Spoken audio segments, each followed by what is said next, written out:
Hi, my name's Mary, and I have not posted a video to YouTube in a long time, and that's primarily because I don't consider myself a content creator, and I'm also very busy, and a whole bunch of other stuff. But one video that I have been wanting to go ahead and do for a while now is I have been wanting to do a ranking video of all of my DS and Game Boy Advance games. And so this is probably going to be a long video. I'm already estimating it's probably going to be at least a couple hours. We'll find out in the editing booth exactly what that runtime looks like. But for now, just some background. I distinctly remember wanting well, I don't think it was actually the Game Boy Advance that I wanted so much. I kind of just got that as a surprise present many Christmases ago. After that, then it came the Nintendo DS, and I distinctly remember the commercials for Nintendogs, which was the main reason that I wanted it. And so I have had my DS ever since, basically. Well, I say my DS, I have actually gone through 3 DS's, but my old Game Boy Advance is an absolute brick. It has been through hell and back, and that is still kicking, to my knowledge. I'm not sure where it is at the moment, but hopefully someday I'll find it again. As for my current DS, the third one that I'm on right now, it's a DS Lite actually, but that one may be on its last legs. Currently the charging port doesn't seem to be working, and I've already tried to get like a new cord for it, and that doesn't seem to be working out so well. So currently, the plan is to either save up to get that repaired at some point, or honestly, it might be more cost effective to just get a new one. But yeah, so in the meantime, I haven't gotten a chance to play a lot of these games in a while, but I do have a lot of them, and so I thought it would be kind of fun to do a ranking video, kind of in the style of ProsD, or ProsED, I think is probably how you're supposed to say it. I always say ProsD. So and I've got my Sunnyside Daycare t-shirt on, sweatshirt, whatever you want to call it, and rocking some pigtails, so I am excited to kind of go back and relive some of my childhood, and hopefully some of these games I'll get to play again. So yeah, we're doing the S through F tier basically, and yeah, that's pretty much it. I did actually try to do this video once before, and I initially was like, where should I actually put everything? And then I realized, oh yeah, I've got a little baggie here that I can just put everything into once I'm done with it. So that's going to make that a little easier at least. So glad I thought of that. And one more thing, I am probably going to try and do these at semi-random. Probably, I know for a fact, when I was trying to do this video the first time, there were 3 that I did do kind of all together, and that was mainly because of the fact that they are part of a series, so I figured that would be best. There are a couple other videos that are part of a series, and maybe if I feel up to it in editing, I probably won't, but maybe if I feel up to it in editing, I'll try and group those all together too, to give it some semblance of structure. But yeah, for the time being, this is going to be fairly randomized, I think. So we are going to go ahead and get started. Alright, so first up, we have High School Musical 3. What's the name of this one? Senior year, I think? Yeah, senior year. And I don't know how focus is going to work. This is a brand new camera, so if anything is like weird, wonky. Oh my god, this field of view is so bad. Okay, and so I'm just now realizing it's probably better if I do it like this far away from the camera.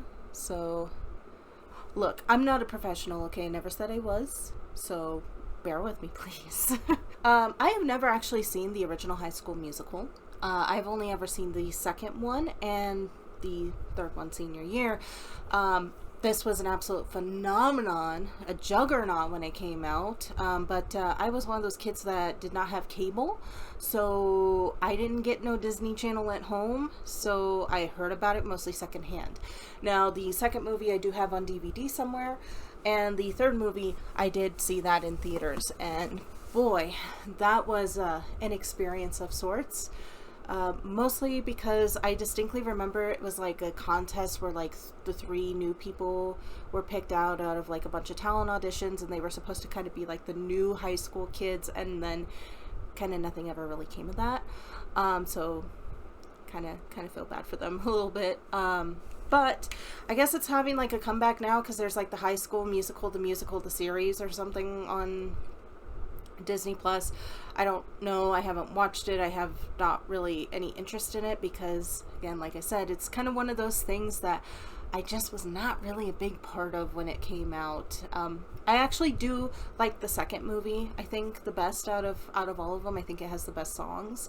But kind of getting off track. When it comes to this game in particular, it's a rhythm game for the most part.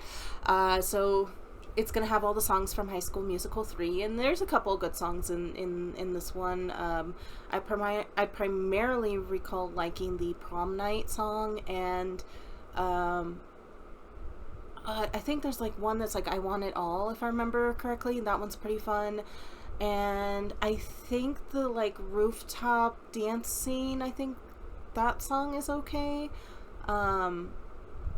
But generally speaking, I don't know how much I actually really like the songs in the third one, really. It's been a while since I've heard them, and most of them, to my recollection, are not very memorable. So, yeah, so that's half of this game. The other half of it is mostly personality quizzes, and that's kind of a fun idea because not a lot of games do have that.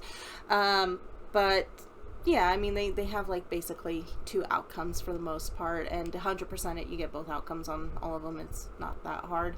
I don't really remember a whole lot else about this. I mean, it's fairly solid, I think. I mean, it's just a rhythm game, and you get some quizzes thrown in, which is kind of fun. So for that, I'm just going to say this is probably like a C+. It's fine. It's solid. It's just, it's not that exciting. There's nothing interesting really to say about it. Okay, next up, we are going to look at Style Lab Jewelry Design, and I genuinely don't know how to see this. I'm so sorry. My lighting in my setup, I'm literally using my phone light. I'm using a webcam. I'm using this microphone that I have, which is a pretty good microphone, I think, but generally speaking, my room setup is not very good for this. This is not something that I have like been planning out for like several months. I think this is probably the best way to do it. So Style Lab Jewelry Design, is that what I said? So Style Lab Jewelry Design.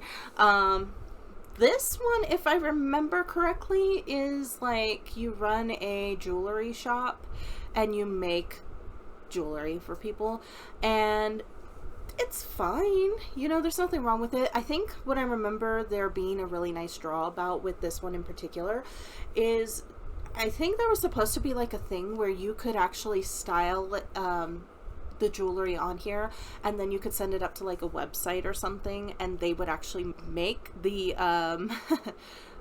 jewelry and send that out to you, which I think is really cool. That's a really neat idea. I don't know if that actually worked at all, so if anybody has had this game and they ever actually tried to send away for it and it did work, please let me know because I would be very curious. The storyline on this one is pretty okay.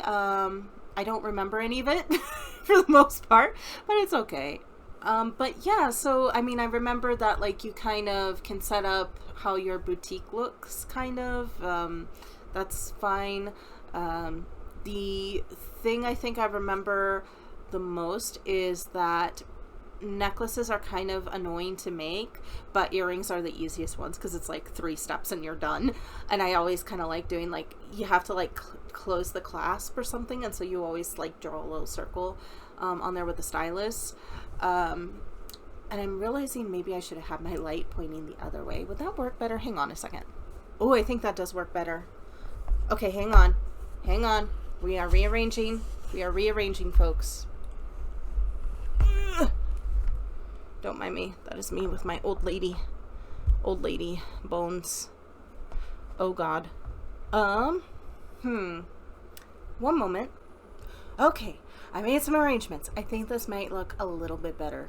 You can kind of see my tooth nonsense going on, but you know what? It builds character. It gives me character. So editing me, please do not worry about how I look right now. Just edit the video. People aren't going to watch this anyway, so it doesn't matter anyway. Don't worry about it. Okay, so to kind of get back on track then, so yeah, let's see, maybe does that look better on this. I don't know. I still can't tell. The thing too is I'm also watching myself doing this, and so everything's flip-flopped around. It's driving me up the wall. But yeah, so, you know, Style Lab jewelry design, it's fine. The storylines, like, you are just trying to build up your store and reputation and stuff, and you help out with the community. There's like I don't know what you would call it, but it's like one of those graphs that like has like the 5 points on it, and then like as you do stuff, it like expands the graph out to go to those different like qualities. I don't know what they're called, but it has one of those in here, and it's like something about like community style, something like that.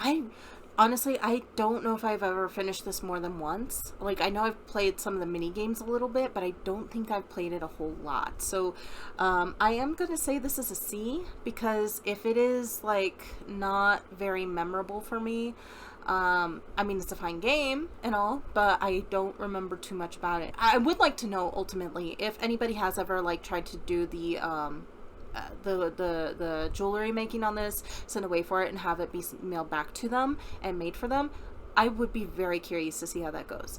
Oh, the other thing that I do remember all of a sudden about this game that always frustrated me is that there are like, so throughout the game you unlock like different kinds of beads and charms and stuff like that. And there's so many that I have never been able to unlock. And I think it's because there's probably like codes or something that you have to do. I don't know what any of those codes are. So I have like half of the jewelry box is like completely empty. It doesn't have any of the stuff in it. So that almost makes me want to bring this down to a C-, because that's really pretty annoying. It's like DLC, but for a DS game. Like, who does that, you know? Unless I'm just dumb, which is very, very, a very, very considerable possibility. We'll put it that way. Next up, we have Sims 2 Castaway. I'm still trying to figure out how I can put this up here so that anybody at home can see this. But yeah, so Sims 2 Castaway is a fairly nice game. I mean, who doesn't love The Sims? I actually never really played The Sims. I was probably a little too young for it, I think, when it initially came out. And by the time that I started getting older, I wasn't really on the computer as much. I was playing like the DS games and stuff, so I didn't really have much time for it. I did manage to get like the Sims 2 bundle on Origin a while back when they had it for free, and then I do also have the Sims 4, but it's like just the base game, and I played through that recently and I died, and I kind of thought you only died if you had to in those games, so I was kind of annoyed by that, and so I haven't been back to play it in a while.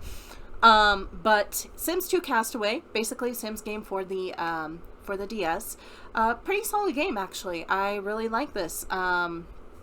Basically, you're a sim, you get knocked into a crate by accident while you're trying to board a ship, and then you end up shipwrecked after a storm, and basically you're just trying to get your way off the island. And while you're on the island, you meet like 3 or 4 different other Sims, and they all of course have their usual, they all of course have different personalities and so on. You get to fish, you can, you know, scavenge for food, you can do a lot of stuff in here. One of the things I really like about this game, and probably the main reasons that I'll go back and I'll play it sometimes, is because there are rocks scattered throughout the island, and so you click on the rocks and you lift up the rocks, and there's a bunch of bugs underneath the rocks, and so then you're tapping on them to squish them all. If you squish them all, then more specialty bugs come out, and they have specialty colors, and they're a lot of fun to try and catch. And ultimately that's, you know, you're using that to paint or to dye your clothes, and there are a lot of clothes in this game. There's a crafting system in the game, which is a lot of fun. There's you can like make it say SOS on the beach, and then sometimes planes will fly by and leave you care packages, or sometimes crates will watch up on the beach and you'll be able to get some loot from that. There's a whole separate island that you can find that you can go and explore, and it has like a temple that has a whole bunch of treasures in it. About the only things I don't really like about this game is there's a trading system, which kind of sucks. I'm never a big fan of trading systems in games, so that's already kind of detrimental for me. And then the other thing that I'm not the biggest fan of is there are some fish that are a little hard to catch for kind of dumb reasons, but you know, they swiggle around a little too much, and it's hard to really pinpoint where they are gonna maybe go. Like there's this one that will start like here, and then it goes all the way over here, and then it goes here, and then it goes here, and it's not consistent. Now it is one of the harder fish to catch, so like of course it's not gonna be easy, but yeah, I'm not the biggest fan of that either, that hard difficulty. But yeah, overall solid game. I'd probably give this like probably a B. Maybe a B plus, but I think I would just leave it at a solid B for now until I play it again, and then maybe I might say it B plus later, but for now B, pretty solid. So next up we have personal trainer cooking. So this is like not even a game is the thing. So this is just like it's like an actual like cookbook kind of thing, and you're supposed to like cook along with it, and it'll like tell you instructions, it'll time things for you and stuff like that. This is not exactly something I did as a kid because I was playing video games, and so what was the point of this for me? Now, I mean, maybe I might use it if I ever got into cooking and actually wanted to try and learn how to cook. This might be a good option, but like as a kid, nah, I never touched this. I think there is like a mini game in here though. I don't remember anything about said mini game, so that tells you everything you need to know right there. Because if it was that much fun, I would probably have played a little bit more and I'd be able to tell you more about it. For the time being, I did see that there was like a speed run of one of the recipes recently. It's like 2 minutes long, and I'm like, okay, if you want to consider that a speed run, fine by me. I'm not gonna judge. But yeah, it's I'm gonna just have to give this like a D because it's not even a game. It's a cookbook. It's a recipe cookbook, and I'm sure it has its use somewhere, but not for me playing it. Next up, we have Imagine Rockstar. So I have a fair amount of these Imagine games. And basically it's just like a series aimed at primarily young girls, just basically kind of going through, hey, you know, here's what it's like to be this profession or this profession. And so I have a fair amount of these. Imagine Rockstar is basically just a rhythm game. I do have a lot of rhythm games, so you will be probably hearing that a lot. What does set this one apart though is it does have a couple of different storylines. So the group itself, the rock stars, which rock is a bit of not the term I would use for this particular genre, but okay, we'll let it go for it. We'll let it slide for now. But there are 4 members, and so you've got your drummer, your vocalist, your guitar player, or bassist, I think it is actually, and then you've got a keyboardist. And so you can actually play as all 4 of the girls, which is really kind of nice because you get to see 4 different storylines. They all intertwine, of course, but that is a really nice thing. And I personally am a big fan, big fan of games that do provide options. So for me, a game like this, I mean, even though it's basically just a standard rhythm game, and maybe only like 2 of the songs are, you know, something that I actually don't mind listening to, that's actually a really nice bonus. So I appreciate that. I like that a lot. Now, the one thing I will say about this game that I remember is that it is a little bit on the grindy side. And so there are times in between sets where you do have to like, you're like building up your popularity or something like that. I don't remember, but you build up that popularity, and the way you do that is by playing gigs. And guess what? When you play those gigs, you get to pick from the same songs over and over and over again. Later on, as more songs unlock, it's not as bad, but in the first, like, I don't know, first chapter or two, it's a little rough. So that's kind of detrimental. But I like the fact that there are multiple storylines. I like the fact that you can pick multiple people to play, and you can play through all those storylines. So the other thing is too, if I remember correctly, actually it just now came to me, but if I remember correctly, you don't have to be a rock group, because there are wardrobe options in this game, and those wardrobe options are based off of musical genres. So like, for example, of course there's rock, obviously it's in the name, but there's also, if I remember correctly, pop, and I want to say goth is one, which I don't know if goth is necessarily a music genre, but I know it's something kind of similar to that. It's not rap, I know that. It's not like country or anything like that. But I think it's literally like pop, rock, and goth, which is pretty cool. Kind of makes this a bit of a misnomer then, because you're not necessarily a rock star if you are going into it as a pop group or a goth group, but you know, we'll let that slide as well. You can pick out some of the things from the wardrobe that help to boost your stats in those genres, which is kind of nice too. Oh yeah, I didn't even give this one a rank yet, did I? I'm just gonna say like it's a solid B minus maybe, just because of how grindy it is. But yeah, I think I'm just gonna stick with B for now, because I don't think it's that bad. There are definitely some worse rhythm games out there, I think. Next up, we have Cars. Like Pixar's Cars. This, I actually have very fond memories of this game. This game does remind me of like one of the specific places that my mom used to work. And when my mom used to work, she would take me with her, and I do distinctly remember one of those places I used to play this game a lot in specifically. And so I do have some fond memories of this game. It's not so much a story game as it is a bunch of mini games, but the mini games are a ton of fun. There's a mini game where you're playing as like Luigi, the little forklift. I think it's Luigi who's the little forklift, but you're playing as him, and you're like trying to toss up tires to make this leaning tower of tires, and that is actually a lot of fun. It makes a good use of the stylus touchscreen. You have to take into account that sometimes there's wind, and so sometimes there's a little bit of physics involved, which is kind of fun and interesting for a kid's game. There's another game where you are driving backwards as Mater, which I have always hated because I can't understand the controls of it. It's hard enough to drive in real life. To try and do it backwards, I can't even imagine. So like everything's swapped around. I'm not the biggest fan of that one.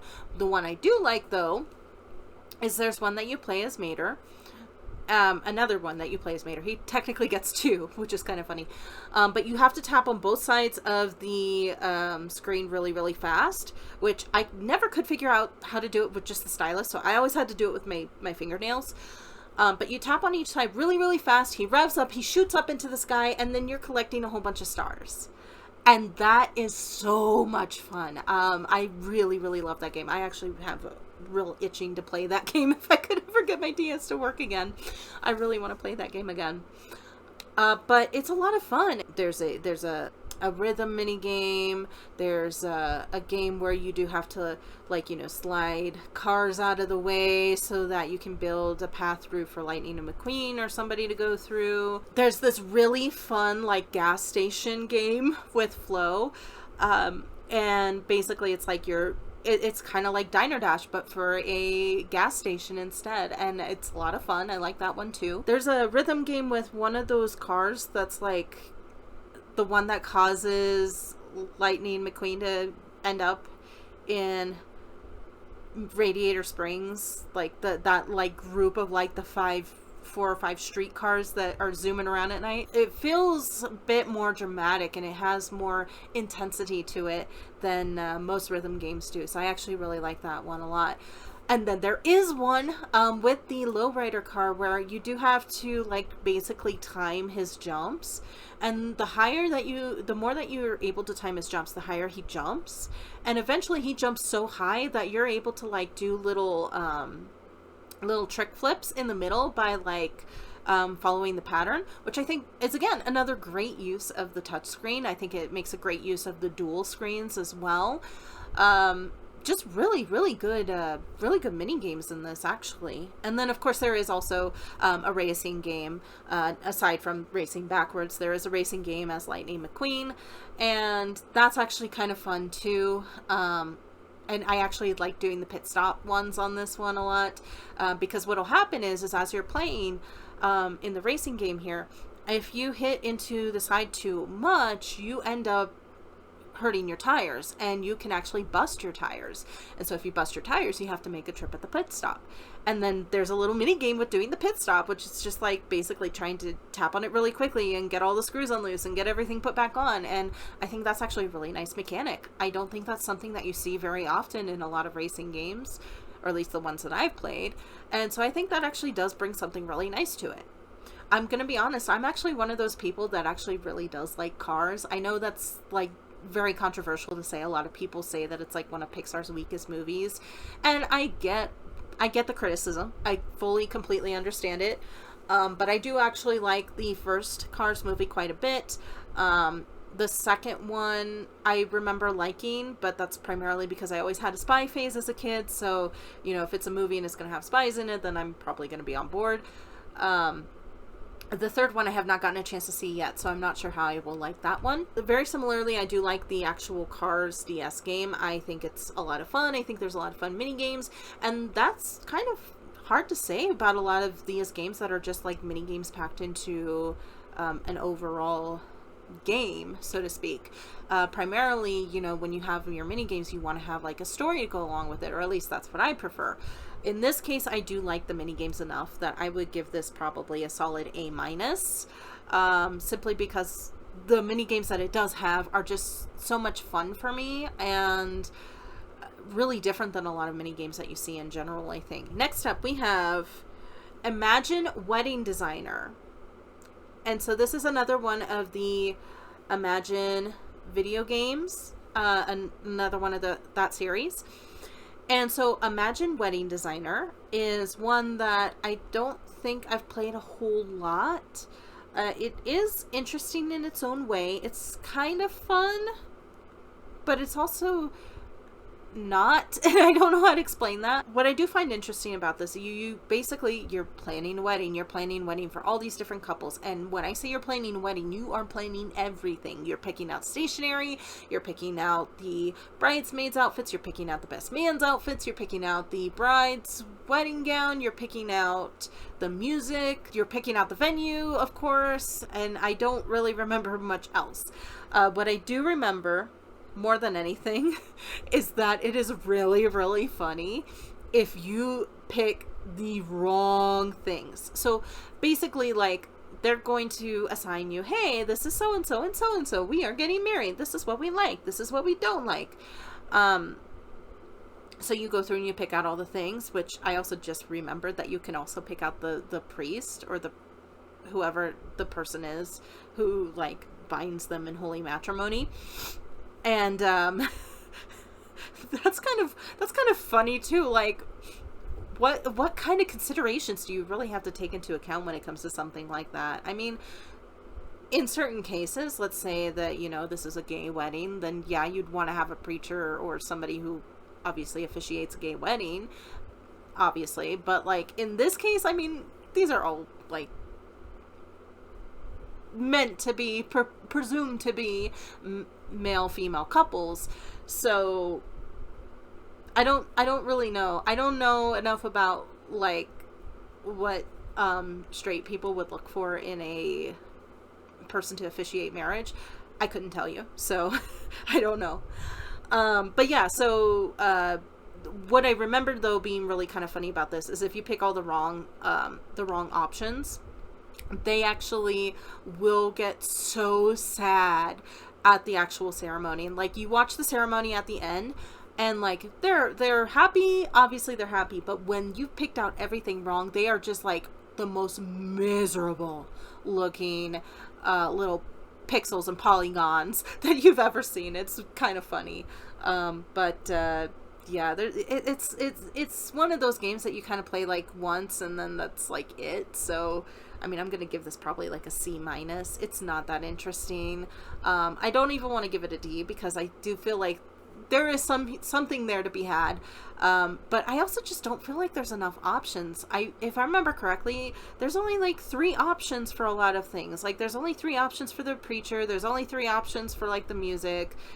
I think there's actually probably more than that, but there's definitely only 3 options to my recollection for like stationary, and it's like, well, then what's even the point? Why am I picking this out? I don't understand. Next up, we've got Hannah Montana Music Jam. So I technically have like 2 Hannah Montana games, and I think this is going to be more the 3D rendered one. There's one that I think is more 2D, if I remember correctly, and this one would be the one that would be more of a 3D render.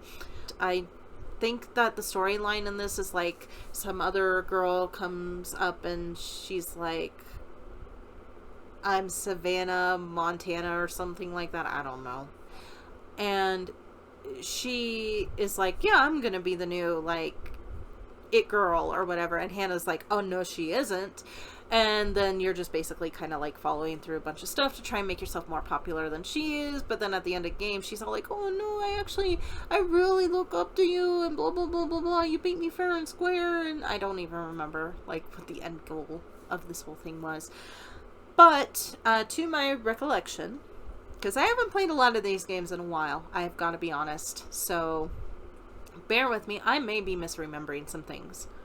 But to my recollection, with the Hannah Montana Music Jam, you also are like supposed to kind of make songs too. Oh man, I'd like to actually get this open back up, because I think I do have like a song on here saved that I made. But yeah, you can make your own songs. You can save them on here for like, I don't know, it's like a minute or so, maybe max. I don't know. But yeah, fine game. I just don't remember much about it, so I'm just gonna say like a C plus maybe. The only other thing that I kind of remember about it and that kind of gives it the C plus is the fact that I do know that you can like style your hair throughout the game, and each time that you style your hair and it looks different, your avatar in dialogue has that same different haircut, and I always like touches like that. So I'm gonna say C plus for now. Maybe someday I'll play it again and I'll realize, oh, you know what, this is actually better than that. So next up we have Mario Kart DS. So I have a bit of a confession to make about this one. I don't think it's actually mine. Well, okay. Let me explain. So this is not technically mine, like one that I bought or got as a gift or anything like that. I just happened to be walking home one day from work and saw this on the ground, and I picked it up and I gave it a home. So if you ever dropped your Mario Kart DS game and you lost it a couple years ago and you never found it, well, I am so sorry. I picked it up, and I mean, how else was I going to get it to anybody? I don't know. So sorry, it's mine now.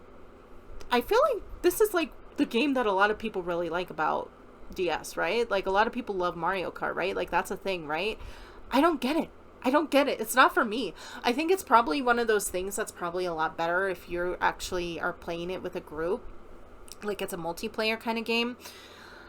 For me, I don't have that kind of a friend group to be like, hey, let's link up DSs and play multiplayer Mario Kart. So yeah, I don't think that would work for me. So I'm probably not the target audience. I'm more of a single player type of person. It's fine, I guess. It's a racing game. It's not that spectacular to me. I don't have a whole lot that I remember from it. I mean, I only picked it up, literally picked it up like maybe a couple years ago, and I think I only ever touched it maybe once or twice, and probably did like one full race on it. Maybe I'm just not playing it right, I don't know, but for me personally, and this is gonna be probably very controversial, but I'm gonna say a D. And yeah, I know. I'm really breaking a lot of hearts with this one, but it does nothing for me. I'm sorry. Maybe if I get my DS fixed and I can try it again, maybe I'll find something in there to spark it. Okay, next up we have Purpals. Purples. Pur. Pur. I'm so sorry. I can roll my R's sometimes, but not always. And today seems to be one of those days where I cannot. So, yeah, purples. Basically, cats. It's cats. You're just playing around with cats. I am actually more of a dog person than a cat person. I do like cats. I do think they have their je ne sais quoi, if we wanna call it that. Probably for the best. This game is not the best cat game I have. I do have a cat game that I think is maybe a little bit better. I also have a cat game though that I think is worse. I actually am not 100% sure which cat game this is. I think this is like the mid-level cat game I have, maybe. I think though this is the one, there should be a video on my channel here somewhere of the magic flute from this game, and I think it's from this game specifically. So there is like a mini game in this game, and I think this is the main reason why I like this one. There's a mini game where you can do like classical music, but as cats meowing. And it's a rhythm game where you tap on the cats to get them to meow in time with the music. And so there is one in there called the magic flute, which is like the hardest one. And yeah, I think I've got the video for that somewhere on my channel, and I think that's probably like one of my highest rated. I think that's my most watched video. It's like 1,000 views, and I'm like, wow, I really can't believe enough people really wanted to see this, that it's got 1,000 views, because I feel like that's a lot for a nobody like me to have on a single video. If you like the magic flute and you like cats, go watch that video, I guess. I do remember that I think one of the other songs is like Frère Jacques, which the tune is so familiar, but I don't feel like I know it as Frère Jacques, because I guess it's like Frère Jacques, do do do do do do do do do do do do do do. And I don't know what that tune is, because I know it from my childhood, but I cannot for the life of me tell you what I remember those lyrics being. So if anybody happens to know that, also please let me know, because this has been driving me nuts for years at this point. Purpose, I mean, I'm just gonna say it's a C, because I don't remember a whole lot about it. So yeah. Next up we have AMF Bowling Pin Busters. It's bowling. That's about the long and the short of it. But I actually really like this. I feel like it's fairly polished for a DS game that's just bowling. There's like a billion characters that you can play as and unlock, which I think is really fascinating. And there's a ton of different lanes that you can do. Each character like has their own special move, which is really cool.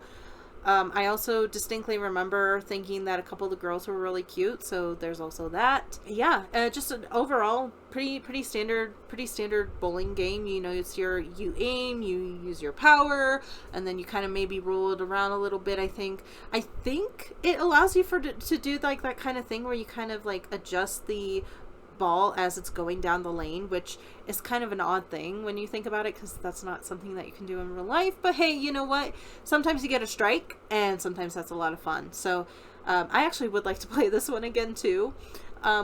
And it's just bowling. There's not a whole lot special to it, but I like the fact that there are so many characters in this. I like the fact that they all have their own kind of lanes, and I like the fact that they have their own like specialty moves as well. And I think that's actually really neat for a DS game. I want to say there's like 12 different characters. That's probably incorrect. I think it's probably closer to like 8 or so, but still a lot of content I feel like that's unlockable in this, and that's just really cool to me. So I'm going to give this probably like a solid B. And I mean, I feel like that's probably a little high, but you know what? It's my rank, it's my list, and I'm going to rank it the way I want to. Next up we have, Theme Park DS. Alright, folks. This one is easy S tier for me. I love this game. And I don't even necessarily love it for the tycoon aspect of it, although that is really great as well. The main reason I love this, and I don't know if this is like some sort of undiagnosed like ADHD or something like that. What I will do, I'm going to lay this out for you, okay? What I will do is I'll start up a game and I'll exit out of the park that I have saved, right? And I start up a new park, right? This new park, completely empty, completely free of people, right? I will like pick either pavement or like sidewalk or the water tubing or a fence, and I just plop that baby all around the map. And when I say all around the map, I mean all around the map. I will like scroll through, I'll be like drawing it on there, and then I like to fill in the gaps just until that map is completely full of whatever it is that I picked out. And then I go back through and I erase it all. And I go through, I erase a whole bunch, and then I get all the gaps once they're all done. And it is so satisfying to me. I don't know why. Don't ask me why. I don't know how to explain. I just don't. I am a big fan of one of the fences in particular because it kind of makes the overhead map kind of look like fishnets, which is kind of fun too. I think I've probably spent more time doing that than actually playing the game. So easy S tier. But if we want to actually talk about the game, let's actually talk about the game. So it's a theme park DS tycoon thing. You are building up your theme park and you build it up in multiple places, and each time you start up a theme park there are like 4 different people that you can use as your advisor. I always go for, I think her name is like Mia or Nina or something like that. I don't remember.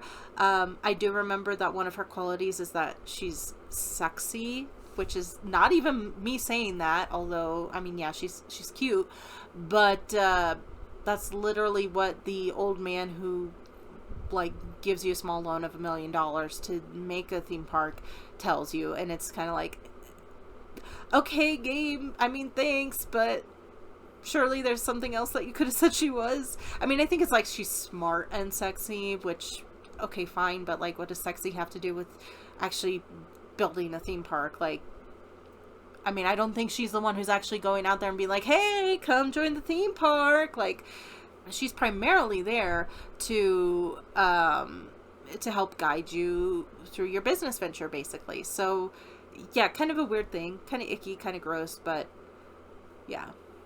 She is cute, though, so I always go for her, though, so I'm not gonna lie. I do also want to mention, this has an opening cutscene. Like, every time you open it up, it always has that opening cutscene.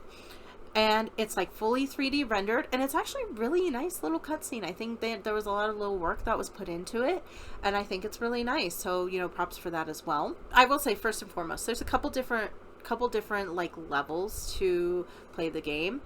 I always go for easy level because in the harder levels they want you to actually manage your profit and loss statements, and I don't want to deal with all that. I'm trying to play a game.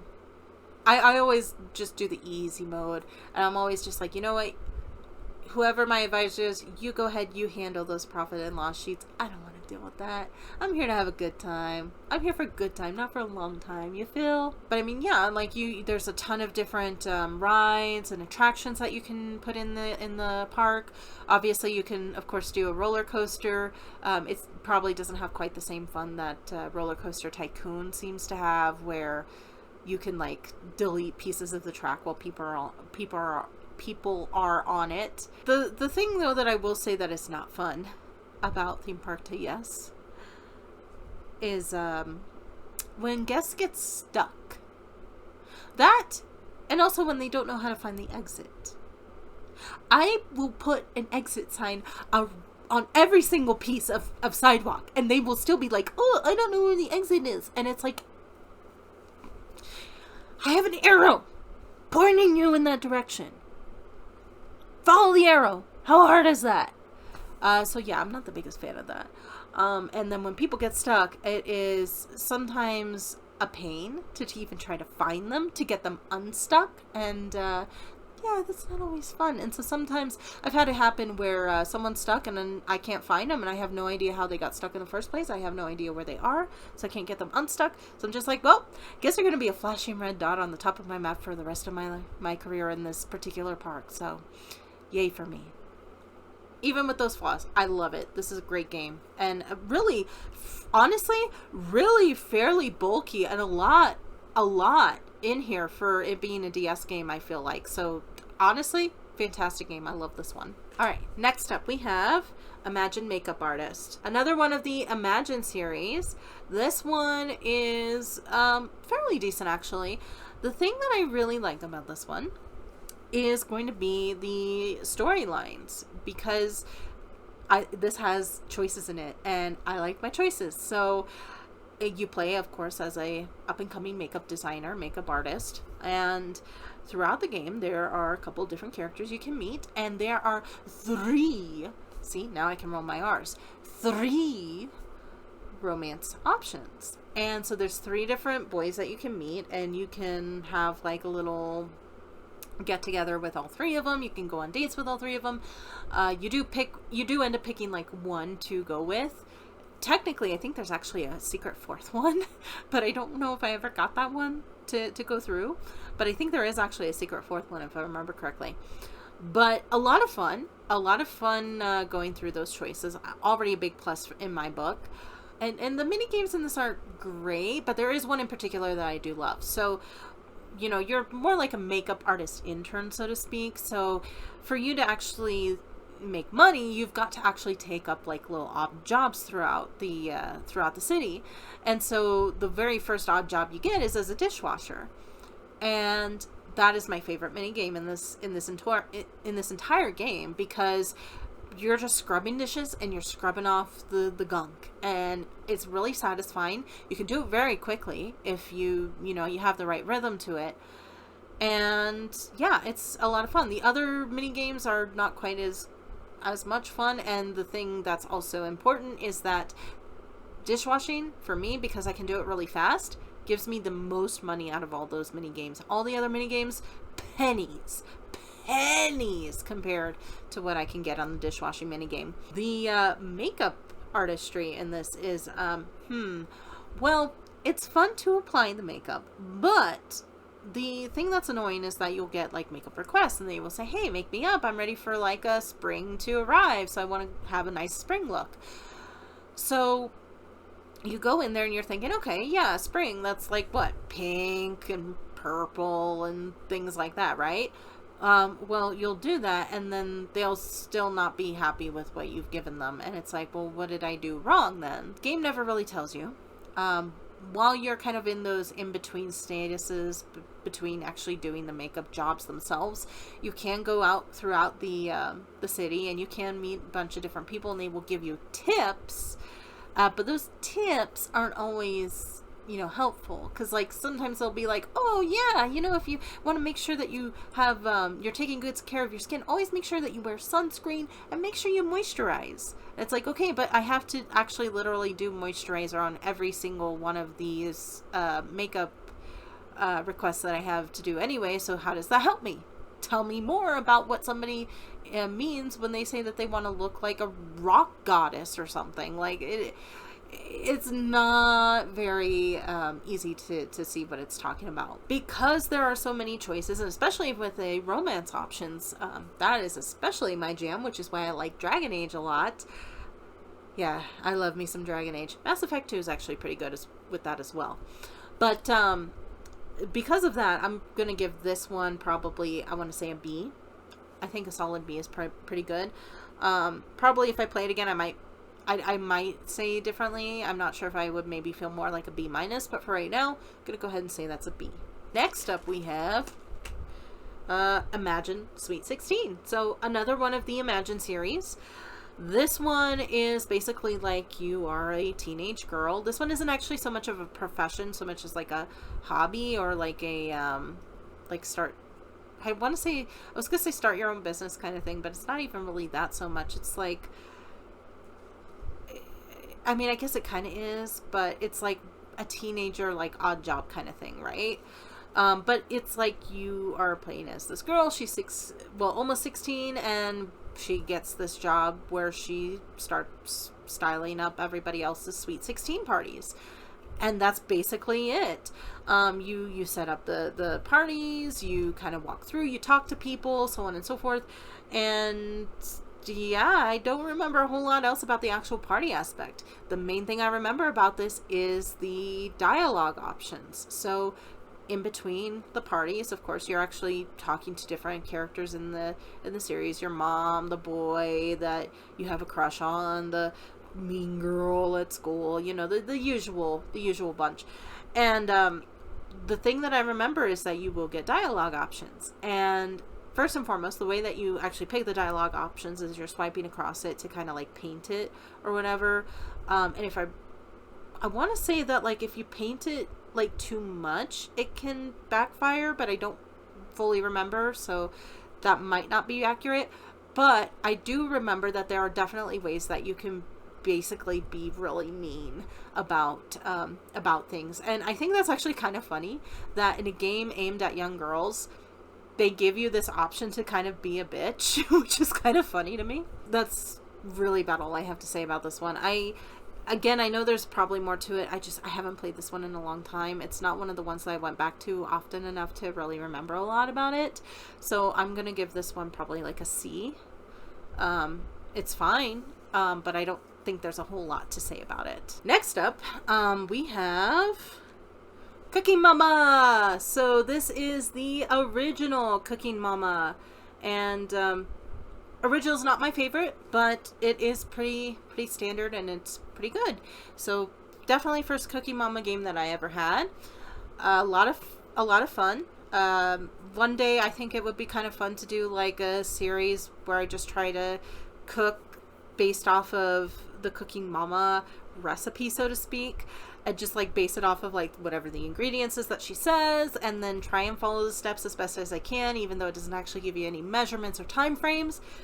I think that would be a pretty fun video series. So if I don't ever get the chance to do that, I sure hope that somebody out there does, because I think that'd be a lot of fun. As far as the game itself goes, I mean, it's Cooking Mama. You're cooking recipes. You're doing a lot of different mini games. A lot of mini games are kind of basically the same throughout. So like you are gonna have a slicing video game several times. You're gonna have a dicing mini game several times. And that's probably a big complaint I do have with this original Cooking Mama, is that a lot of the mini games are very repetitive. So that's already not the best thing. But the thing that kind of, I think, exasperates that is that with some of the recipes, you will have branching paths. And so, for example, like you have fried rice, that is an option in the game. And so after a certain point, you make the rice, you wash it, and you get to a certain step in the process, it is going to ask you, hey, guess what? You can change this recipe around. You can actually make it pork fried rice now instead. Do you want to do that? Or would you actually prefer to do maybe like I forget what the other one is, but like a beef fried rice or something like that, right? And so you're like, okay, cool, I will go ahead and I'll do one of these branching paths. Now the problem with that is that in order for you to unlock all recipes, you do always have to go back and pick the other option to make sure that you get them all completed. And that does mean that those already repetitive tasks, you do have to go through them multiple times for certain recipes anytime that you're switching them out. So that I think is also a bit detrimental. It's not my favorite thing from the Cooking Mama series. So I'm not the biggest fan of that either. And the one other thing I will mention, I have a real sore spot with the pizza recipe in this game in particular, because one of the things that you're supposed to do with the pizza game is you are supposed to slice pepperoni. Should be easy, right? I have never, not once, been able to complete the pepperoni slicing part of the pizza recipe. And like the entire rest of the recipe, I will get gold on everything else. It is just slicing that pepperoni. I cannot get it all sliced in time. And the thing is too, is if you slice too fast, sometimes you run the risk of like the slices just going away, like off the screen, flying off the screen. And yeah, so I've never been able to finish that and never been able to get like a gold star or anything on that. I will say the instant noodle recipe is kind of funny because it's literally one step and it's just you put in water until a certain point. But what's kind of embarrassing about that is despite it being that one step, I I failed that like a good several times. I think it took me about a couple years before I figured out what the trick was on that. So, you know, there is that to say. One thing I do like about the Cooking Mama series too, though, and I think it's present in this game specifically as well. If you fail on these recipes, like you look like it's just bad, it's just awful. You failed on everything. You couldn't even get a silver medal. They always have pictures at the end that look terrible. Like they look like you just like pulled it out of the garbage. I love it. I think that's absolutely great. So, you know, that's just, I think, kind of a staple of Cooking Mama. I don't, off the top of my head, I don't think there are any games that don't do it like that. But I am a big fan of that. So for standard Cooking Mama though, because there are those limitations, the fact that there are those repetitive mini games, the fact that you have to kind of start up a recipe from scratch. You can't just like go to where the path branches off to kind of pick out that next recipe. And yes, I'm not gonna lie, I am still bitter about the pizza recipe. I am gonna go ahead and give Cooking Mama, just standard Cooking Mama, probably a B minus, just a B minus. That's probably being a little harsh. I should probably really give it a B. That branching pathway, I really wish it was like it was like a save point. Like you could go to that recipe and then it would say, hey, this step is going to have you pick this, this, or this. What do you want to do? And then you would just pick that. I wish it had that because I feel like that would be really, really nice. So I am getting a little tired. I have been up since well, it is currently 8 o'clock, and I have been up since about 6:15, and I'm starting to get a little tired, so I'm maybe getting a little bit on my loopy mode. So bear with me. We still have quite a bit left to go. We still have this whole set to go. We have barely even scratched the top of this surface, and so I forget when I started filming this current section of the video says like we're going on 50 minutes, so it's already been about an hour, it looks like, and we haven't even scratched the surface. So, you know, I initially was thinking it was gonna be 4 hours. I think it might be longer than that, actually, realistically, so we'll see how this goes. But I am gonna get some tea, so I am gonna be right back. Okay, so got my Pure Leaf extra sweet tea, so can continue on with this here in a moment.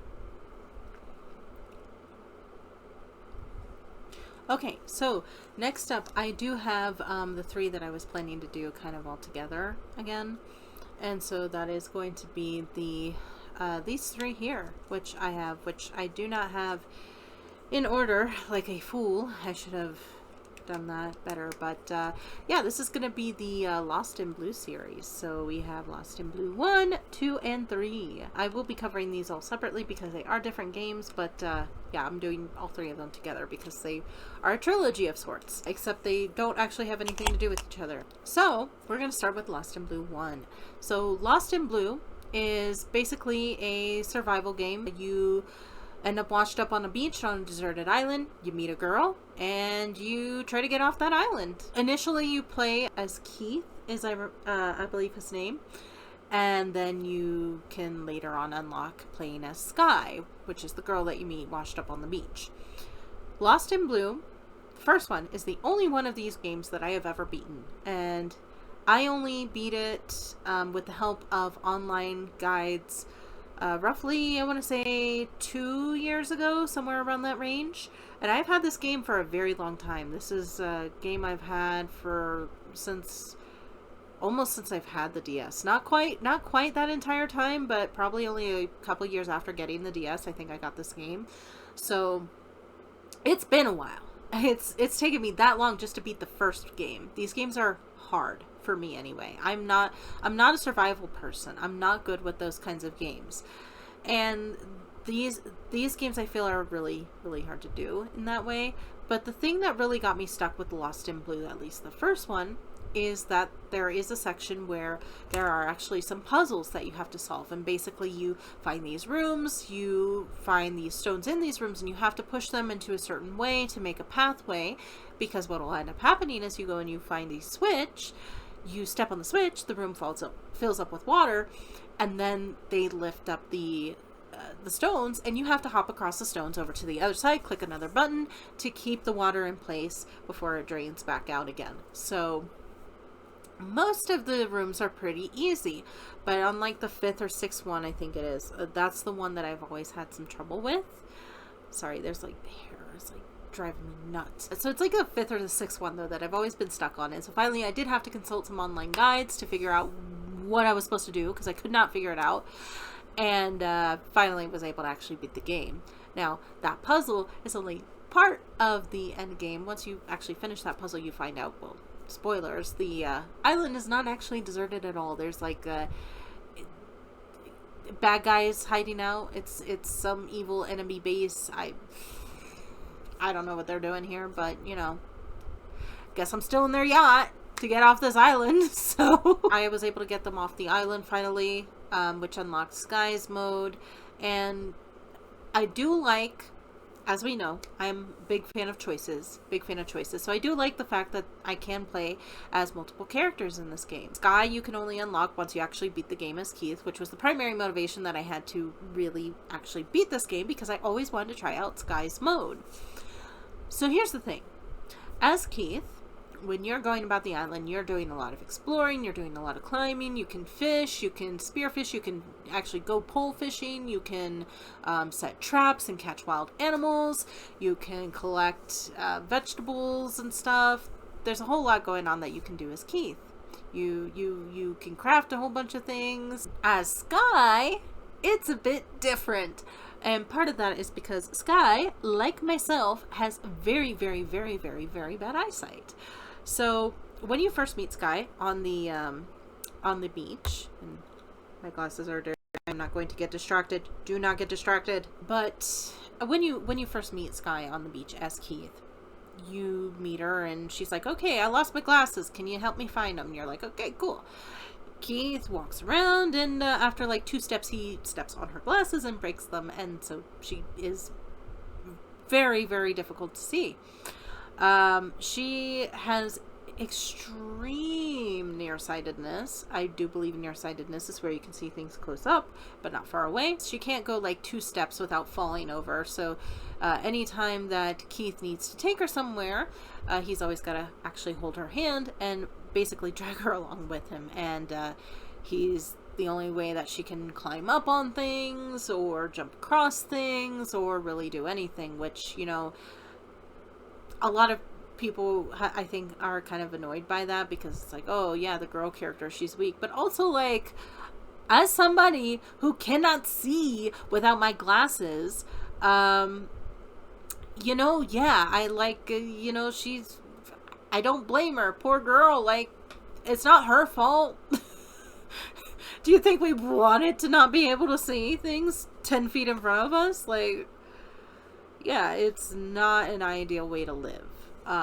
But that does make it a little more on the boring side when you do get to play as Sky, because since she can't see to do anything on her own, she can't go anywhere. And so the big thing that you're doing as Sky is you're mostly cooking and waiting for Keith to bring things home and tell you that he's discovered something new. That's basically it.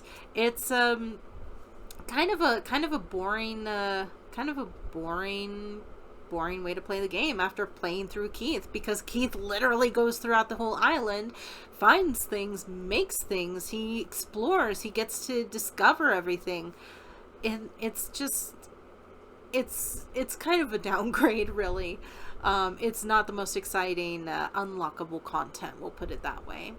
But that being said, this game, a lot of fun. Despite the flaws with the way that Sky's game is, if we just focus on Keith, which is going to be probably the primarily point that you would be playing as to begin with, Keith's gameplay is pretty damn fun. There's a lot of things you can do, as I said before. One of the things I didn't even mention, though, is, like, for example, you can go onto the beach, and if you click on the ground, sometimes you'll find a coconut crab. You could just stuff them in your backpack.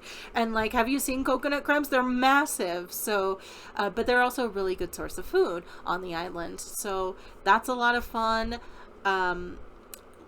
The hunting is sometimes fun. I do prefer more the little basket traps that you put on the ground, because those will catch things like squirrels, chickens, which can give you eggs, and those chickens, you can actually domesticate them, hence the eggs. And what's kind of funny in a really morbid way is that those chickens do last like maybe a week or so, and then they die. And every single time that you domesticate a chicken and then it dies, there's always a cutscene where Sky is like, oh no, the chicken died, I could have done something better. And it's just like, okay, I get it, but I think we got kind of bigger issues to worry about, like getting back home right now. And also, you would kind of think that, like, maybe after the second or third chicken, she would kind of get a little used to it, and she'd realize, you know, maybe chickens just, on this island, maybe chickens just don't have the best lifespan. I like that particular kind of hunting. The actual hunting with the big game up in the, like, plains area is more annoying to me, because what will end up happening, what you have to do first is you have to actually have a big trap. So you've got to have basically like a log with some rope attached to it. You got to hope that the animal is like going to put its head into the hole, the noose basically, and get stuck, so that you can actually come over and, you know, shoot it with bow and arrow and get yourself some meat, some lard, and some fur. And fur is important. If you ever want to actually upgrade the final piece of your bed, you need like 3 pieces of fur, which means you need like 3 different animals. And they are hard as hell to trap, because what will end up happening, you've got to be really careful about even going up to one of those animals to begin with. If you get too close, they get spooked, they run off, and they're gone.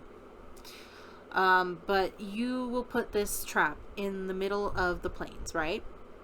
And you'll see an animal off to the side, and you'll think, okay, hey, that animal, they're walking in this direction. They're going to get stuck in the trap, right? So you stand there, and you wait, and you wait, and you wait.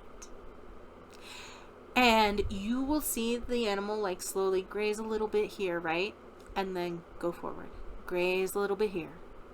Go this way, graze a little bit here, and it's gonna be like right here that you have the trap, right? So you're like, okay, animal's gonna go here, right? No, they go, I'm gonna go graze over here now. Completely avoid your trap. It's the most annoying RNG nonsense ever. I hate it to pieces. It is bullshit, I've got to be honest. So I'm not the biggest fan of that. Probably the best thing to do is really actually probably just setting the trap somewhere, and then just like leaving the plains, coming back, leaving it, coming back, leaving it, coming back. And then eventually when you do hear an animal in distress, then you know you've caught something. But until that happens, it is a pain in the ass to try and get anything caught. So I'm not the biggest fan of that, I have to admit. I am a big fan of, first off, the graphics are, for a DS game, it's got a lot of, I mean, it's a pretty big map to begin with.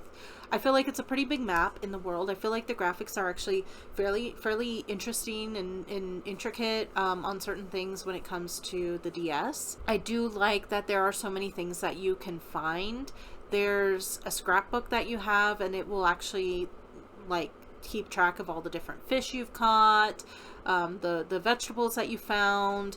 And I've never been able to complete the full scrapbook, and part of that is because there's recipes that you're supposed to find as Sky, but even aside from Sky, there's like some animals that I don't think I've ever actually encountered. There's some crafting items that I haven't been able to find, some specialty items I haven't been able to find. So there's a lot to this game. The fishing, I always liked the spearfishing more than the actual bull fishing. The mushrooms in this game, there's like 6 or 7 different colors of mushrooms, and it's randomized each time which mushroom will have which effect. So there's always going to be like a sleepy mushroom, a poisonous mushroom, a mushroom that causes hunger, a mushroom that causes thirst. But you always want to find the energy mushroom, because it will keep your energy just stable for as long as that mushroom's effects are active. And energy is king in this game, and the system here with the survival aspect. So you've got your overall health, of course, and you also have Skies. You do have to keep her in consideration too. If she, dies, then you lose the game too. You, of course, have your general health, but what accounts for that health is going to be 3 major factors, and that is going to be hunger, energy, and thirst. Thirst is usually pretty easy to kind of work with, because as soon as you leave your home base, there's a river that you can drink from pretty much right there. You find bottles washed up on the beach all the time, so you can almost always have some water with you if you do get thirsty in your adventures. Food is kind of a weird one. That in and of itself, if it goes down to 0, it isn't going to affect your health. That's not really why the food itself is important. Why the food is important is for your energy, though. Because in order to restore your energy, you have an option to rest, which does take up time throughout the day, but it also saps your food and puts it into energy. And so you want to make sure that you do have enough energy, because you are going to be walking around a lot, and not just walking around, but climbing, jumping, pushing things, running, of course. And so if you for each of those actions, that's taking some energy each time. And so if you do end up going to 0 on that energy, first off, no more running. You are stuck with walking, and that is already annoying in and of itself. But that also means then that anytime that you're actually making any kind of moves, jumping, climbing, pushing things, that is going to start sapping your health at that point. So you always want to have energy to last you until the end of the day. And in order to make sure that you have enough energy, you need to have enough food. So that was always the thing that I always found a little difficult, was actually making sure that we had enough food, primarily because when you are just bringing in like fruits and vegetables and maybe some fish, at the very beginning, Sky is first off the only one who ever actually cooks in this game. So yeah, the gendered roles in this particular version of the game are not the greatest.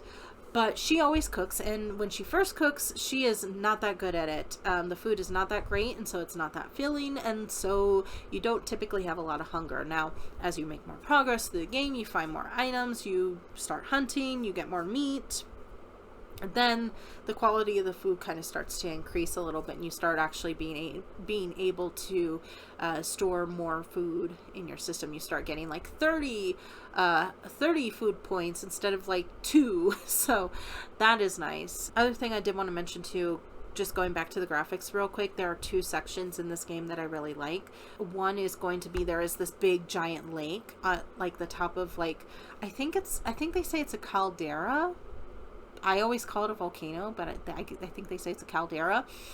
But there's this nice lake at the top, and I just feel like that's so pretty. It's so pretty. I love it to pieces. I always find it very calming when I can see it. The other thing that I think that I actually really like in this game too, scenery wise, is in the jungle, I think it is. So there's a swamp, and I don't ask me why I think it's pretty, but I do. But if you walk through the swamp, there's always like this little trail that spreads out behind you. I like it. I don't know what to say. I like it. Ultimately, Lost in Blue, the end game is kind of weird. I've only really gotten to that point once, and so I haven't really been able to try it again to see, because I do know there are multiple endings to this game.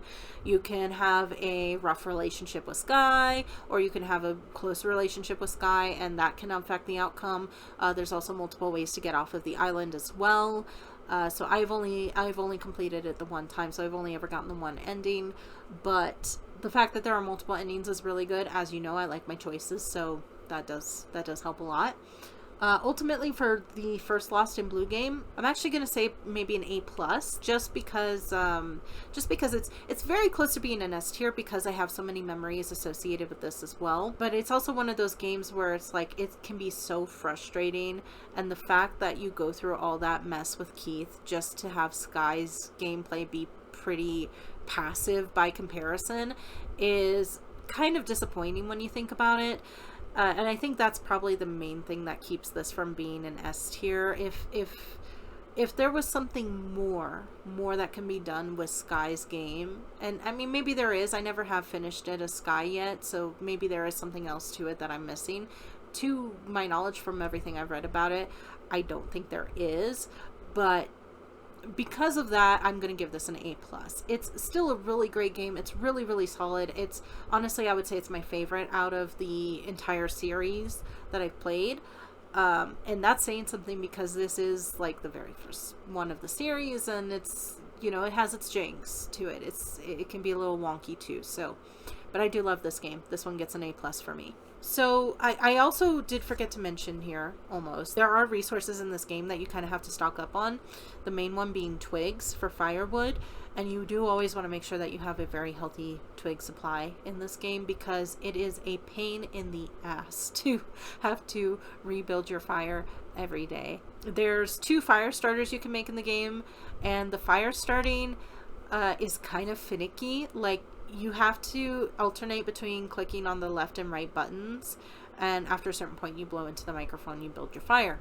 But if you click on like one button one too many times, then the animation is pretty funny, and I need to find a video of this so I can like splice that in here so you can see what I'm talking about.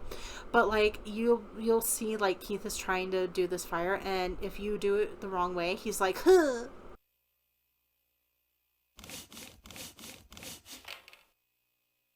And I'm sorry, it's so funny to me. It's so funny. But you also have the option to build like a fire starter with a bow, and bows already by themselves are a pretty important resource to begin with, so it's not ideal to be able to use that as just making a fire, but that does help cut down on that a lot, because you don't even have to worry about the left or right buttons. It just automatically gets you to the point, and then you just need to blow. The other thing I want to mention is that Sky, you can have her craft items in this game. You can have her craft rope and baskets, and I think that's basically it. Moving on to Lost in Blue 2, then.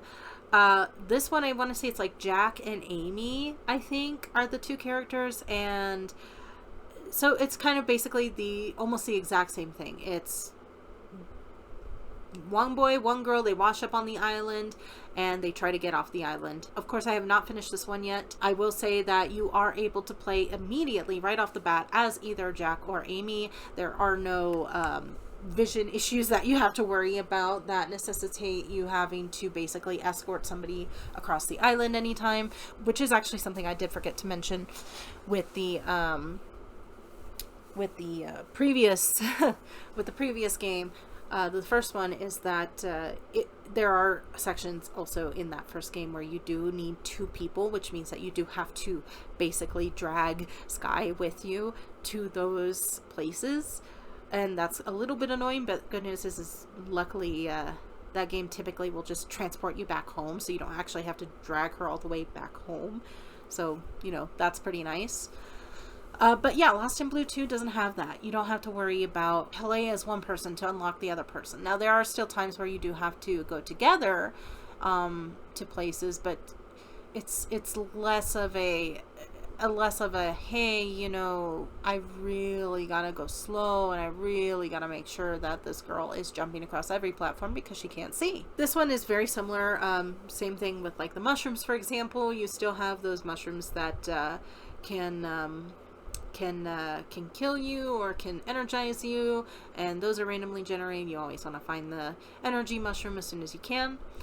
I don't know if there's any secret bad guys hiding out on this island. I genuinely don't know, so I never got that far. I really don't remember a whole lot about this game. But yeah, and so similar to the first game too, you also have, you know, your twig supply, you have your water supply, so on and so forth. I believe in this one specifically, you can ask Amy to go out and gather firewood or food as well, which does help. The only other thing that I kind of remember about this game, well, 2 things technically. First off, there is a rafting mini game of sorts, and I don't think it's a mini game so much as like you try to guide the raft down the river and don't hit anything, so there's that. The other thing is that, if I remember correctly, I think this one has it where you can like punch a wolf or something like that. So there are animals that you can encounter in this game as well, and so with the original game, now you could like click on the ground and you could get like animals that you could pick up and eat, right? This game has animals that if you click on the ground and you don't back away, they will straight up murder you. Like there's a snake, there's a tarantula, they will jump up, they'll bite you, and you die. Or at least you get poisoned, but I think you just straight up die. I don't really remember. It's been a while. I feel like I remember there being like a wolf in this one where like you can hit it with a spear or you can just straight up punch it. And I think it comes up a couple times. So there might be a plot line that ends up going somewhere with that, but I genuinely don't remember. It's been a long while. This one, it's fine. I don't think it's a patch on the original, from the amount that I've played it at least. But this one I am going to give it a solid B. I think it's just fine. I just don't have enough that I can say about it realistically. Okay, and the last game I have here is going to be Lost in Blue 3. And so, fairly still following the same formula. You are in a shipwreck and you end up on a deserted island. Now, the main difference with this one is that instead of 2 people that you can pick from to play as, there are actually 4. Now, 2 of them are locked at the beginning of the game. You do need to actually complete the game to unlock them. So I've never gotten to try and start the game as the 2 additional characters, but the fact that there are double the amount of characters that you can play as, that's actually a really big plus for me. So already a big fan of that. The storyline in this one, though, is a little bit different. I think it's meant to be a little bit more interconnected with each other. So the 2 that you can kind of start playing as, I don't remember anybody's name in this except for maybe one, but I don't even know if I'm right, so I'm just going to use the names that I'm thinking of off the top of my head, so bear with me. You can play as either Sean or April, and Sean basically is like, I don't have any memory, and April, she was a lounge singer on the ship, which is a little interesting to me just because all these characters to me look like they're like 16 or so, and I don't know how a 16-year-old would be like a lounge singer on a yacht. She meets him up on the beach first, and she's like, oh my goodness, I thought you were dead. And he's like, I don't know who you are. And she's like, we used to date. And he's like, what? I don't remember anything. And so, ooh, it's a big old mystery. Eventually, later on, as you're kind of moving your way through the island, what ends up happening is you kind of start moving from base to base on this island. And the first base that you go to, there's another guy that you meet, and I want to call him John, because I don't know if that was his name, but I'm going to say John. But John is like, hey, I don't trust Sean because he did some sketchy thing on the yacht, and I don't trust him. But then he ends up working with us anyway, so I don't know. But that happens, and then as we move further on into the island, there's a cutscene where like this plane just crashes out of the sky out of nowhere, and this is the one girl who I think I do actually remember her name. I want to say her name is Naomi, but again, could be wrong. But Naomi crashes out of the sky, and again, I feel like she's got to be like 16, but she's literally piloting a plane, so I don't know how old these people are supposed to be. She crashes, she's feeling sick, so we have to go get some medicine, and then we bring him back, and then we find this secret laboratory that's on the island, and apparently Sean is a twin, and his twin's name was Ethan, and that's actually who April used to date. And then there were some experiments that went on in this island, and there's a whole big conspiracy and a whole big mystery, and I've never finished this game either, so I don't know what actually ends up happening.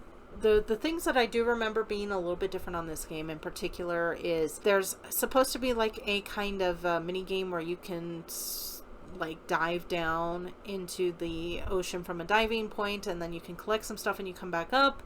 I believe at one point April, who is again a singer, she can sing with a dolphin or something like that. I don't really remember how that works. The one thing I do remember in particular that has always aggravated me in this game is the chimp. So there is a chimp that shows up at one point in the kind of jungle area, and this chimp, so you can either give it a present or you can talk with it. Now the present that I never quite understood, and I might need it, probably if I played it now, maybe I would understand it now more, but it's just like a little green shape that shows up in a little speech bubble above his head. It doesn't actually tell you what he wants. So the green shape, I'm thinking now, maybe it was supposed to be like a banana shape and you were supposed to give him a banana, but I always just tried to give him like a random piece of fruit, or even when I did try to give him a banana, it was always like he wasn't happy with it. So I never understood that. But the talking is even worse, because you hit talk and the chimp will have like a little speech bubble and it'll be like eek ook ook. And so you're like, oh, okay, so I just say eek ook ook, right? I don't know, because every time I've tried to say eek ook ook, whenever it says eek ook ook, it doesn't work. Apparently it's not good enough. I don't know. He's never happy. He is the hardest chimpanzee to ever please. So I don't know how you're supposed to do that part of it. I've never been able to figure it out. If somebody does know how this works and would like to enlighten me, please, by all means, let me know. I do like the fact that there is an expanded storyline with this. I like the fact that there are more characters that you can choose from. I like the fact that ultimately it's going to have probably more storylines that open up once you do unlock those other characters. I also like the fact that you can also assign people to do multiple things. So like in Lost in Blue 2, how I said that you can have like Jack or Amy, whoever you're playing as, you can have the other person go out and get like firewood or food. You can do the same thing in this game, but you can also have them like go find crafting materials and stuff like that too. So, and that's actually really nice because you do have more people, so you can assign more tasks to more people. But I still think, though, that my favorite of these three is still going to be Lost in Blue, just the original. So for Lost in Blue 3, I think I'm going to say the same as Lost in Blue 2. I'm going to say B, just a straight up B. I think I want to put a B minus, though, just because of the chimp. That drives me up the wall. The fact that that chimp is so annoying and does not make any sense. So I'm going to go ahead and say a B minus for that then, too. But yeah, I mean, overall, though, these are solid. These are solid games. This is a solid series. I really want to start this up again. So these are other games that really make me wish that my DS was working, because I really like to play them again. I am suddenly realizing that it probably would be very smart for me to do this as like a multi-part series, or like to film this in multiple takes. But I am not a quitter. I am going to try and finish this all in one go. I am very tired, and I really should not be doing it like this, but I'm gonna try. Next up, I have My Fashion Studio. So this one is really kind of funny to me. I actually have such a soft spot for this one. This one is really bizarre, but so funny to me. You work in a fashion studio, you know, and you end up kind of taking over that fashion studio, and you get this intern, and he's kind of got like a shaggy Norville Rogers look to him and everything, and eventually you end up like making clothes for like this diva girl, and you think, oh, he's never gonna have a chance with her, and then they end up getting together, and that's kind of cute and sweet and everything. That's not the thing that's funny about this game. The thing that's funny about this game is that the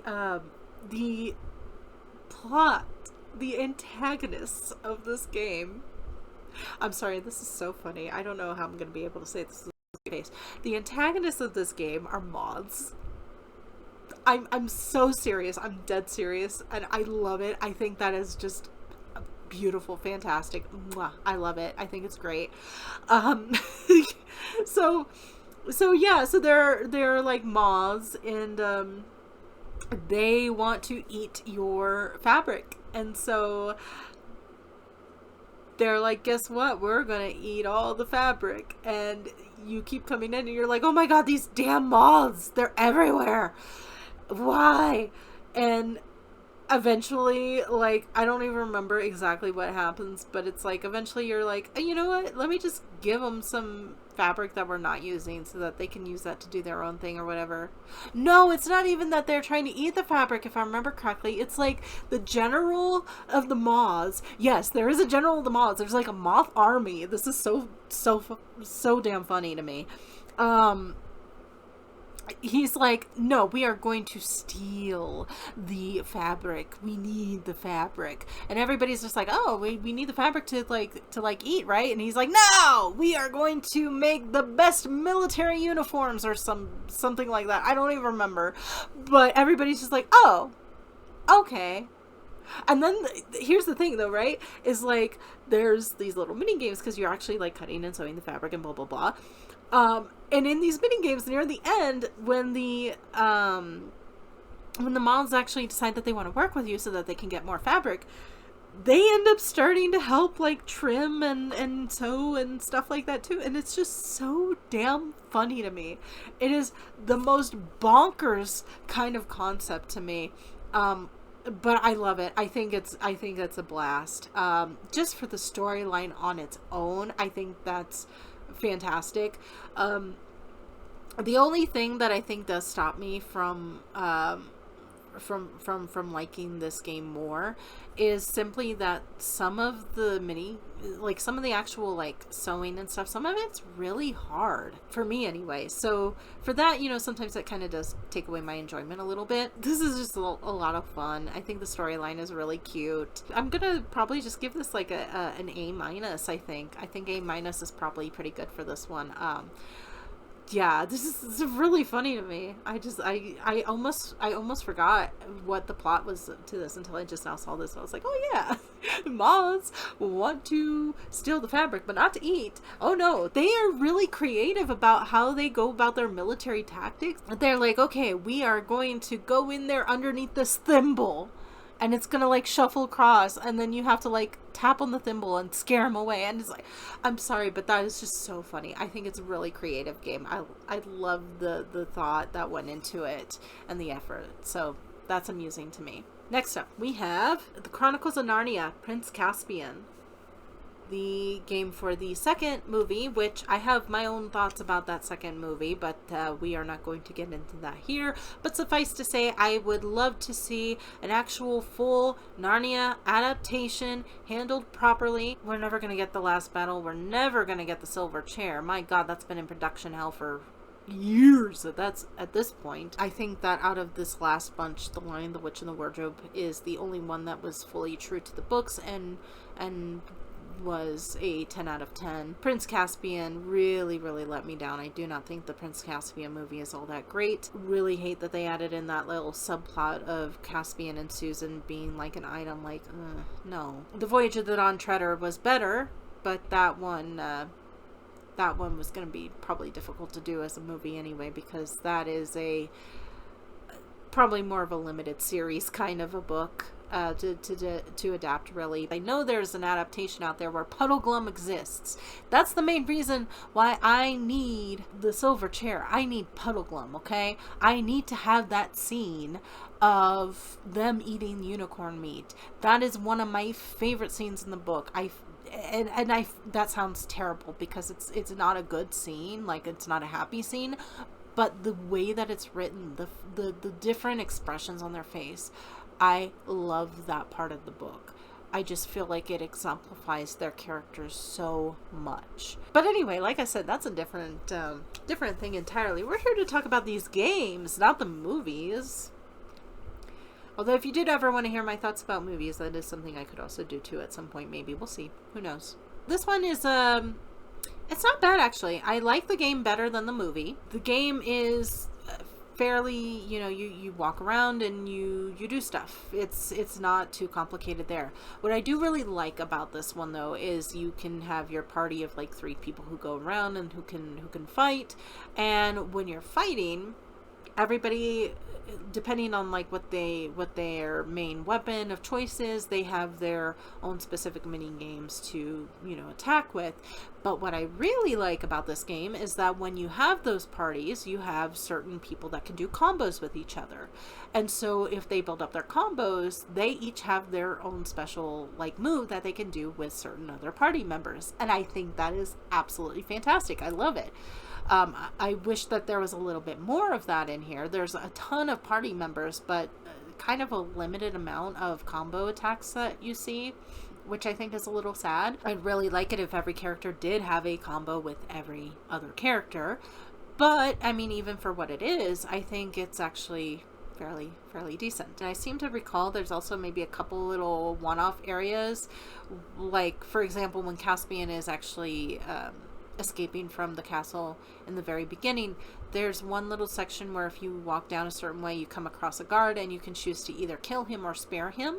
And as we've stated, I'm a big fan of choices, so that is actually really nice as well. I like that's an option in the game. I want to say this is probably like a B, simply because I think, if I remember correctly, there was a lot of stuff that felt a little tedious about this game. Again, it's been a while since I played it, but I feel like I remember having some parts where I was just like, oh my gosh, can I just get to the next part already? Or, oh my gosh, I want to do this instead. But I do think the fact that there are those combos in the game, I think that's really nice. Next up, we have Rudolph the Red-Nosed Reindeer. I don't remember anything about this. My mom got it for me, and it's like one of the last DS games I've gotten, I think, and I don't remember anything about it. I think there's maybe like I think there's some mini games in there. There's probably one mini game I like. I don't remember anything else. So D tier. I don't think I can reasonably call any of these an F tier. If I can't remember anything about it, I'm going to say D tier. So that's all. Okay, next up we have Ratatouille Food Frenzy, or Rakakuni for those of you who liked Everything Everywhere All at Once, which, again, we're not going to talk about movies, but I will say I understand why people love it.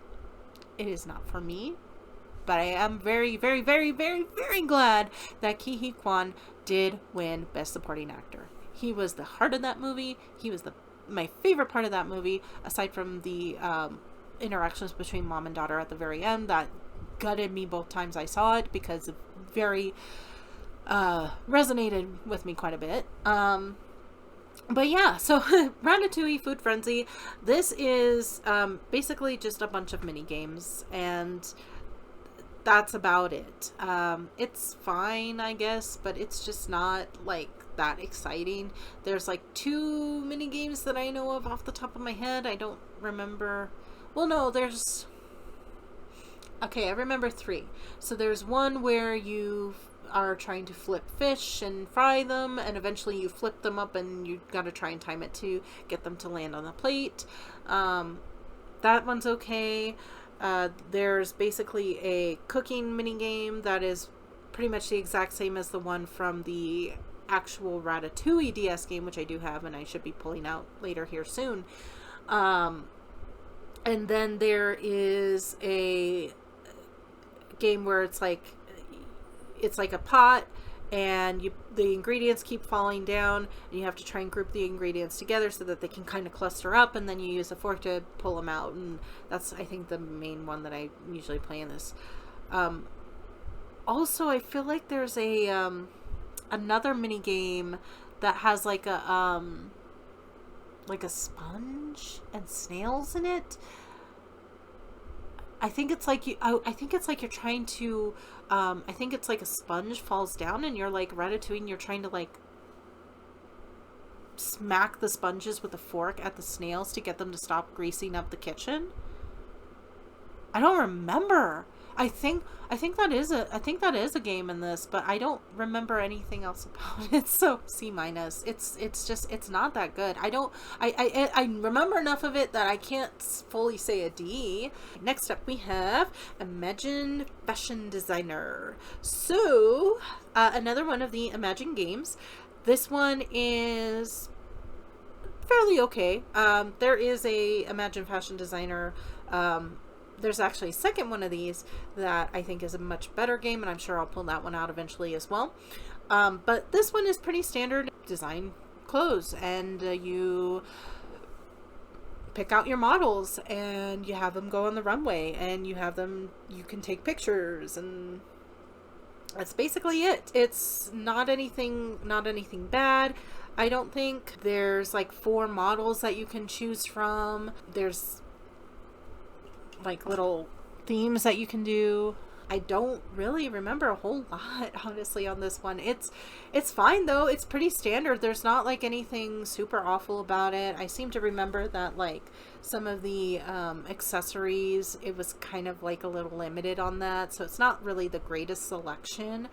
But I mean, it's fine. I don't think it's the best. Probably gonna say like a B minus. And honestly, that might be a little bit closer to like a C plus. I'm actually probably gonna just go ahead and change that to a C plus. Really, it's fine. It's not a bad game or anything, but it's not the one I would initially pick out to do. I may also be seeming like I'm speeding along here, but if it does seem like that, I mean, it's simply because I'm trying to go over as much as I remember on these games. Some of these games I don't remember as much on. If I ever play them again, I'm sure I would come across more things to say, but I am trying to give full thought onto any of these. So if I do seem like I'm rushing a little bit, it's also maybe because I'm a little tired, so I am a little on the loopy side. So there's also that to consider too. Next up we have That's So Raven, Psychic on the Scene. This is an easy S tier for me. Always was a big fan of That's So Raven as a kid. I did actually recently binge watch the entire show on Disney Plus, with the intention of following that up with Cory in the House, and then the Raven's Home update. But Disney Plus does not, as of yet, happen to have Cory in the House. Apparently there were some interesting reasons as to why that is. So I will have to figure out how I can binge watch that at some point. But yeah, so original That's So Raven, that was a big part of my life growing up. I quoted that like crazy. I was always saying like, "You nasty," and "Oh snap," and that was probably my favorite Disney Channel show. I did like Lizzie McGuire a lot too, but That's So Raven, I think, was always the one that I was most fond of, and that was also because I do know that my mom would watch that on occasion with me, and so sometimes she would find that funny. But the thing that always annoyed us is because, again, as someone who did not have cable, I had to rely on watching that through ABC Saturday Morning. If anybody remembers that. I wonder if that's actually still going. Is that a thing that's still going? Could someone like let me know? I have no idea. I haven't had a TV in my house for like 10 years. Like 15 years even at this point. So I don't know. I don't know what they do on Saturday mornings anymore. Is that still a thing for the kids? Do the kids still get Saturday morning ABC? Like Disney Channel stuff on Saturday mornings?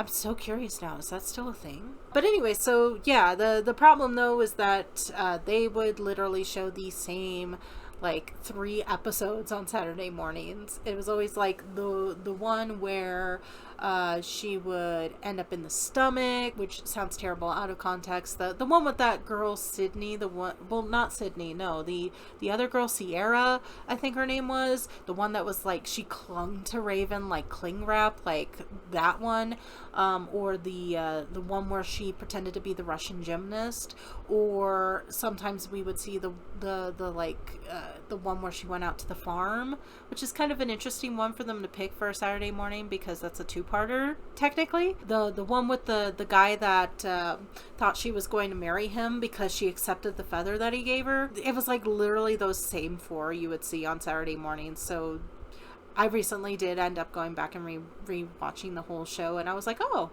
I actually did see like pretty much all of these episodes at some point or another. I did find it funny, kind of fascinating though, actually, and a little sad that the show never really got a proper season finale. Like the last episode is basically Raven thinking that Cory is smoking, and it's not like an actual finale, which is kind of a bummer. I feel like that show really would have deserved a better send-off, but I mean, things happen. We are getting off track. Remember what I just said about, you know, maybe this is going to go by fast? Nope, never mind. I have things to say, and I will say them. But yeah, so that's our Raven Psychic on the Scene. Easy S tier.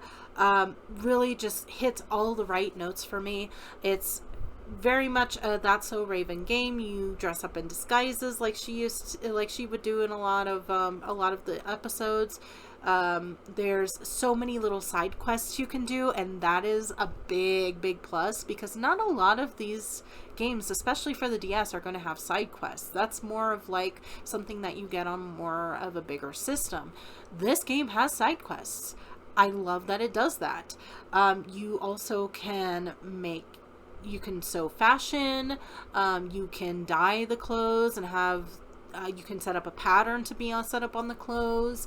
You can, there's a rhythm game in here, which is actually, I'm not a big fan of the rhythm game in this, but I do like the noise it makes when you tap on it on the right time. So there's that. There's a cooking mini game in this, which I really enjoy. There's like a little matching mini game, which is kind of fun. There's like 6 or 7 episodes in this. The whole premise of this one is like, or it's like 6, I think it's like 7 episodes, because it takes place over the course of a week. But the whole main premise of it, the overarching plot, is that like there's a theater in town. Raven gets a vision that it's going to be shut down, and so she's like trying to do everything in her power to get that to not happen. And then throughout the week she has other visions that she has to look into. So things like, for example, helping Corey out with a date with Cindy, if I remember correctly. That was one. Meeting a boy named Rodolfo or something at the pier, making sure that the designs she made for the Ren Fair do actually get there.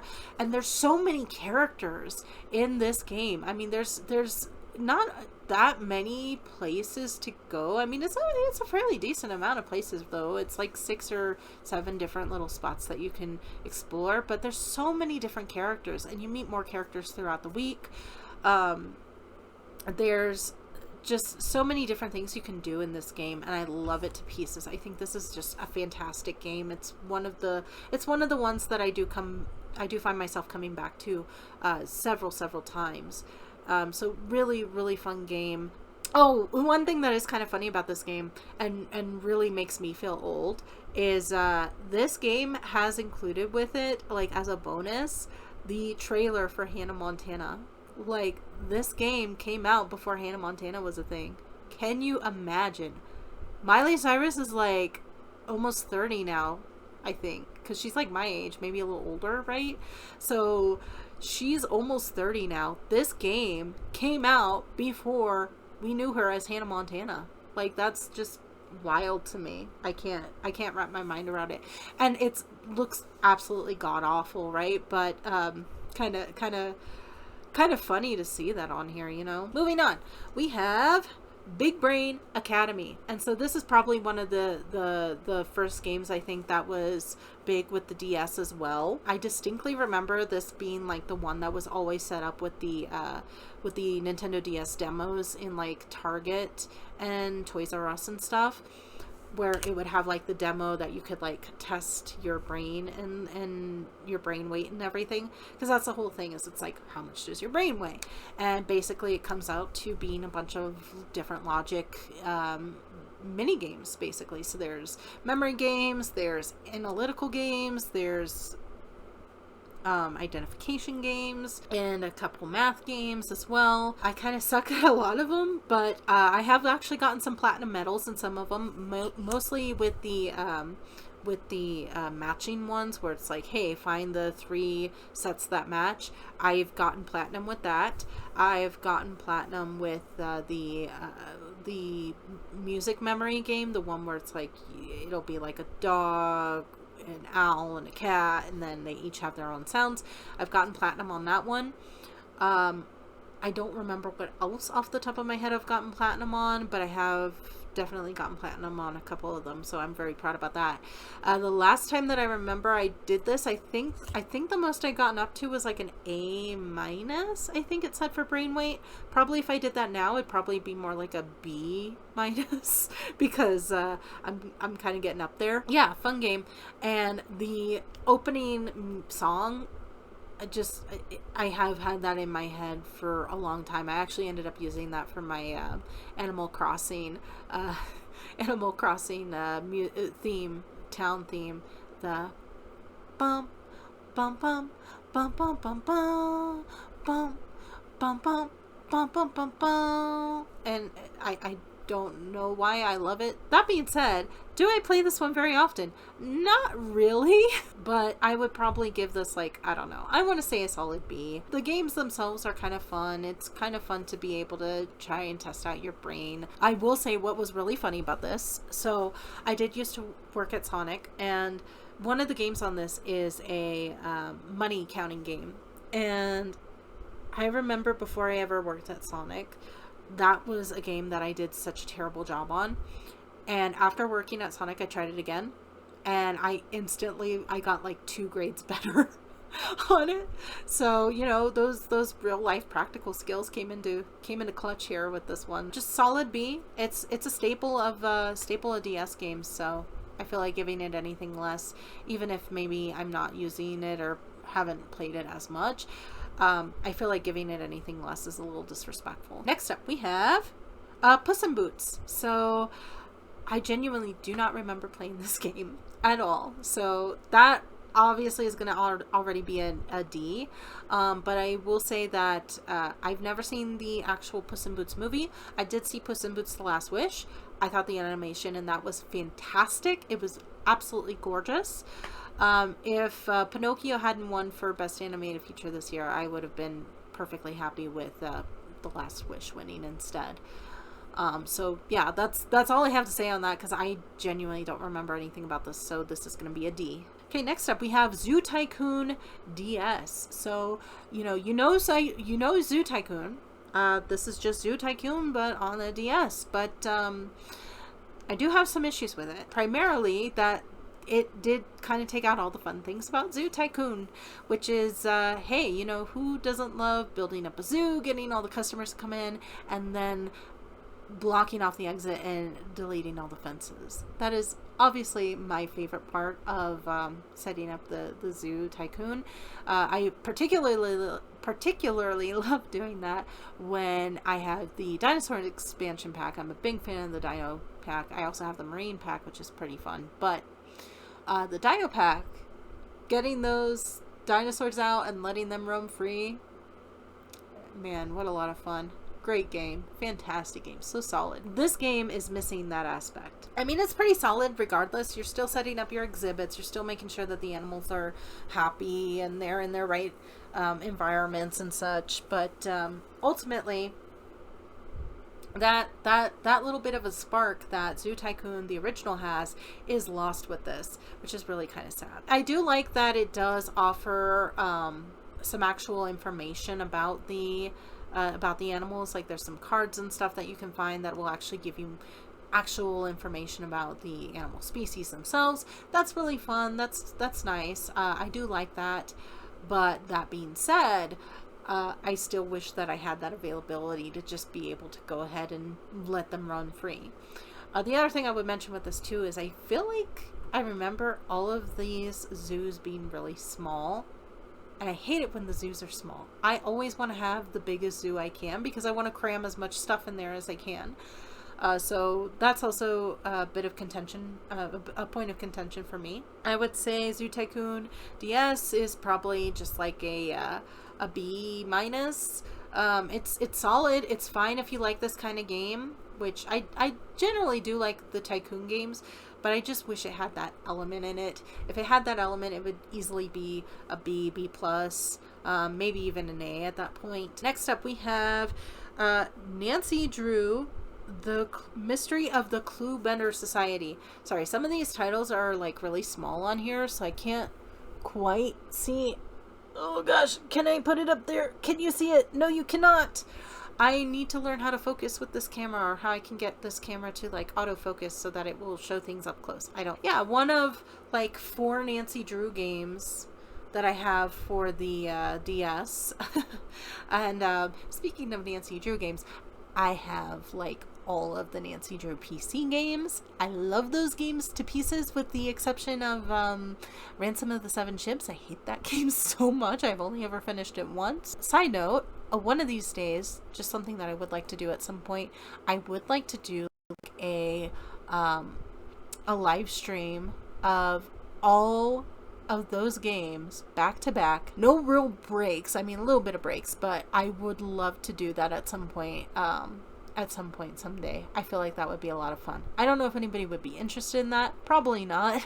Nancy Drew, The Mystery of the Cluebender Society. I don't remember a whole lot about this one. I know that you get invited to join this society for clues because you're Nancy Drew, and Nancy Drew sleuths for clues, but I don't remember like anything else. Like, the only thing I remember is I think somebody gets murdered, and I think they get stabbed with a knife that says like, "Heal thyself, physician."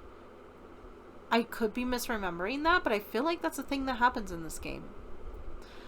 I genuinely don't remember much. I know there's another Nancy Drew game that's similar to this, because this one is based off of the style of like the I guess there was like a graphic novel version of Nancy Drew, and so this is based off of that same style. That other one I remember more than I remember this one. So and I think, again, though, this kind of comes down to it being like, I haven't played these games in a very long time. I've been a very busy adult, so I haven't had time to really sit around and play video games so much. I would like to play it again, though, at some point.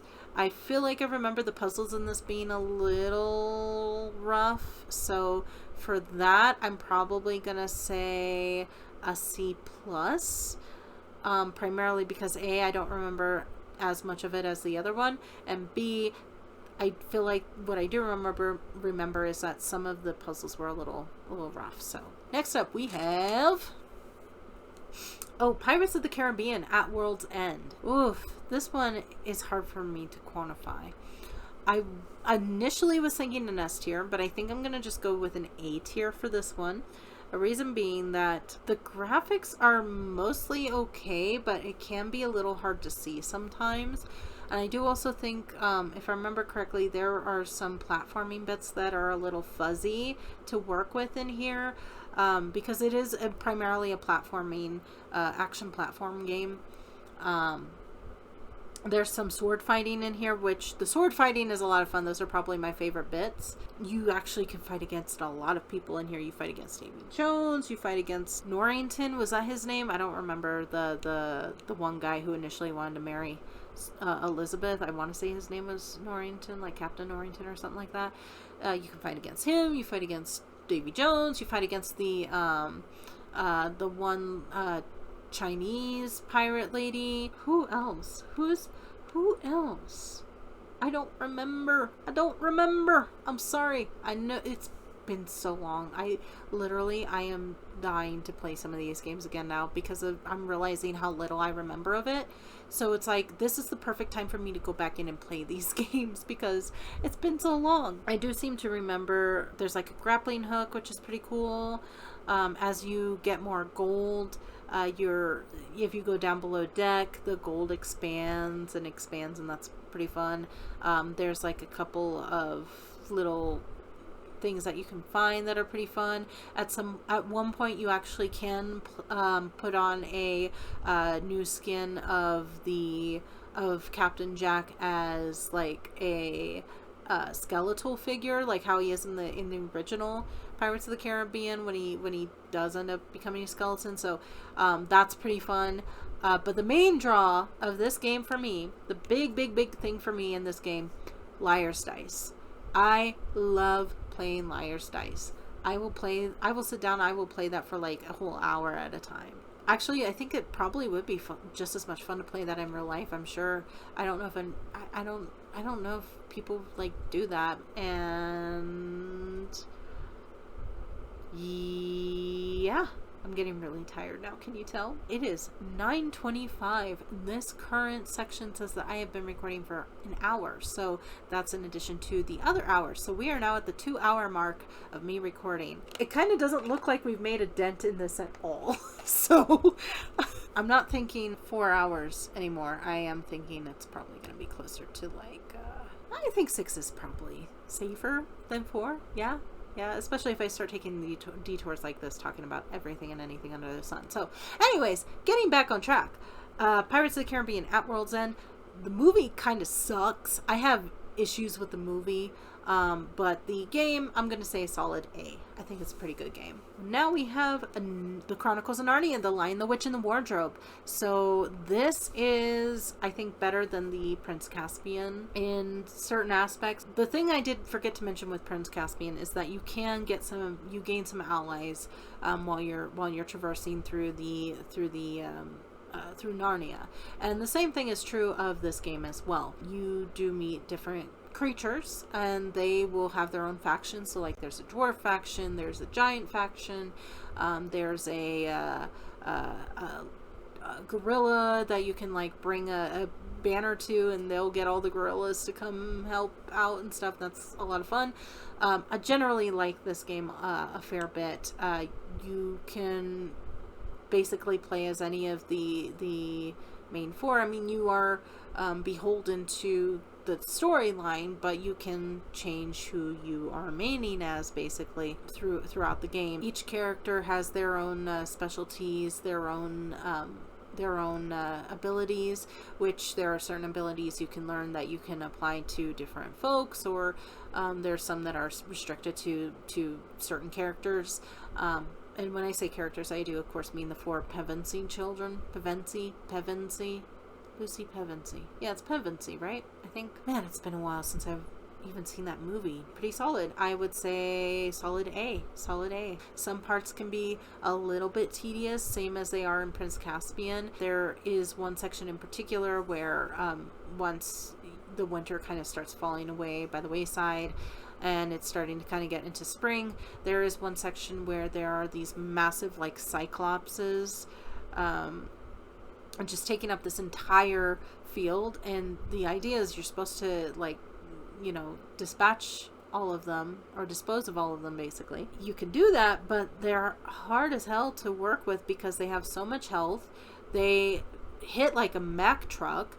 They are so big that they're taking up like the entire part of the screen, the entire top half of the screen, which is where you are actually watching that anything's going on, because the bottom screen you're using for the actual like abilities and stuff. What I always end up having to do is I have to use the same trick that I do with my with Dragon Age Inquisition, which is when I get into that sticky situation, I go to my person who has the range attacks, and I find a hidey spot and I do my range attacks, because what ends up happening every time without fail is those cyclopses will like take out Edmund, they'll take out Peter, they'll take out Lucy, and that's because they all have to get up close to actually like do any damage. So Susan is the way to go. Next up, we're gonna kind of try and start, I'm really gonna try and start doing this fast now if I can, because I'm getting real tired.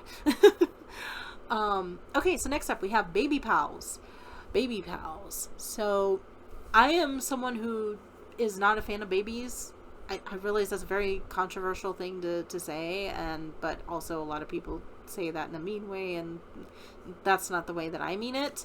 I don't mean to say that I don't like babies in a mean way. You know, hey, babies are just little children. I get that entirely. They're little humans. I get that. But they are not for me. I do not want to have babies of my own. So babies are not for me. So this is kind of a surprising one, because it's not one that you would think I would have, but it's one my mom got for me ages ago when I was a kid, and I do actually like it in a way. It's kind of funny because you do hear the baby crying a lot, and it's kind of like, okay, well, this is a reminder of why I would not want to have my own, but it is kind of fun to do some of the things like like helping to teach the kid, basically, because the baby grows up through little stages, ends up going up into being like a little bit of a toddler throughout. So you have to do multiple things like feeding and changing and cleaning and making sure that they're sleeping and playing with them, and eventually you start leveling them up. And once you start leveling them up, you actually do like little learning exercises. Like it starts by going by shapes, and then there's a section where you can go by the sounds that animals make and stuff like that, and that's kind of fun. There's also little wardrobe options that you can do. There's also recipes you can buy. The cooking part kind of sucks, but the feeding part is kind of funny in its own way. The diaper changing is like, okay, whatever.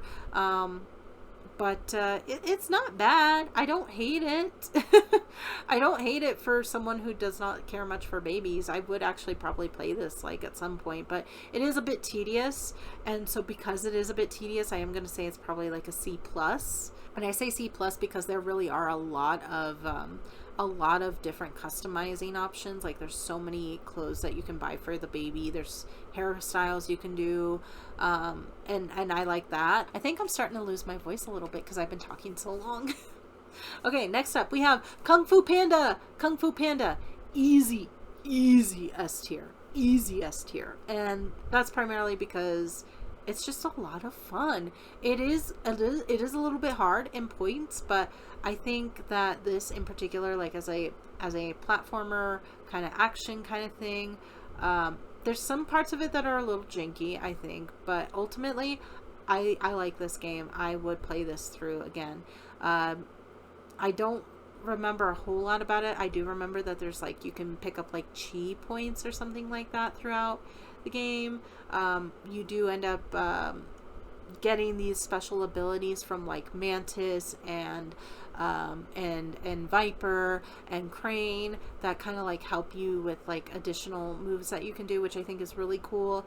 I feel like there's more in this game that I cannot remember off the top of my head for right now. I do know that there are some trick shots that you have to, there are some trick jumps that you have to do, which are kind of a pain. There's some like platforms that you have to wait for that are kind of annoying, but I don't even care. I'm still going to say it's an S tier, and I do love Kung Fu Panda as a movie. I did see the second one. I remember liking that. I have not yet seen the third one, but I know I need to. Next up, we have Just-in-Time Translations. This is not even a game. This is literally just a translation thingy for like 5 languages. So D tier. There's nothing else to say on that. I'm sorry. It's not. It's literally just like, oh, you got a dictionary? Well, here you go. This is how you say it in French, Spanish, German, Japanese. Like, that's like literally it. There's nothing else to it. Next up, we have Duck Amuck. So Duck Amuck, I want to say S tier. I really do. But I think I am going to go ahead and say A+. I do love Duck Amuck. The original cartoon is really a lot of fun. And this game is really, really true to that spirit that the original cartoon has. It's a lot of fun. There's a lot of satirical elements to it. The main reason though that I am giving it a plus instead of an S tier is just because I know for a fact there's like 1 or 2 of the mini games that I've never actually unlocked, and there's different ways that you're supposed to be able to trigger them, but it's kind of hard to really get some of them to go through. Like some of them you literally just have to wait. You have to wait and hope that after waiting that it's going to randomly give you the correct one, because there's multiples that do the waiting. Like for example, there's the in the short, there's that one section where the black curtain kind of just falls on Daffy and he has to like try and get the poles to stick it up and everything. That's one of those ones that just kind of shows up randomly in this game. If you're waiting for another mini game that has that wait time and then it ends up starting up with the black tent mini game, then it's kind of like, you know, that's not as much fun. I wish there was only like the one that was time sensitive, because I know there's also been a few times where I've been like, oh, this is new, I haven't done this yet, and then I don't react in time, and then I've never gotten it again. So that's the only thing that keeps this from being an S tier. But I do love this game.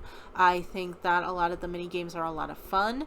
They don't always make sense. They're not always easy. There's so many mini games in this, and I love the fact that there's so much sarcasm in this. I love that it keeps so true to the actual cartoon. Now we have Drama Queens, and this is kind of a funny one because it's actually rated T for teen, which I think is like the first one I've pulled out of here that has that T rating. I think everything else has been like E or E10 plus. This one is a lot of fun. This one is probably an easy S tier for me too.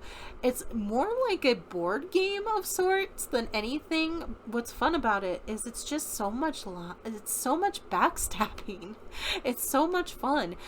You are basically playing as this girl who's got an internship along with 3 other girls, and those 3 other girls are all trying to claw their way to the top, but so are you.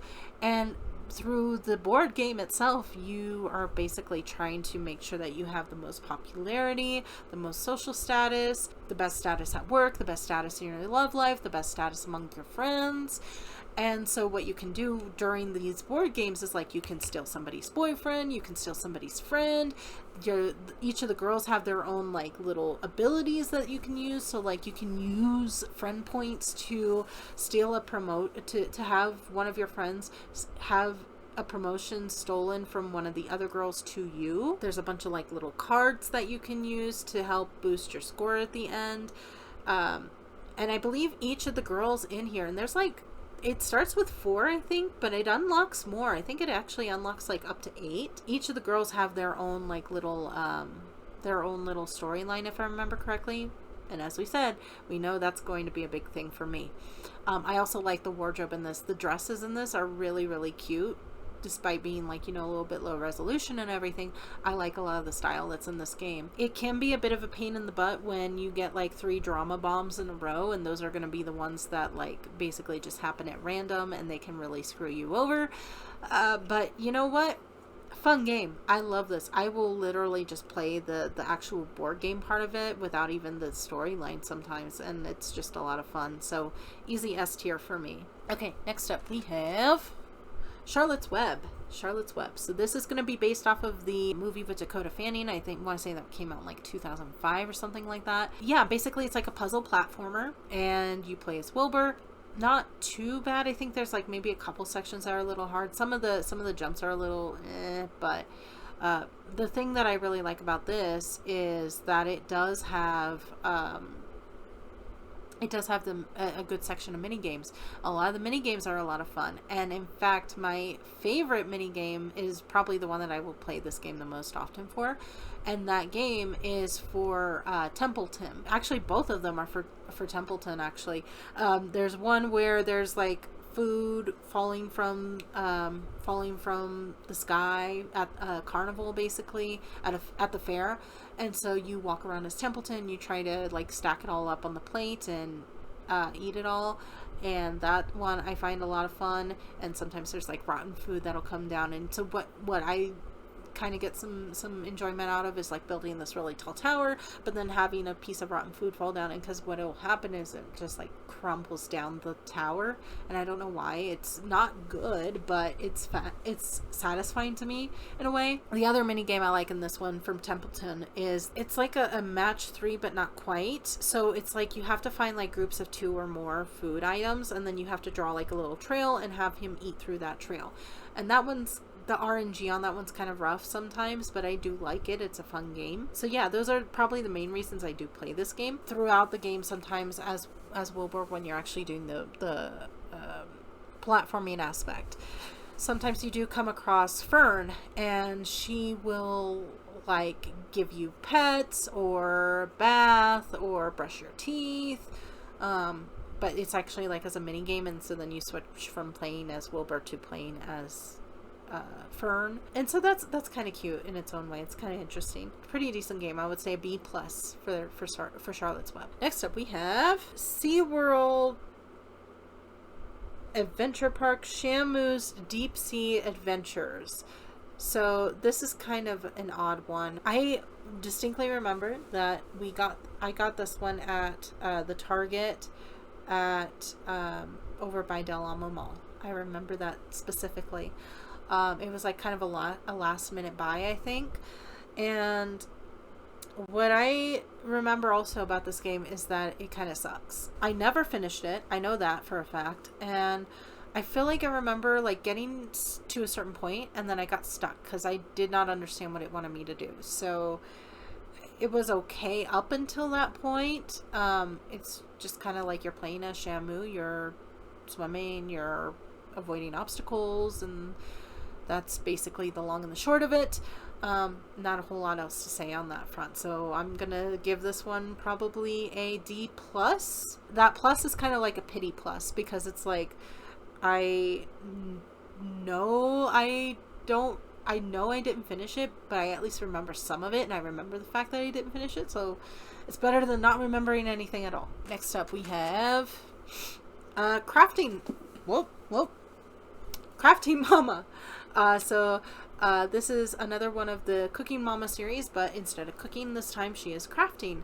And this one is fairly decent. It's not one of my favorites. I haven't gone back to it multiple times. But it is pretty fun. I think the fact that it is multiple different items, then it does have more different, it has a more varied selection of mini games, which is nice. As you'll recall, that was one of my complaints with the original Cooking Mama.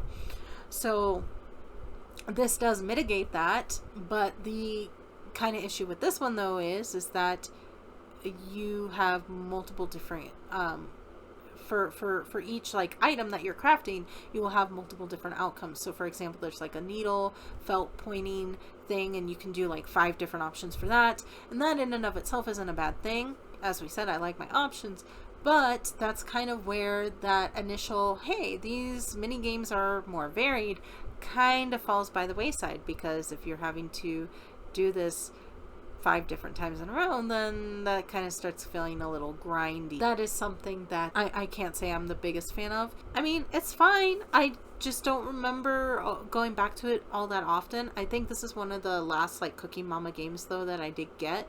So it's also probably part of why I don't have too much fond memories of it. It kind of came into my life when it was kind of getting to the point where I wasn't really playing those games so much anymore.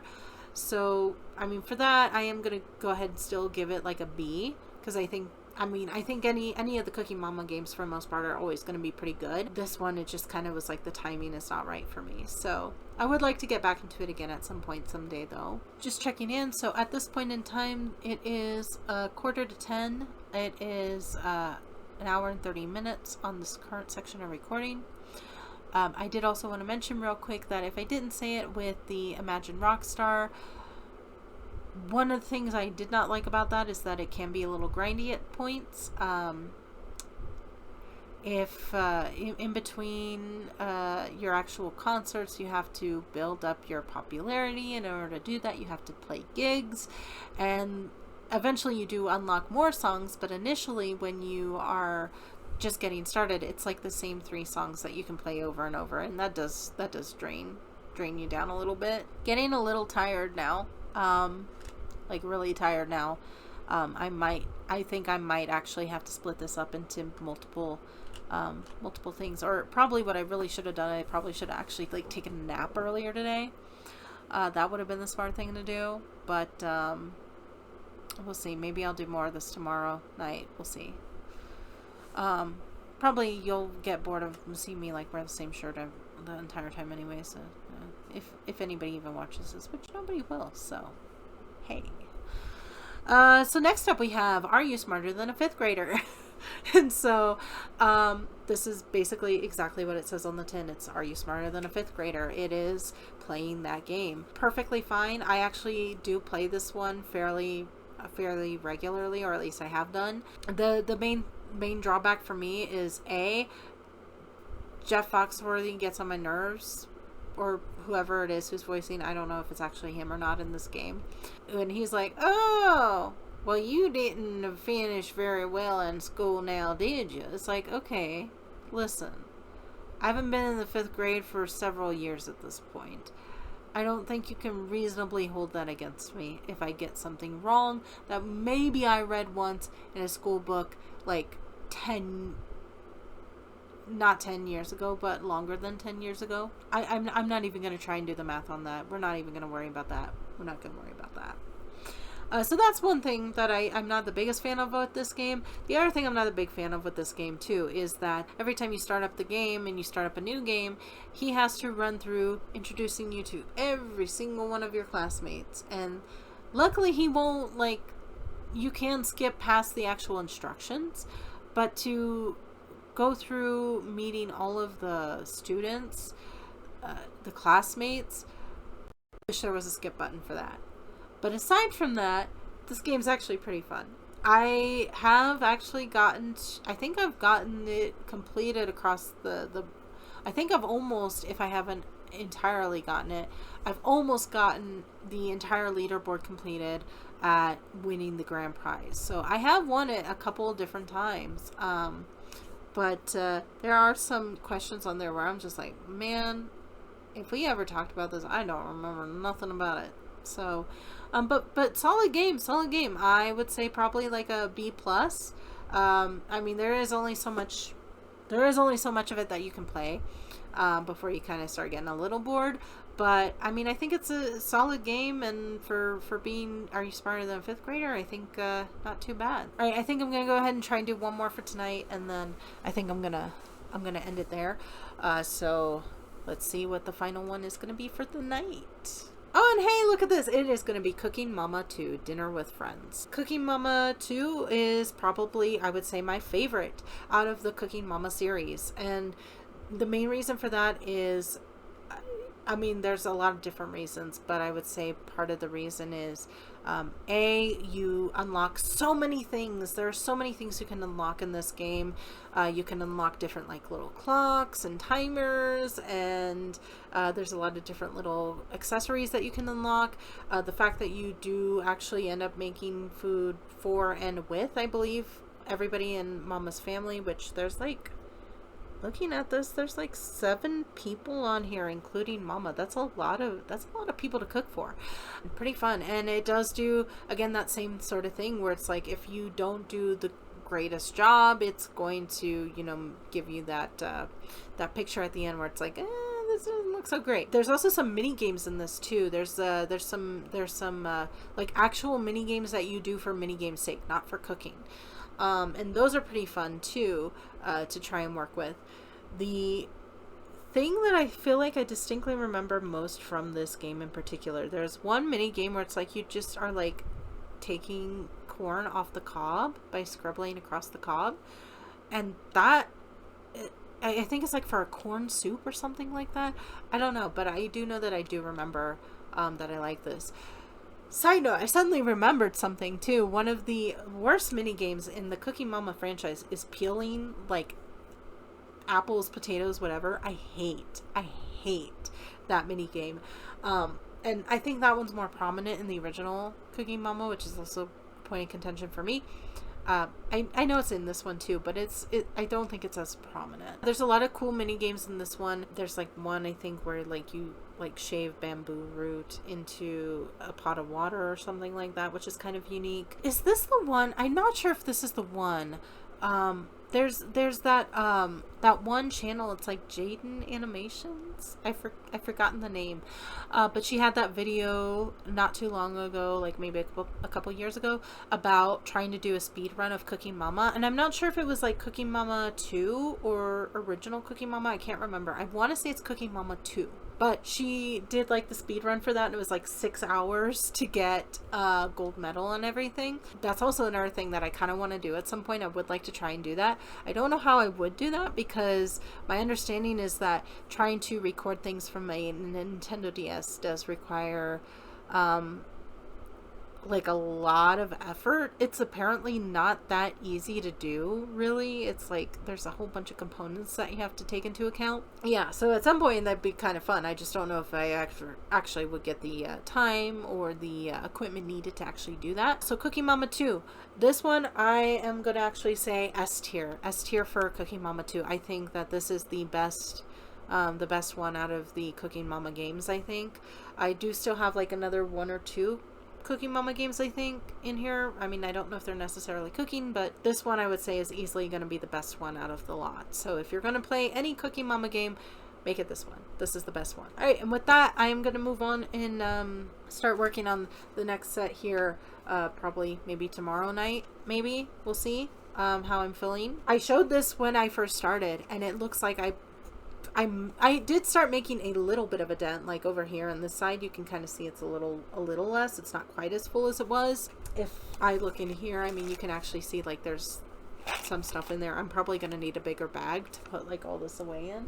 We're going to leave that as is, and we're going to pick up next time because I am really tired. I really should have taken a nap before trying to do all this. So this current recording is about 1 hour and 40 minutes. So I've been recording for about almost 3 hours. 4 hours was very, very generous of me to assume, but yeah, that's not looking very realistic.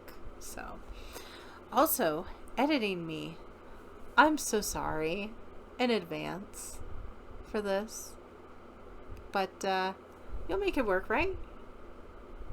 I'm sure you will. Okay, so that is going to be it for this time. I am still going to I'm still going to edit this all as like one single video, I think, which is going to be a nightmare and a half to upload. I can already tell because of how long this is taking to record, and even with editing it down, I know it's going to be a nightmare to upload. But you know what? If we don't do it, we never will.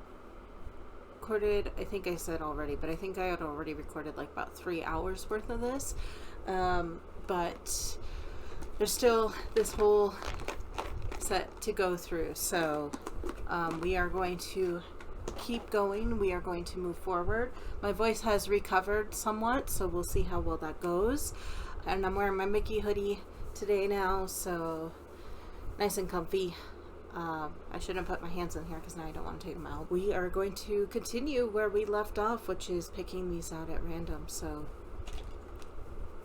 first up we have Pet Pals Animal Doctor. You are playing as like a vet technician or veterinary assistant. A bunch of animals come in and you have to diagnose and treat the symptoms. And there's a variety of animals in here. There's even like a fish at one point, a snake, a lizard in particular that I remember pretty prominently because there's like an abscess on his leg and you actually have to do like surgery and take it out. So, you know, probably shouldn't be E for everyone. It'd probably be better if this was like E10 plus because it's a little graphic. Somewhat, because the renders look fairly realistic. I mean, like, you can tell that it's blood and bone and things like that. Of course, a lot of dogs, a lot of cats. There's some really easy ones where you're just basically checking their vitals and they're good to go.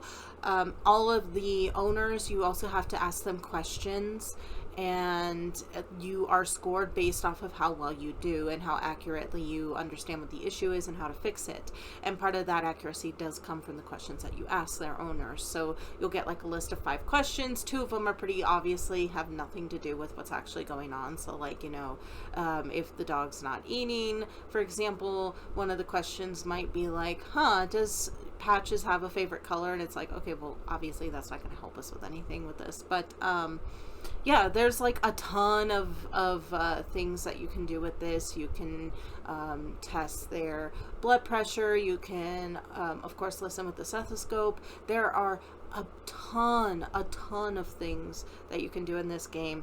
And if you do everything perfectly, you end up getting rewards and little statues and plaques and stuff, which is really fun. You can also mess up pretty badly. There is an ending for that as well.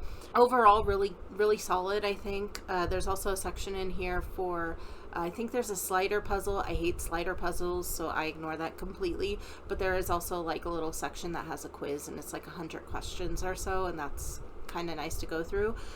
So all in all, I would probably give this like an A+.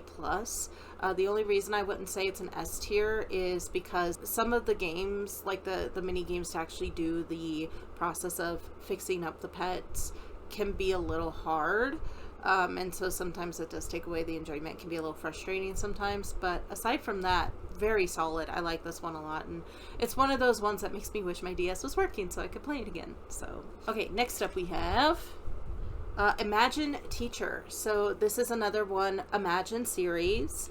And this one is probably one of my favorites. Tons of characters. You basically start out as like this teacher in this small town that only has like 4 students, and as you continue to teach them well, the student body grows. More kids come and join the school. More parents enroll their kids.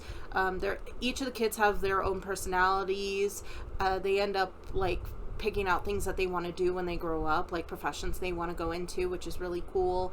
You are really, though, an all-in-one teacher. This school has like 1 teacher. Technically it's supposed to be like 2, but you're the one who's doing all the classes, so I'm gonna say it's just 1 teacher. I think it maxes out at, I want to say 12 students. It's either 12 or 16 students, I don't remember. But that's an awful lot of kids that you yourself have to teach.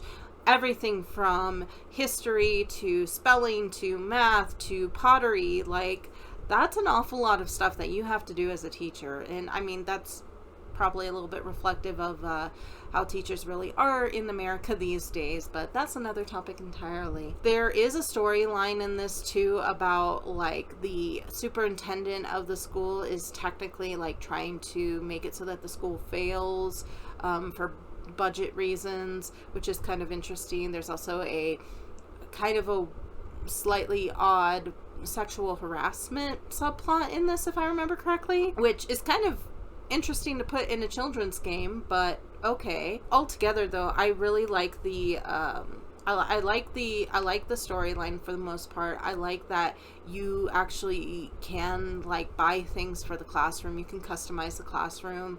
I especially love the fact that all the kids have their own personalities, and even with the kids too, when you're teaching these classes, part of what you do too is that you do also set up the seating arrangement, and sometimes there will be days when certain kids aren't getting along well with other kids, and so you have to make sure that they are not sitting next to each other or it hinders their growth, which is a little odd that it's a everyday seating chart instead of like a semester seating chart, but I don't really know how it was like back in grade school, because I only went to public school for like the last 3 years of high school. So if that is kind of normal with how it is in grade school, please let me know, because I don't know. I should probably talk about the mini games in this too. So for each class there are mini games. So for math class there's like a mini game for adding and subtracting, or like seeing which side has more of what animal, things like that.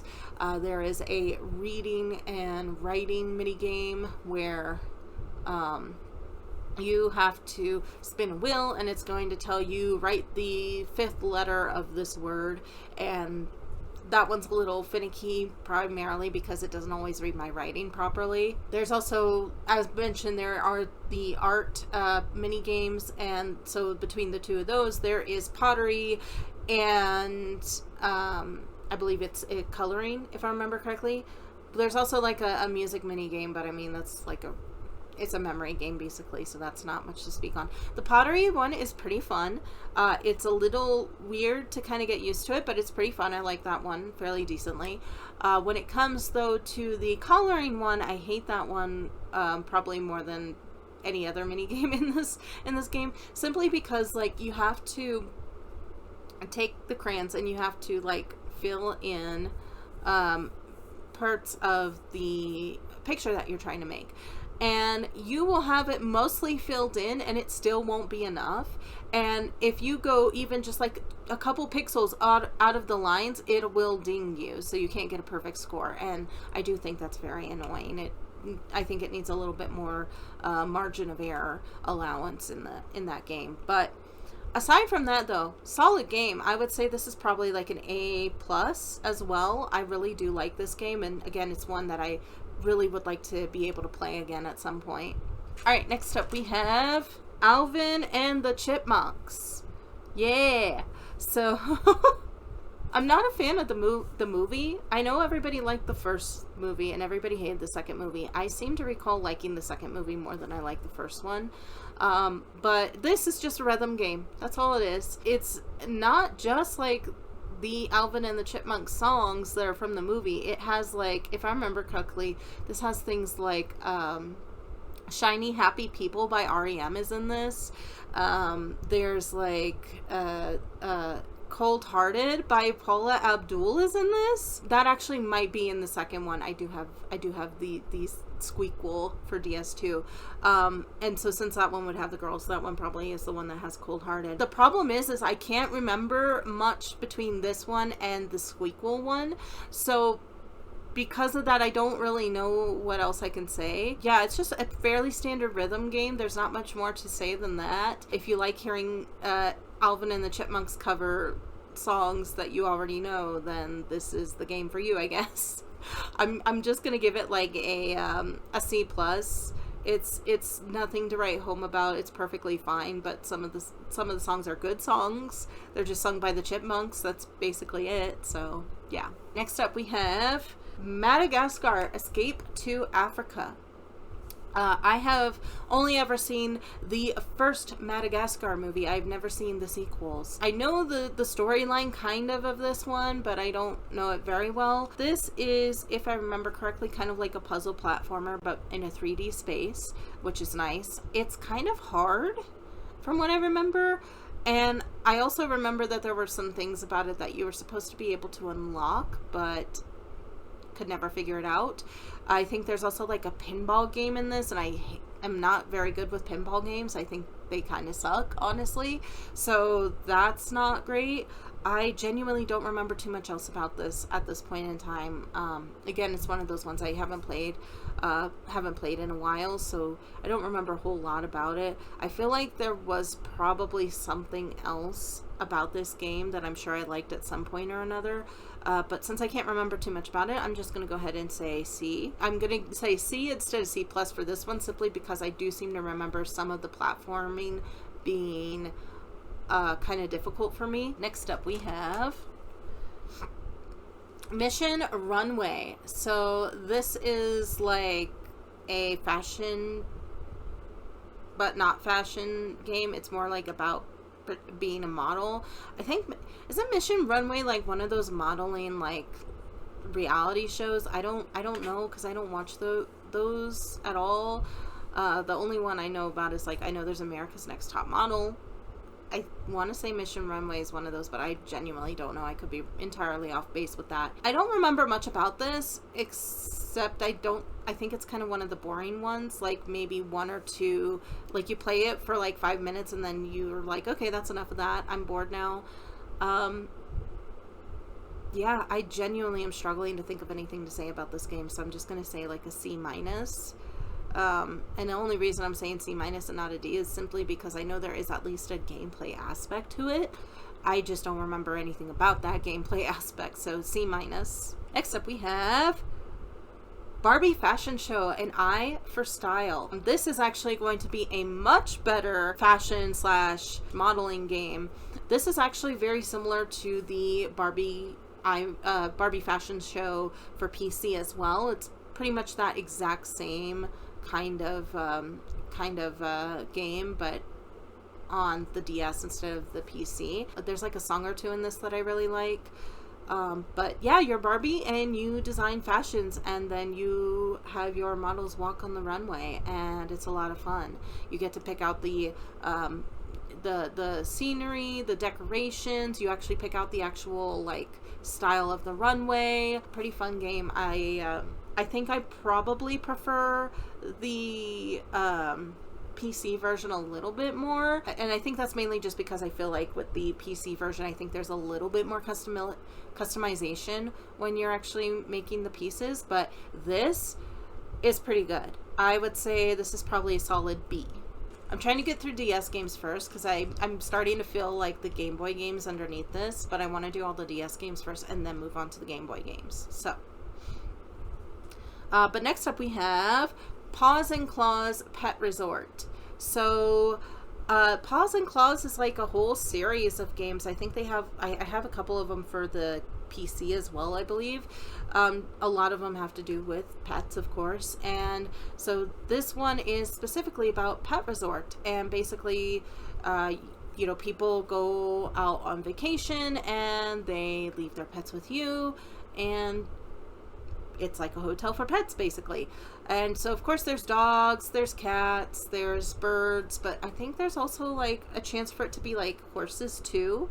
Now, I know I believe I have this also on the Game Boy Advance, and so I'm a little fuzzy on what aspects are in which one. I think this is one of those ones that kind of gets a little boring after a while, or a little tedious. So there is that. I think there are like things that you can buy in this game, but I genuinely don't remember too much more. I think this is one of those ones that kind of always frustrated me a little bit with the tedium. So I would be like, oh, you know, I haven't played this in a while. Let me pop it in and play it for a little bit. And then I play it and I'm like, I'm a little bored, you know, I kind of want to do something else now. So I don't think I ever really played this for more than maybe like 10-15 minutes at a time, really. Maybe when I first got it I might have, but like later on probably closer to like that 5-10-15 minutes or something. So this, I'm just gonna go ahead and say a C. I'm sure it's fine. Probably if I play it again I might have a little bit more to say about it, but at this point in time, there's not too much to say, really. I'm also suddenly realizing that I'm maybe like at a bit of a Dutch angle here, so if that is weird, sorry. Again, I don't have the best setup here, so yeah. Okay, next up we have Grease. Yeah, they made a DS game for Grease. I kind of still can't wrap my head around that. Everyone 10 plus. That's kind of funny. It's just a rhythm game, basically. From what I remember, this is one of those ones that I've only ever played once, so I don't remember much about it. It's also one of the last DS games I think I've ever gotten. Just a rhythm game. Has the songs from Grease. I am not the biggest fan of Grease. I really kind of don't care about Grease all that much. I know it's like a classic and all, but it's for me. I mean, sure, I'd watch it at some point. I distinctly remember like people in my high school were always like so sad that we couldn't do Grease as a musical because of the fact that it's talking about sex so much. I never really cared, so didn't bother me any. I only know that, like, I think it's Rizzo, is that her name? She's cool, but, like, that's all I know. So, the only song I know about this, or know from this, I mean, I know there's Grease Lightning, but I mainly only know that from the Evolution of Dance video. And, of course, You're the One That I Want, which I did used to sing along to a lot as a kid, but, yeah, I mean, there's not really anything to say. It's a rhythm game. It's Grease. I've played it once, and I clearly haven't wanted to touch it again for a while, so I'm just going to go ahead and say like a D+. So, and that D+ is primarily because I at least know what it is, but, I mean, it's Grease. Like, it's pretty obvious it's going to have some sort of rhythm game element to it, so that's not really, like, that big of a deal. Okay, next on the agenda, we have Imagine Fashion Imagine Fashion Designer New York. So this is, I had said earlier we had gotten the Imagine Fashion Designer just in general. This is the much superior version. This one actually has a storyline to it. And it has like a ton of characters to it, and it's very reminiscent of Devil Wears Prada in a way, which is kind of fun. And I don't know, I like this a lot. I like that there's like a little romance subplot in it. I think that's really cute. You play as this fashion designer who goes to New York. She works for this big company. She has a boss who's very similar, in my recollection at least, to Miranda Priestley from Devil Wears Prada, but maybe more in the looks than the actual personality. You also get with this photographer named Mark, and he ends up becoming your boyfriend, and there's a bunch of models that you get to meet, and they all become your friends, and they all become like your girlfriends and everything, which is really nice. And I do happen to have that sense of longing for that. But anyways, the really, really nice thing about this is you're not just doing the clothes. You're also taking care of the hair. You're taking care of the nails, the makeup. Like, you take care of everything in this. It's probably about as micromanage me as one of these games gets, which is kind of fun. And I love the hairstyles, and I love the fact that you can do so much with those hairstyles. Like, you can dye the hair in different patterns. Like, you pick, it's similar to the first one where you have like 4 different models to choose from, but then you can actually go in there and you can do a lot with those models. You can do a lot with the nails, you can do a lot with the hair, you can do a lot with the makeup, and then on top of that you do have the actual clothes that you style. I would say that there's probably 2 things majorly about this game that I don't care for, and that is there are some cards, like collectible cards, that you can unlock, but the problem is that you can only unlock a certain amount within a single game, and I think some of them you have to unlock by actually like sharing with other people, and it's like, does anybody actually know anybody else who has this game and has been able to do that, to unlock the full set? I don't know. The other thing I'm not the biggest fan on is, I know that there is one particular objective where you have to get like a purple shirt and purple bell bottoms or something like that. Like, you can make it and it still won't be up to standards, and that one, it's just that one. Like, everything else is pretty much up to your interpretation for the most part, but that one in particular really sucks. So I'm not the biggest fan of that, but once you get past that, it's pretty fun. A bit of an eclectic soundtrack in this. You have Heart of Glass by Blondie is in this game, and then there's Billy S by, I want to say it's Sky Sweetnam. Interesting choice. Pretty Woman by Roy Orbison, I think, is in this. There's Baby Come Back by Vanessa Hudgens. This is such an eclectic mix of songs in this game. I love it, don't get me wrong, but it's such an odd mishmash of choices. I would still say S tier anyway, even with the 2 things that I'm not the biggest fans of. I love this game. This is one of the ones that I've played most often, I think. Okay, next up we have Alvin and the Chipmunks, The Squeakquel. Yay, we got it. Okay, so again, basically just, it's a rhythm game. Not much else to say. It does have more songs sung by the Chipmunks, but also by the Chipettes, or I don't know if that's actually what their names are, I forget, but yeah, you have songs in here from the girl Chipmunks too.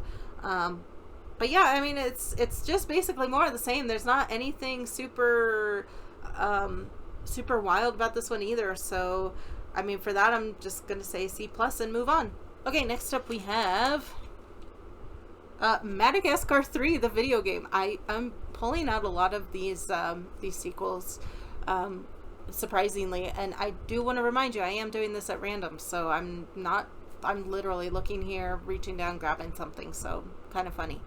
But yeah, Madagascar 3, the video game. I do not remember anything about this, except I think there's like some sections where you are doing puzzle platforming, and then there's something about like getting tickets to travel or something.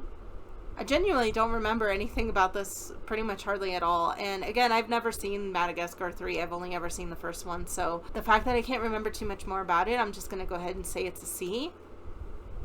I'm not going to give it a C- just because I think from what I remember of it, it probably was fine, but I just don't remember enough about it. Okay, next up we have Pony Friends! This one is one that I've played a fair amount of too. Basically just a horse game. It says pony, but I mean they're horses, I think. You get a horse, you ride it, you take care of it, and you fill up a scrapbook with a bunch of stuff. And my favorite part about this game in particular is that when you go out riding, you can take pictures of the animals. And you can also, when you are out riding, there's like certain things that you can like touch to open up new areas. And also while you're out riding, your horse can pick up like rocks and coins in their hooves. And so when you're actually like cleaning the dirt out from their hooves, you can get those rocks and coins to fill up your collection. And I really like that. I think that's a really cool aspect. I do wish it was a little more frequent, because sometimes you'll take the horse out and nothing happens, and you take the horse out again and nothing happens, and so it's like a 1 in 10 chance kind of thing. And the kind of issue with that is that the horse rides themselves are, even when your horse is galloping, they can be a little long for me anyway, so kind of annoying. And I've also had some trouble where I haven't always found the animals too that you can take pictures of. So different animals will show up at different times of day. So you can go out riding at night, or you can go out riding in the early morning or in midday, and you will get different, you'll come across different animals. And I know I filled out some of the scrapbook, but not the whole thing. The other thing with this is that there's also like little movies too of like the horses from time to time, which are kind of cute. I mean, aside from that, I don't really remember too much else. The biggest draw for me is doing those rides, taking those pictures of the other animals, and then cleaning the hooves to get the coins and rocks and stuff. So that's pretty cool. Oh, I didn't even get this a rating yet. I think I'm going to just keep it as a B for right now, because I just don't remember too much else about it. So, okay, next up we have Zoo Tycoon 2 DS. So, yeah, I kind of forgot I had the second one for DS too, but yeah, it's more Zoo Tycoon on DS, and you still can't delete fences, so it's still fine. You know, it's still a perfectly fine game if you like Zoo Tycoon and everything. It still doesn't have that same functionality. And I don't remember if I said this was the first Zoo Tycoon, but the maps in these are so small, and I like having the big map so I can put like as much junk in there as I want. But yeah, so I mean, Zoo Tycoon 2, it's Zoo Tycoon 2, but it's on the DS, so C tier for me. I'd much rather have it on the PC, I think. Okay, next up we have Wild Pets Dolphins. First thing that I feel I need to say about Wild Pets Dolphins is the nurse is hot and I am gay, so there's that. That's a pretty big draw for me for this game right off the bat. I'm not even gonna lie, she's really cute. Even though, like, technically the nurse outfit kind of like makes almost, I mean, it doesn't really make sense. It's clearly like a nurse outfit for people who think that nurses are hot. Like, it's not standard in any capacity, but she's cute, she's hot, I can't help it. I like her. What can I say? So I always end up playing as the boy in this game, because he has the big crush on her, so he spends more time with her and everything. The girl, the sister, you can play as her, and then her thing is that she has a crush on like the I want to say he's a trainer for like the dolphins specifically, if I remember correctly. And I mean, he's fine, he's kind of cute and everything, but like he's cute in like that kind of conventional way. Nurse Lady is hot though. Nurse Lady is hot, and that's the basis of this review. Like S tier for that alone. I honestly almost want to put this at A- though, simply because this gets hard. This gets hard near the end. So here's the thing, right? Basically, you're playing as a boy and girl, brother and sister. They go to spend their summer vacation with their uncle, who has this marine resort, basically, where people can come in and they can watch dolphins and orcas and so on and so forth.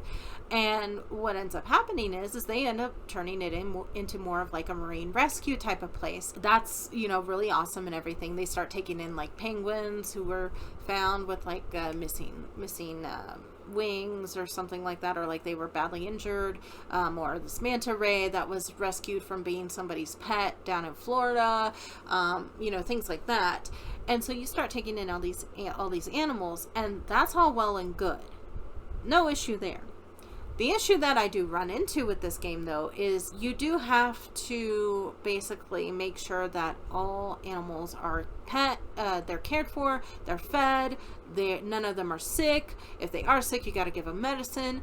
And you know, when you first start out, it's not that bad. Near the end, when you've got almost all of these exhibits filled to full capacity, and you've got to worry about your flamingos in addition to your stingrays, your whales, sharks, your sea turtles, your dolphins, your penguins, there's like 10 or so exhibits. And near the end, it gets pretty hectic because you're going to hear like the music. It goes like crazy in the background if it starts getting too bad. Because what'll end up happening is throughout this game, since you've turned it into kind of like this marine rehabilitation resort of sorts, these government agency type guys come in and they're like, hey, that's awesome and all, but if you don't actually take good care of these animals, we're basically going to seize the property and you're going to be out of luck and game over. So if too many animals do not receive proper care at once and you're like scrambling to try and get like them all fed and to make sure that they're not sick, sometimes it gets a little hard, especially if like the touch screen isn't working with you, which it will do with me sometimes. that is very frantic and anxiety inducing. But a lot of really cool characters in this, a lot of interesting character ideas in this too. And near the very end, spoilers, but turns out there's like a freaking plesiosaur on the island in this cave. You get to train and teach it to do tricks, and I have a video of that I think on my channel somewhere too, which I think is like my second most viewed channel too. A lot of stuff goes on in this game, and the storyline is pretty cool. The characters are pretty cool. The fact that you are in charge of making sure that all these animals are taken care of is nice, but oh boy, if you got anxiety, this is probably not the best game for you to play, I gotta be honest.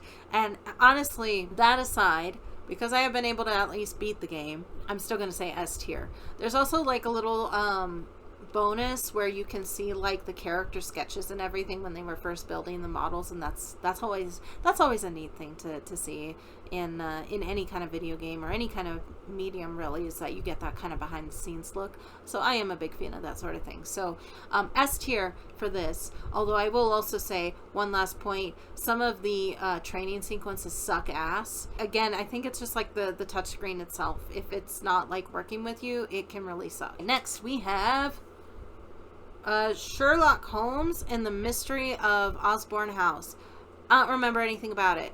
I think this is like a point and click or like tap and touch kind of game, mystery game. I've only played it once, probably. It's, I think, probably one of the last few games I got for the DS. I don't have much to say about it. If it was that good, I would have played it more than once, so D tier for me.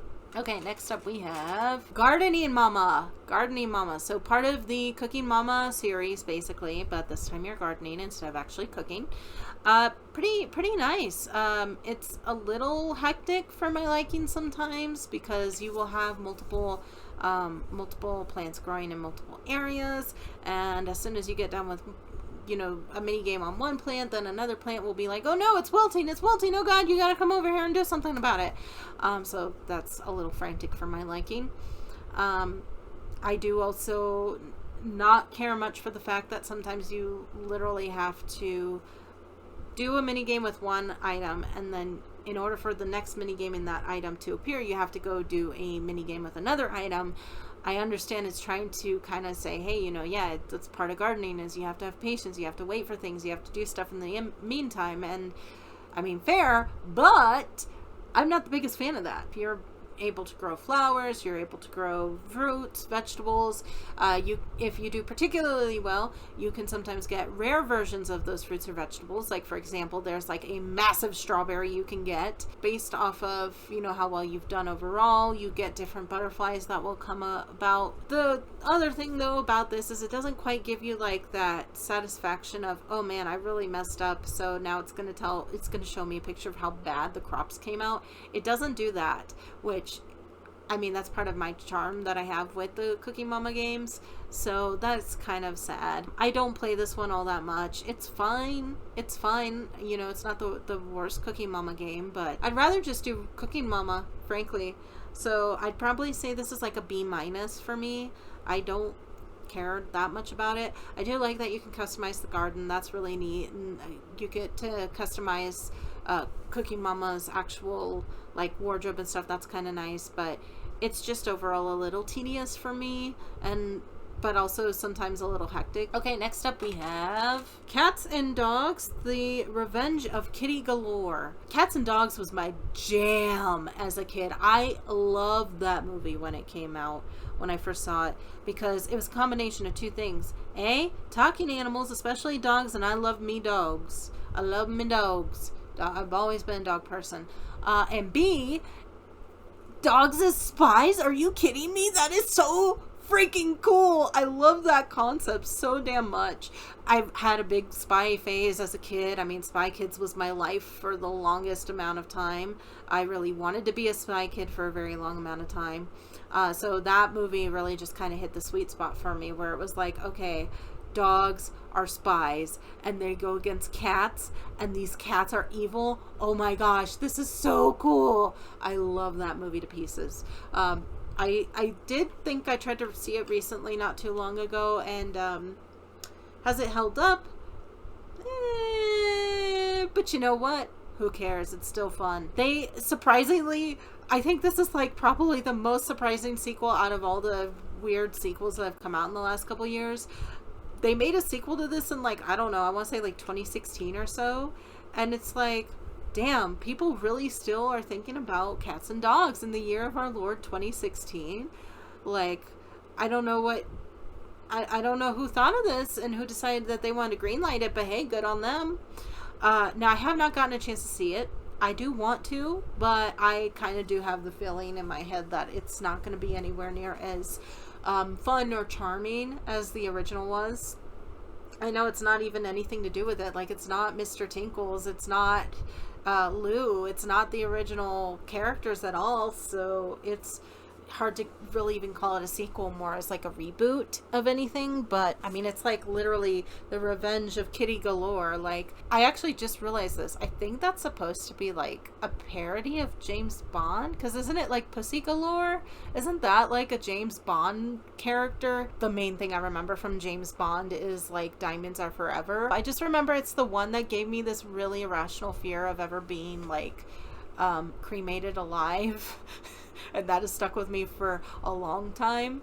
And I also do have a distinct recollection of like ABC had like a James Bond night on Saturdays for a while, for a season or two. I don't remember, but anyway, so yeah, so I think it's supposed to be a play off of that. But yeah, I never seen it. I probably will at some point, maybe, but I don't know. So this video game, I don't remember too much about it. I've spent most of this section just talking about the actual original movie more than I know about this. I played it, I think, once. I don't know if he even finished it. So I don't have much I can say on this. So I'm just going to say C-. I think I'm giving that more of like a pity higher ranking, just because of the fact that they made a sequel, reboot, whatever you want to call it, to Cats and Dogs of all things is just fascinating to me on a certain level. So yeah, probably more like a D+ if anything, but I'm gonna be nice. Okay, next up we have Ratatouille, or again Raccacoonie, for those of you who do like Everything Everywhere All at Once. So this is the better Ratatouille video game for DS. You actually walk around as Remy in a 3D puzzle platforming environment, and there's like a little button that you can use for him to sniff the air to find ingredients and stuff, or like the next objective, which is cool. It has that same cooking mini game from the first one that I went over, and I think it's actually handled better in this game. I don't know if I have too much more else to say about this, though, really. I mean, that's basically it. It's a puzzle platformer. It has some cool locations, I guess, some cool sets. Overall, it's not like my favorite or anything, but it's fairly solid. I mean, I would sit down and I would play it again. So I'm gonna say probably like a B- on this one, just because like it's not anything spectacular. There's nothing super interesting to write home about, but it is leagues better than the Food Frenzy one. If you're gonna play a Ratatouille DS game, play this one. Next up we have Frozen, Olaf's Quest. This is, again, probably one of the last DS games I ever got, and I've only ever played it once. I think I did finish it. I don't remember anything about it. I'm not the biggest fan of Frozen. I did like it better the second time I watched it through, but I personally feel like the best part of Frozen is that very first section, the ice song. Like, that song to me really felt like classic Disney for me anyway. So I love that song. I think it's the best part of the movie, honestly. I know a lot of people like Frozen. I just don't. I think maybe if I had a sister, maybe if I had siblings, I might like it better. Tangled hits more of a sweet spot for me personally. So since I don't remember anything about it, D.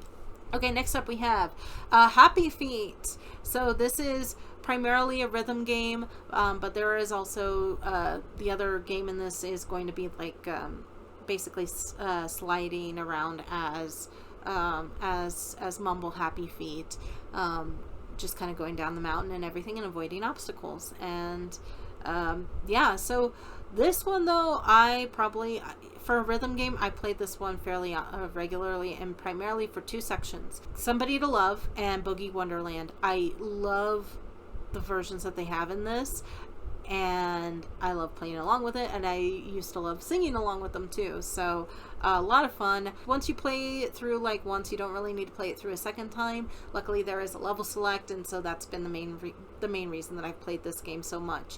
Now as far as the movie goes, I will say I love Happy Feet. Happy Feet is one of my comfort movies. That is like genuinely one of my favorite movies of all time. The fact that Happy Feet is made by the same person who did Mad Max freaking blows my mind. Like, that is such a weird thing to wrap your head around, right?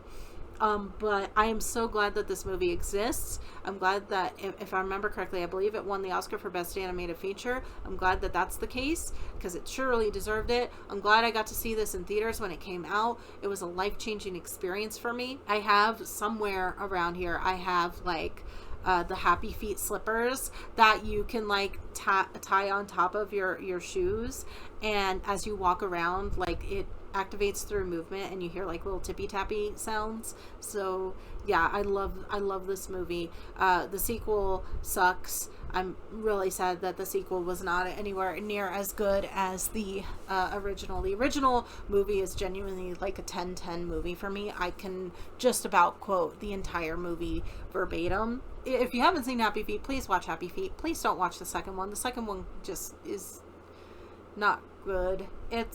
There's some parts of it that are kind of okay, but it's like, it literally has like a pee joke like 5 minutes in, and I think it actually has like 2 like within the span of the first like 10 minutes. Like, that's not a good sign, you know. That's very clearly, this is somebody lazily slapped this together because, oh, the kids like the first one, what can we put in a sequel that would be for kids? Oh yeah, kids like the gross out jokes, right? We'll throw in 2 pee jokes at the beginning of the movie. It's gonna be great. Yeah, skip the second one. It's not worth it.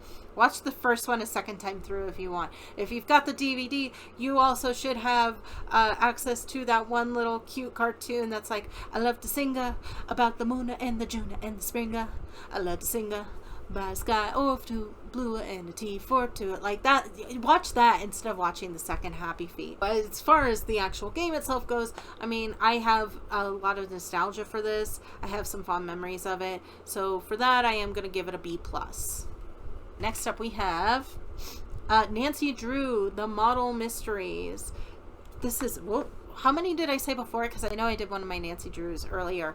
I think 4 Nancy Drew games that I have for the DS. This is the weakest of the lot, I think. I don't actually remember anything about it, really. I think I remember like some of the games were kind of like dumb and they didn't give you any hints or like any real clues of how to deal with them. So I don't have anything to say about it. I'm just going to say D+. And the plus is mainly because it's a Nancy Drew game, so I can't be too hard on it. Okay, next up we have Imagine Movie Star. So this is another one of the Imagine series. It is one of the weaker ones in my opinion. It has like 2 modes, and I don't even remember what one of those modes is. The only mode I remember is like you can do like a fashion shoot type of thing, which is like kind of what you do with all of them. It seems like the models in this kind of look really rough.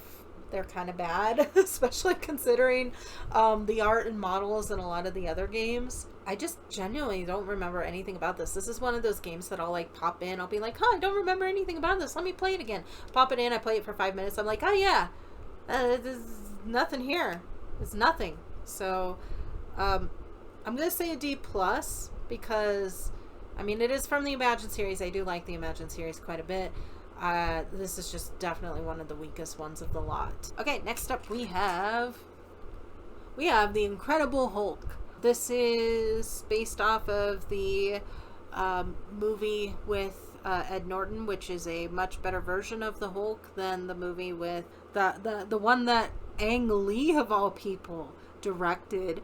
Now I will say that movie, for as awful as it is, you know what? I will respect weird editing choices like that. Like, I would much rather a movie be edited in the way that the Hulk was edited rather than a movie that just has like a weird transition or two. I feel like that's gonna throw me off more than a movie that's like, hey, guess what? We're gonna do split screen, side screen. We're gonna do like transitions. We're gonna do all sorts of weird shit. Like, I don't know. I kind of have a soft spot for that. Obviously, it's not great.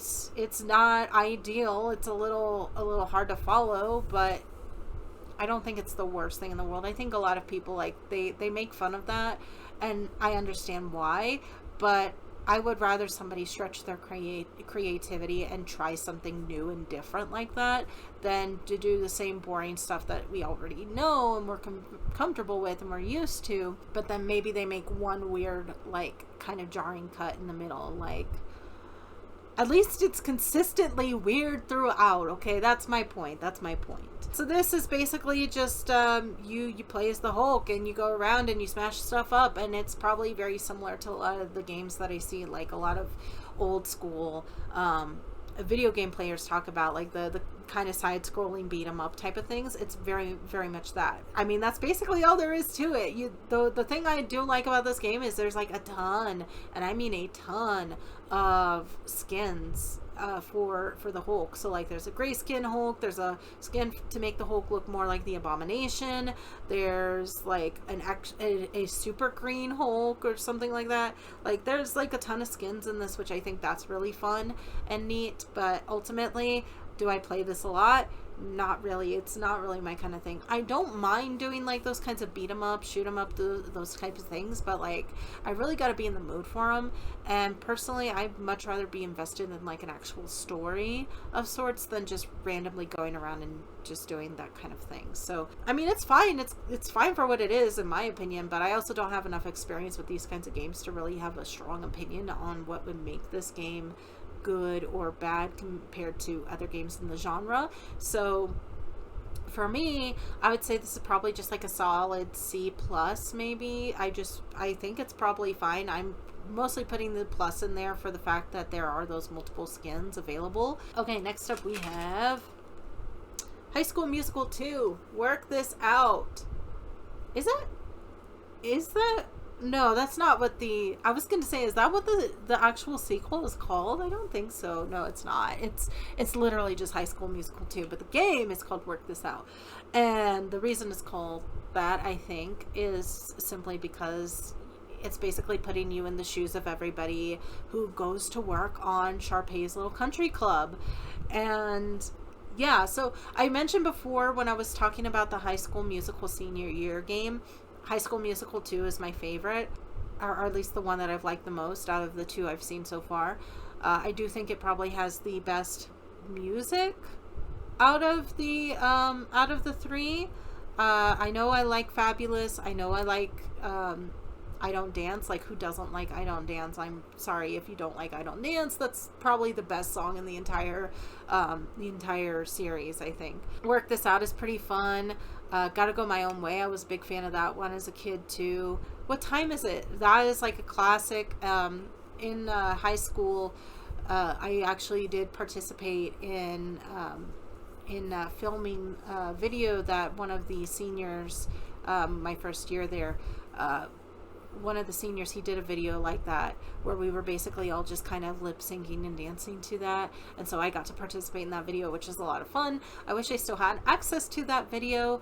I don't know if he ever maybe uploaded it on his YouTube. I know his YouTube somewhere, but I don't think I'm not sure if he ever actually uploaded that video in particular. That was a fun video to film, and we did even do like the whole little kind of wave thing that they do in that, and I wish I could find that video because I would like to see it again, but I probably look terrible in it anyway, so maybe that's for the best. This game is, like I said, you're just following along throughout, and you are playing different characters, so you even get to play as, like, what's his name? Is it Chad? I just remember, I know it's Troy and Gabriella, and then of course there's Sharpay, and I know there's Ryan. I feel so bad.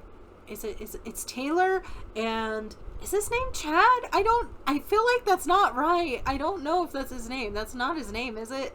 I feel so bad. I'm so sorry, Corbin Blue. I know nobody cares, and I know he's not watching this, but like, I'm so sorry. I want to say Chad. I'm probably wrong. I'm so sorry if I am. I will have something in here to correct myself. You play as them throughout, and so it changes back and forth, and so you do like little side quests and stuff, which is kind of fun, and you get to walk throughout the entirety of the little country club lot, and it's pretty fun from what I remember. Of course, since it's a musical, of course there's rhythm games in it. I feel like if it's a musical, I mean, it's pretty much always going to have the rhythm games in it. Like, that's a given. But they're pretty good, and like I said, the music slaps. So, you know, I'm fine with it. I'm good with it. I don't remember if this has Humu Humu Nuku Nuku Apua'a in it, but I feel like it should. Anyway, I'm gonna say this is probably like a solid A from what I remember. I remember liking this one fairly decently. So okay, so next up we have open season. So, fun fact, apparently there's like 3 open seasons. I didn't even know they made a sequel in the first place because I thought the first one bombed, but I guess they made more, so what do I know? But open season is one of those movies that I remember correctly. I did see it in theaters, but if I remember correctly, I think it was literally just me and my mom who were in there when we saw it. So, yeah. I don't think open season is anybody's favorite movie. I mean, I'm sure it is. I'm sure there's 7 billion, what is it, like almost 8 billion people now? Wasn't there a thing recently that was like, yeah, there's now 8 billion people on the planet. So like, there's bound to be somebody out there whose favorite movie is open season. I don't know anybody who likes this movie or who even really remembers it. The only thing I really remember of it is like, ooh, you want a candy bar? Here's a candy bar. Come outside. That's all I remember. And the fact that it's like Ashton Kutcher is the deer, and it's like, okay, that's odd casting, but okay. So this is like a 3D puzzle platformer. Not my favorite. I'll be honest, I'm generally just not a big fan of those 3D puzzle platformers. Unless it's like, it's gonna give me like side quests and stuff to do in the meantime. I'm just generally not the biggest fan of those, I think. That parts of it is kind of like, whatever. The mini games are probably what I play for the most. There's a mini game where you can like, if I remember correctly, it's like you can blow up or shoot like hunters' cars, which is kind of a weird mini game to have in there. There's a mini game about trying to pull out the porcupine quills from whatever the main bear's name is. I've forgotten. I was going to say Baloo, but I know that's not right. That is the wrong movie. There's a mini game where you can cover the big bad's face with like not tar, but like sap and feathers, and that's the main thing that I remember from this game. So it's one of those games I put in for like 5 minutes, I play, and I'm like, I'm bored, and I take it out and I don't play it again. So C-. I'm gonna say C- for me. I'm sure somebody out there probably likes it, but not for me. Next up we have Dis and Make Up the Click, and this is E10 plus, which is kind of funny to me. Why are some of these like E10 plus and they're so innocuous? Like this one here, like I can't think of any reason why this needs to be E10 plus, but then you have things like literal like blowing up a hunter's car or doing surgery on a cat. Those are everyone. Those are fine. Like, it makes no sense to me, but whatever. I don't remember a whole lot about the actual plot of it. I mean, it's basically like, hey, you're a new girl in town. There's popular girls. And you're trying to live your life and enjoy it and yada yada. You know, it's the same old thing that you find in all of these kinds of games, stories, archetypes, so on. The main thing that I remember about this is that there are classes that you have to take. Some of them are fine, but rock climbing sucks, and I hate the rock climbing section in the gym class. Worst one. And there are little jobs that you can get at the mall.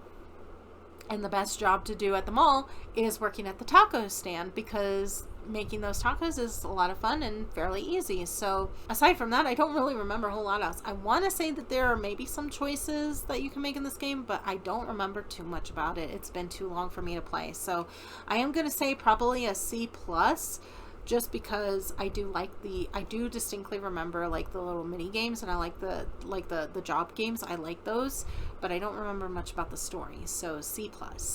Next up we have Disney Friends. This is great. I love this one.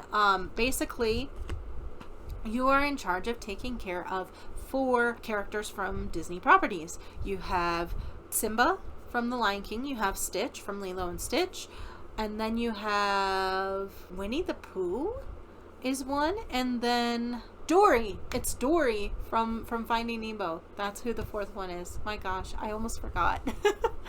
I'm fairly certain it is Winnie the Pooh, but I could be wrong on that one. But I do know for sure it's Dory, Stitch, and Simba. And basically, you are just chilling with them. You're hanging out with them. You're playing around with them. You're making sure that they're fed. Yeah, there's like a lot to it. And so you can go in at different times of the year, and I believe there's some stuff that will happen at different times of the year. They will have different birthdays and stuff too, if I remember correctly. You can meet up with Tinkerbell at one point. But yeah, it's pretty fun. I don't think there's anything in this in particular that I don't like. I do like that there's like some different little souvenirs and stuff that you can unlock. There's different little badges you can unlock for how well you become friends with each of the characters. I kind of wish that there was more. I wish there was more than just the 4. I think it would be really cool if like you could get like Pluto in here. It says 2007, 2008, so it would have been before like Baymax came out. I just kind of wish that there was like maybe 2 to 4 more characters than just the primary 4. Aside from that, this is solid. This is a lot of fun. It's very wholesome. I feel like I gotta say S tier on this. It's fine. You know, I will say I probably don't spend as much time on this as I would like to. So I maybe should be giving it an A- or an A+, probably closer to that.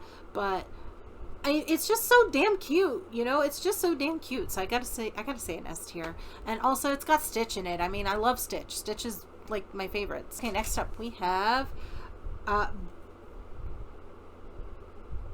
B-movie game. I had to like pause and read that for a second, because I was like, oh wait, does it say B-movie the game or the B-movie game? No, it's just B-movie game. I mean, everybody knows about B-movie at this point, I'm sure. I've like the script of it has been like a massive meme for God knows how long at this point. I did watch that movie when it came out, and I did see it when a few years back with my first boyfriend, because I wanted him to experience it. It's a bit of an odd movie, isn't it? It's a weird movie, isn't it? But that being said, this is actually a pretty good game for it being the B movie for the DS. It's actually pretty good.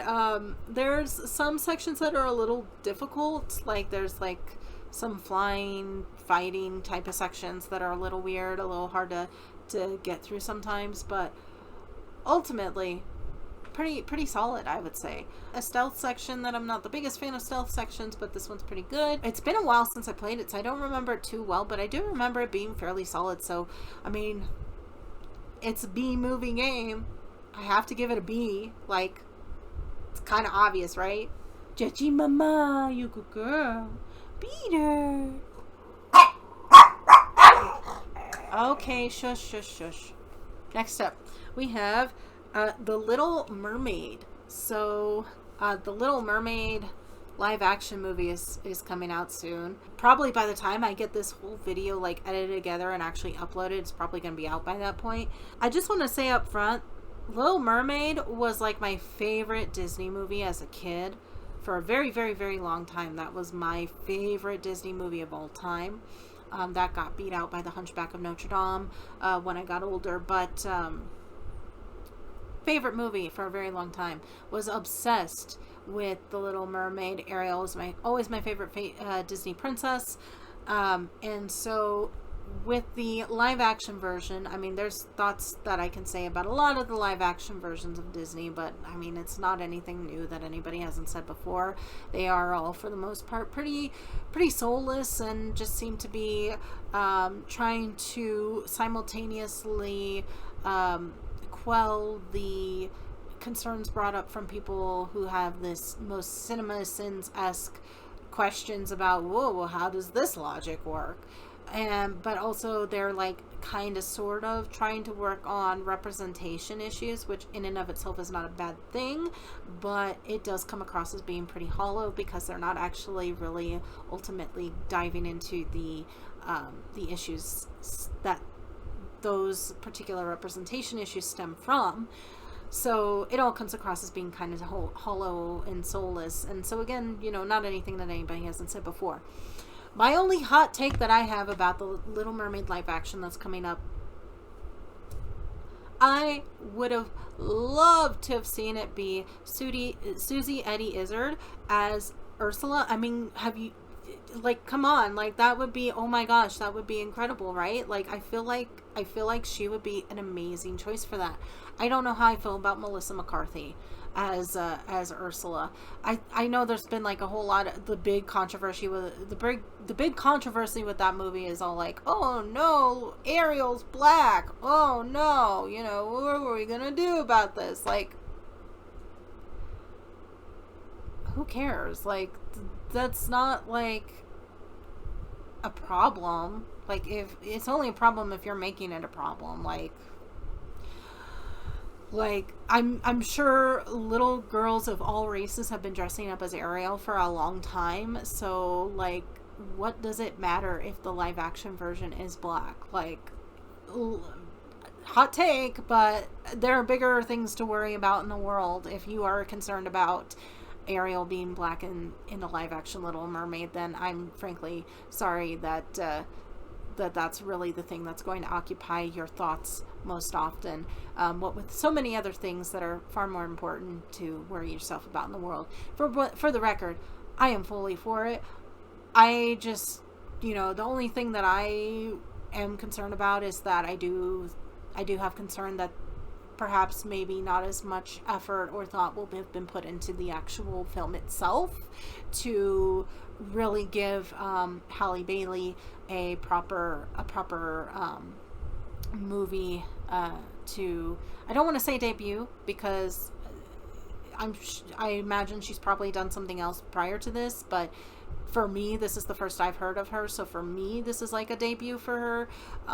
So I hope that doesn't sound ignorant, but like, I just hope that they actually put in effort into the movie itself to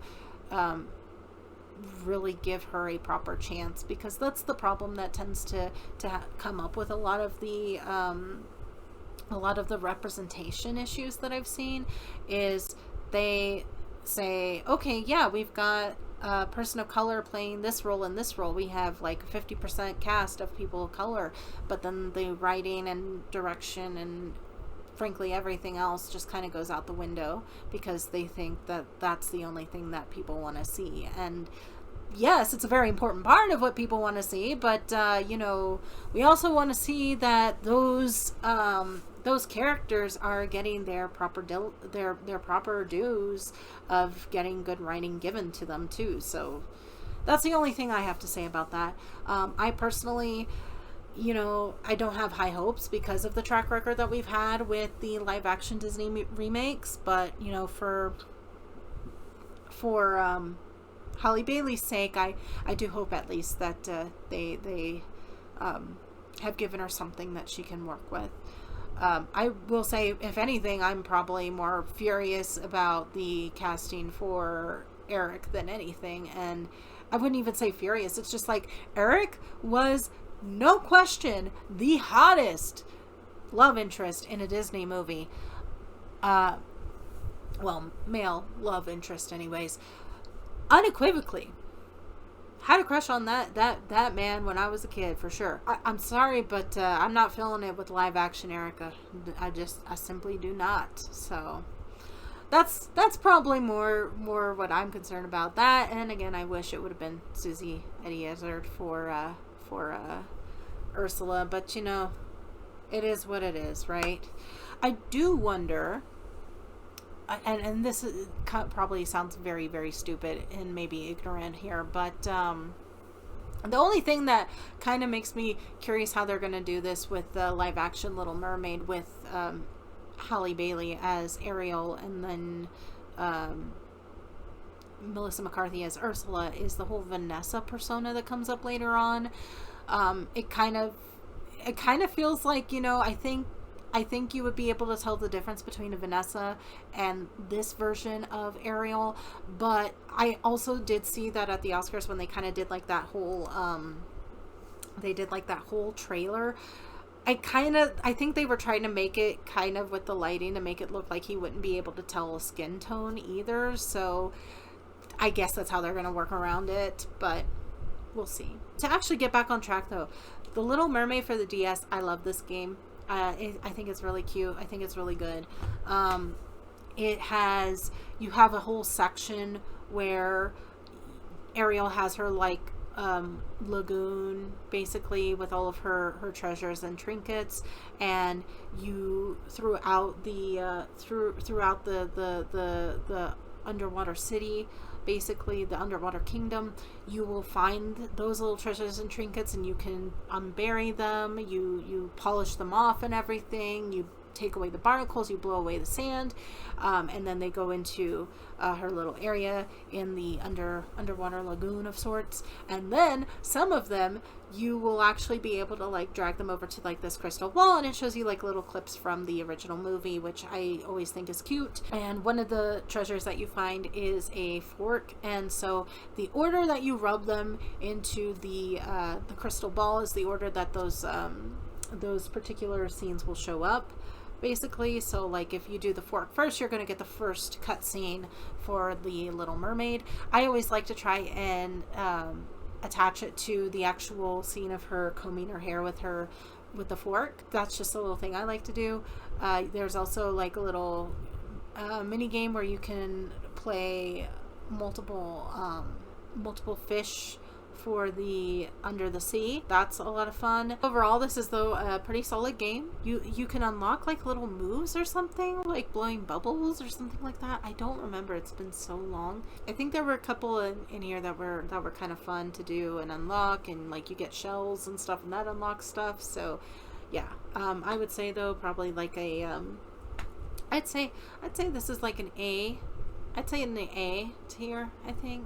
I don't think there's anything in this game that I particularly dislike. Okay, next up we have Sims 2 Apartment Pet. So this is another Sims game I have for the DS. I think I have 3 of these games. You move into an apartment, you get a pet, and downstairs you have like a grooming parlor for pets, if I remember correctly. I don't remember too much else about it. It's fine, I think. I don't think it's a bad Sims game at all. It's just, it's not super interesting, I think. It's one of those ones, again, that I'll play it for like 10 minutes or so, and then I put it away because I want to do something else. I'm going to say probably like a B-, because I mean, it is a Sims game. It is fun in its way, but it's not the most exciting. All right, update. I have been recording for about an hour, and we're starting to kind of see we can see some of like the Game Boy games are starting to kind of show up, but it also, I mean, it kind of starting to look like there's a little bit of a dent being made, just a little bit.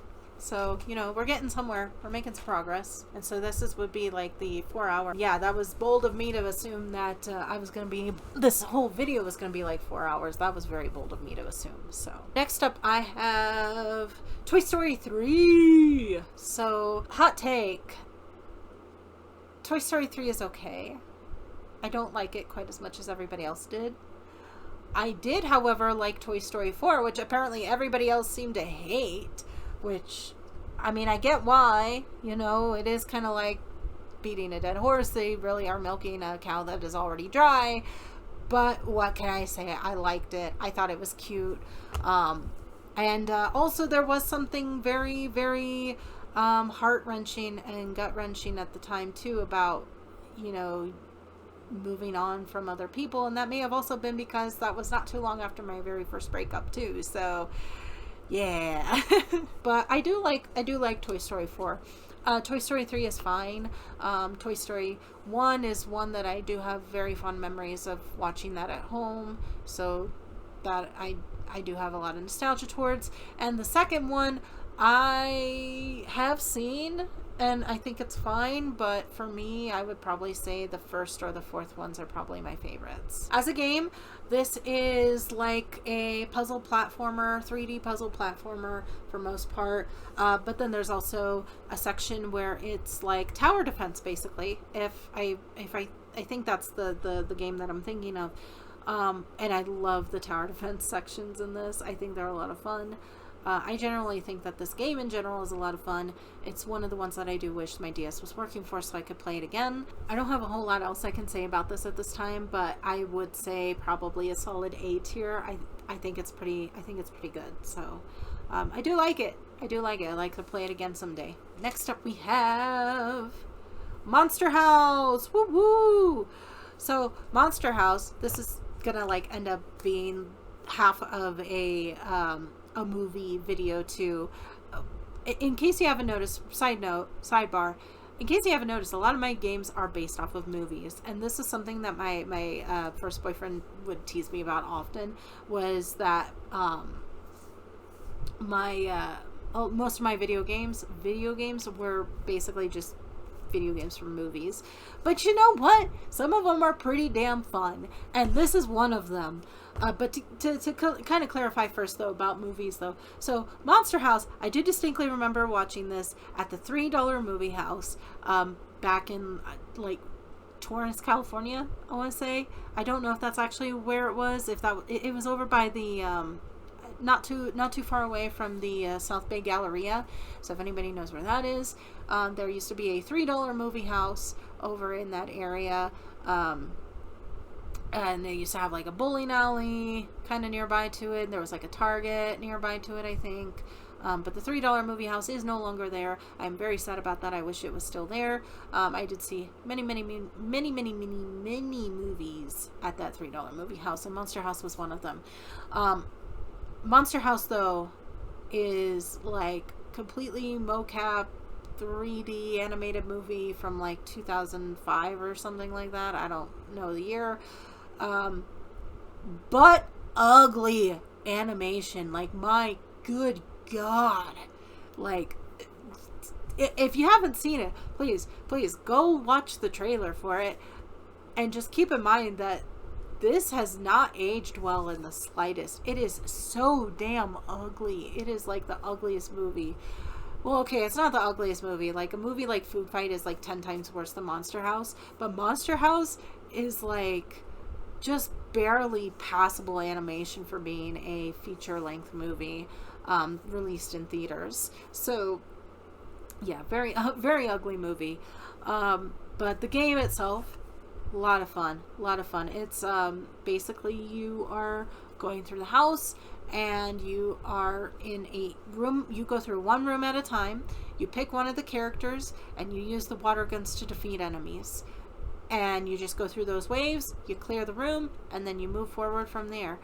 And it sounds boring, but it's actually a good bit of fun. I really like this game. I would play this fairly often, actually. I do prefer playing as Jenny because she's got the dual wielding, and I'm all about dual wielding, so that's a lot of fun. Chowder is okay, but I don't like his. I think his is my least favorite. The thing that is nice about his is that he does have one that kind of goes into like it's like a spreader kind of a water gun, so like you can technically hit 3 enemies at once, but the range on it sucks so bad that I'll never like play as Chowder if I can avoid it for the most part. And the thing is too is that with the other two, if you get there's an upgrade that will allow you to do a range, like a spread attack that has range. It's like, if I can get one of those, why would I bother playing as Chowder then? So no point there. But overall, pretty damn fun. Can be a little challenging in points, but the challenge in this one is like decent challenge, I think. So the movie itself, hate the movie. I think the movie's like, I mean, there's some interesting things about the movie itself, but it's so damn ugly. Like, I can't bear to watch it. But this, I would give this like a solid A. I think this is really fun. And I think also that the enemies are pretty creative in a lot of ways too.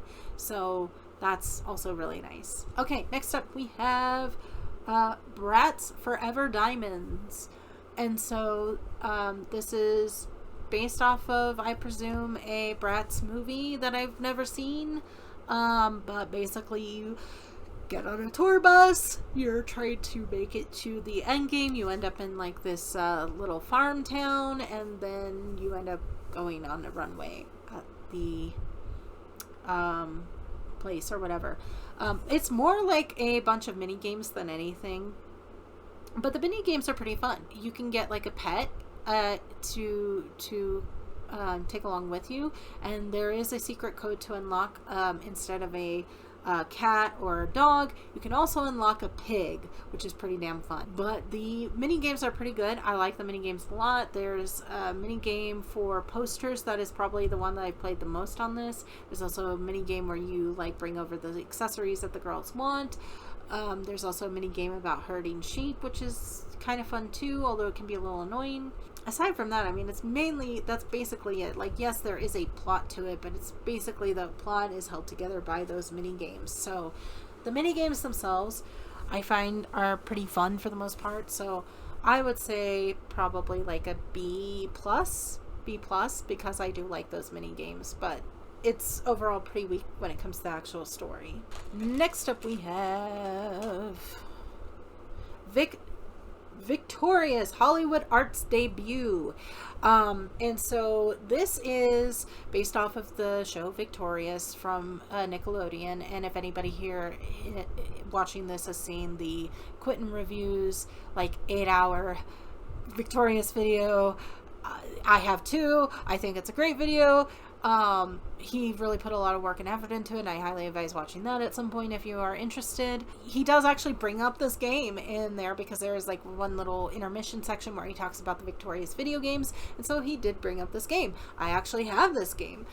I'm also not sure if he mentions this, but I am also just now realizing it, that like in the actual Victorious logo, like the main character's name is Tori, and so they have like, oh, Victorious, like, okay, whatever. Yeah, I've played this maybe once or twice. I don't remember too much about it, I'll be honest. Like, I think there's probably some okay mini games in it, but I genuinely don't remember a whole lot about it. And I think I've only played it like once or twice, so I'm gonna just say probably like a C. I think a C is good. I think a C is fair, so I don't have a whole lot more else I can say about it. If you want to see more about it, probably go watch that Quentin Reviews video and look for the part specifically about the Victorious video games, and he can probably go into a little bit more detail than I can. Next up we have Brain Age 2, more training, more minutes a day.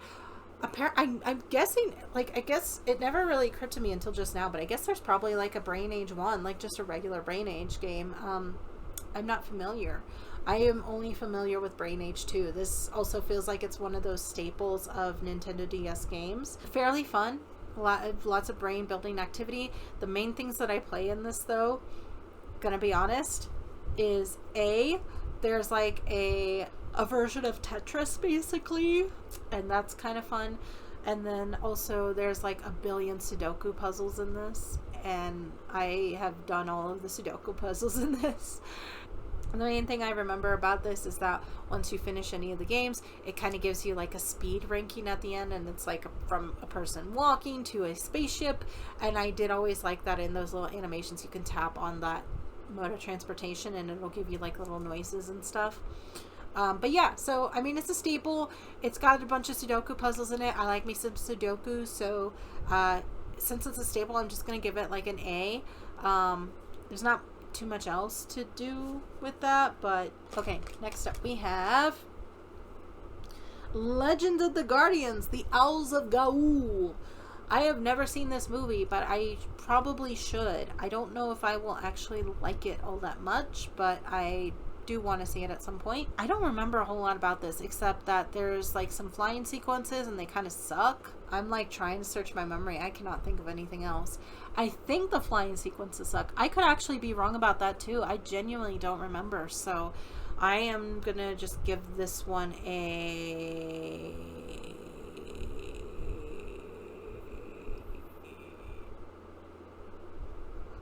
I might want to give it a C minus, actually, just because I feel like I do remember the flying sequences being a little janky, but it's one of those ones I feel like I would need to play again to know for sure. Okay, next up we have Hannah Montana! Woo woo! And so this is the other Hannah Montana game I have, and this one is more 2D rendered. You do walk around from place to place, I think, but it's more that 2D kind of style. There's a lot of characters in this one. There is a skateboarding minigame in this one that I remember thinking was kind of fun. I don't remember a whole lot else aside from the fact that I did like that there were so many different characters in this game. There was also like something about there's some dialogue options that you pick, like when you're talking with the mean girls or talking with the older brother or talking with the guy friend whose name I can't remember off the top of my head. I'm like thinking like Jason for the brother and Mitchell for the friend, but I'm like, no, those are the actors' names. I don't remember what the actual like I don't remember what the actual characters' names are. Isn't it like Oliver maybe is her friend? I don't remember, but when you're like talking with them, it'll give you like dialogue options because you typically have to like talk to them to get them to move out of the way. And so to pick those dialogue options, you have to actually like draw the shape associated with it. And I do like the fact that it gives you options, and of course there's one right one, one wrong one, and sometimes it's fun to see the dialogue tree for doing the wrong choice, but ultimately not a whole lot else there. I don't even remember really what the storyline on this one is. I genuinely couldn't tell you. But I think just because there were some very interesting characters, like I distinctly remember, for example, at the airport, there's a character and his name is like Chuck or something, but Chuck always talks about Chuck's self in the third person. So like you will be like, hey, how are you doing today, Chuck? And Chuck's like, yeah, Chuck is feeling well. Chuck is feeling well. Chuck's got the eyes of an eagle and the skill of a hawk and whatever. And like, that's just so weird and random. So for that alone, I would give this probably like a B+. And I mean, I don't remember too much else about it because it's been so long that I've played it, but I do know I played it a couple of times. Okay, next up we have Enchanted. So Enchanted as a movie, fantastic movie, great movie, a lot of fun. Enchanted video game, also really a lot of fun. The only thing I don't like about Enchanted as the video game, it is basically like a puzzle platformer in a lot of respects, and the platforming stuff is not my favorite, particularly when it comes to like climbing things. It's so slow. I hate climbing things in most games because it's always so slow. This game is sadly no exception on that front. However, what is really fun about this game is crafting. Getting items and collecting items for crafting, and then actually crafting the dresses and stuff themselves. That is a lot of fun in this game. For that in and of itself, I say this is an A tier. This is an A tier game.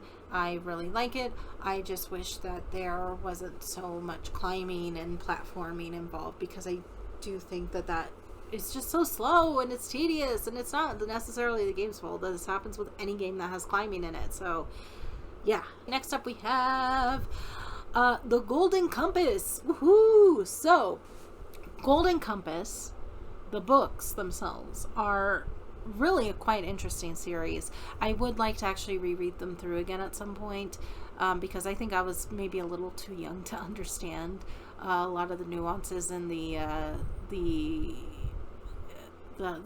second two, so much as the first one. The first one I did reread a good amount of times, but I've only ever read the second two books twice, and I do remember them being very fascinating in a very odd way. So I did like the original book, and I was very excited for the movie when it came out. And then I saw the movie, and I hated it. Absolutely hated it. Ugh, it was terrible. It was such a shame because it was like a pretty good cast for the most part, but I just felt like it did not capture the books very well, and especially the ending. The ending in particular really upset me because it was a lot happier to my recollection than the actual ending of the original book. So was not a fan of that. I do know that there is the actual HBO series now, and I have had that on my radar. I do need to watch it and see if they actually did it some justice this time. I know it's like James McAvoy's in it, but that's all I know. So at some point I do want to watch that though and see if they did it some justice, because I finally got some justice for a series of unfortunate events. I would like to get some justice for some of these other classics that I read as a kid. So, but the Golden Compass, the game, pretty good. It does have puzzle platforming parts, and it does have stealth sections, which I'm not the biggest fan of either of those. Particularly stealth sections. Like if it was, for me, if you're gonna give me a choice between stealth or puzzle platforming, I'm gonna choose puzzle platforming every time. I hate stealth sections so much. They are the worst for me, because a lot of the time they involve a lot of waiting, and it's tedious. I don't like the tedium of it. But this, what I really love about this, and what I end up playing this for the most, is using the alethiometer. That is just brilliant. I love that you can use the alethiometer so much. In the actual game itself, you'll get like these dialogue sections where you're using the alethiometer to kind of decide, how to respond to somebody, or sometimes you can even use a certain combination to unlock an extra dialogue option, which is really, really neat. I love that so much. And then you can end up learning some lore, unlocking, like, what do all the symbols mean? What do they all represent? That sort of thing. And that's really, really cool too. And so I really love that aspect of this game. However, the puzzle platforming kind of is not my favorite. It kind of sucks. And the thing to keep in mind with this is, the entire conceit is that, you're playing as Lyra. Lyra has a demon, which has a spirit bond to her, which means that, technically this is an escort kind of game through and through when you're doing those puzzle platforming sections. You constantly have to switch back and forth between Lyra and Pan.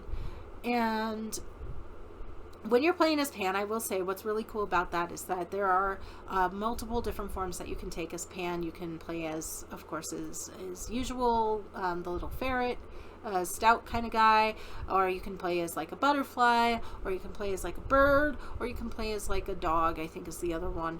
And then there's like multiple offshoots of that, which is pretty cool. So like, for example, for the bird, you can be like an owl, or you can be just like a regular songbird type. And so that's really cool. I like that aspect, but having to constantly switch back and forth between the two of them, like, oh my god, it drives me up the wall. And that's the main thing I don't like about this game. If it was just the alethiometer and maybe we're playing as Pan, I feel like that would be so much more fun. But I don't like that you have to constantly swap back and forth between the two. For that, I am going to go ahead and say this is probably like an A-. I do think it's still a solid game. I just don't like that aspect to it. But it is a really solid game. There's also a section, I believe, where you can also play as, oh god, I've forgotten the polar bear's name. I want to say it's Yor, but I don't think that's right. But you can play as him too, and he's a lot of fun to play as. You can run through and smash around things, and you beat things up with him and stuff, and that's a lot of fun too. And you can also upgrade his armor. I just remembered that too. So there's like a lot of collectibles and stuff that you can find with the puzzle platforming. No, wait, actually, if I remember correctly, you don't have to. Wait a second. No, I'm wrong. No, I just remembered. It's like you only have to play as Pan if you bring Pan out as Lyra. But if you don't bring Pan out as Lyra, you can always call Pan back to you, and then you move forward as one. So that's my bad. I really should not have said that then. So I'm actually going to change my ranking from A- to an A. Partially because I kind of feel bad about doing that, but also, I mean, it is a solid game. I'm just not big on puzzle platforming is like the big thing, and I really do hate stealth missions. Disregard everything I said about the escort mission. That's entirely incorrect. Except for there are a couple sections where you have to get both Lyra and the bear to the end, and so you do have to switch back and forth between them a couple times, but that's not as bad as I was making it sound, so don't worry about it. Okay, next up we have Nancy Drew and the Deadly Secret of Old World Park. So this is another Nancy Drew game, and this is similar to the Clue Bender Society, so it's kind of got that same vibe to it and everything.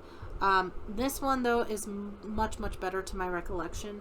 I don't remember a whole lot else about it. I wish I did. It's one of those ones that I would actually like to play again at some point. But I just mainly remember that like at one point you have to try and defuse a bomb or something like that. And some of the characters are pretty interesting. And maybe at one point Ned like breaks into some guy's backyard for Nancy or something. I don't remember. It's been so long. But I do remember that I like this one more than the other one. So this one, I am going to give this a B+. I don't remember what I gave the other one, but I'm going to give this one a B+. And that's only because it's been so long I don't remember it. It's probably closer to an A- than a B+, but I just don't remember it. It's been too long. Oh, I'm starting to lose my voice again. Oh no. I probably should have like water or something. That'd probably be smart, but I am not a smart woman, alas. Okay, next up we have... I almost picked out two. So this is Imagine Boutique Owner. This is probably one of my favorites of the Imagine series. I've got to be honest, I really love this one. There's a couple of reasons why I love this one. First off, the story is a lot of fun. You're playing as a boutique owner. There's this guy who owns like this massive like conglomerate kind of store, and he's really like, oh yeah, well, you're not gonna stay in business. And so he ends up sending over his daughter to steal things from us, as you do, and that's supposed to put us out of business. And I'm sorry, that's just such a funny thing to me. But you'll actually see her like sneaking around, and she will steal an item and leave a giraffe, like a giraffe balloon animal in its place, and so she's called the Giraffe. But that's just kind of fun. But ultimately, a lot of fun this one. You pick out your displays. You have multiple different sections in your store. You've got a candy section, a chocolate section. You've got a flower section. You've got a kids section. You've got a perfume section, and what's really cool, you get to make your own stuff. You can make like your own stuffed animals, you can make your own bouquets, you can make your own perfumes, you can make your own cakes. That is so cool. That is so cool.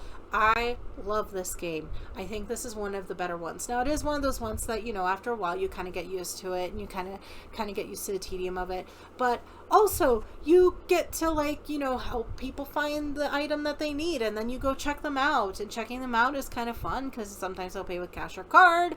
And I don't know, I just like it. I think it's got a certain sense of charm to it. I would say this is like a, man, you know, I feel like I should say an S tier. I don't know if I want to say an S tier, but you know what? I think I'm going to give it an S tier. What's also cool is that you have a couple different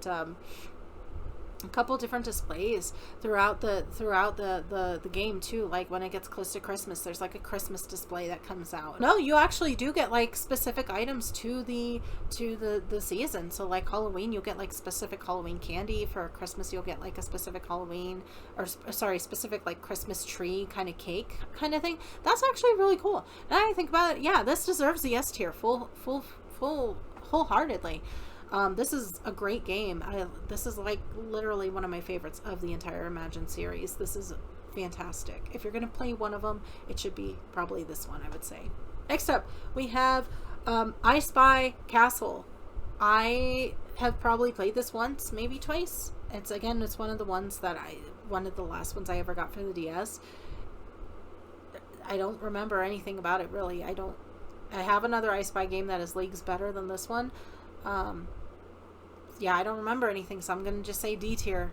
If I don't remember anything, that's easy D tier, because I don't, and I clearly didn't play it enough a second time to know. So okay, next up we have, this should be the last Nancy Drew game, at least with the DS stuff. Nancy Drew and the Hidden Staircase. The way this is going to go, the two Nancy Drew games that are kind of similar, so the Cluedbender Society and the Mystery at Old World Park, those are going to be the best of the lot. And we did discuss earlier that the Model Mystery is one that is going to be the worst of the lot. This one is pretty much in the middle. It's fine. It's a fine, okay game. It's mainly a you're looking for objects kind of game. But the problem is that the objects that you're looking for, there's only like 30 items or so. So like you play through the game, you find your items, you play it again, and half the items that you found the first time are still going to be on that list. So it's not that great. It's kind of middling, you know. It's like one that I would play through once maybe every couple of years or so, but it's not that great. So I'm gonna say this is like a C+. It's fine, I don't hate it, but it's just not that great. So next up we have Titanic. Yeah, they made a Titanic video game for the DS. Can you believe that? I don't remember too much about this, except that it's like you're playing as a woman who has an estranged relationship with her mother.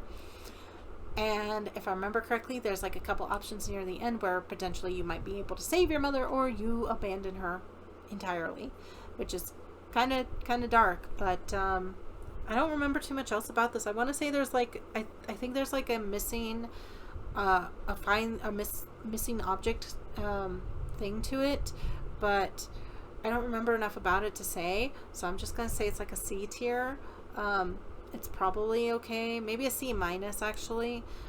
No, I'll say a C tier. I'll keep it at a C, just because I do think there are multiple endings to this, which is always nice. Okay, next up we have The Sweet Life of Zack and Cody, Tipped in Trouble. So this is like 3 or 4 or 5 episodes or something like that, and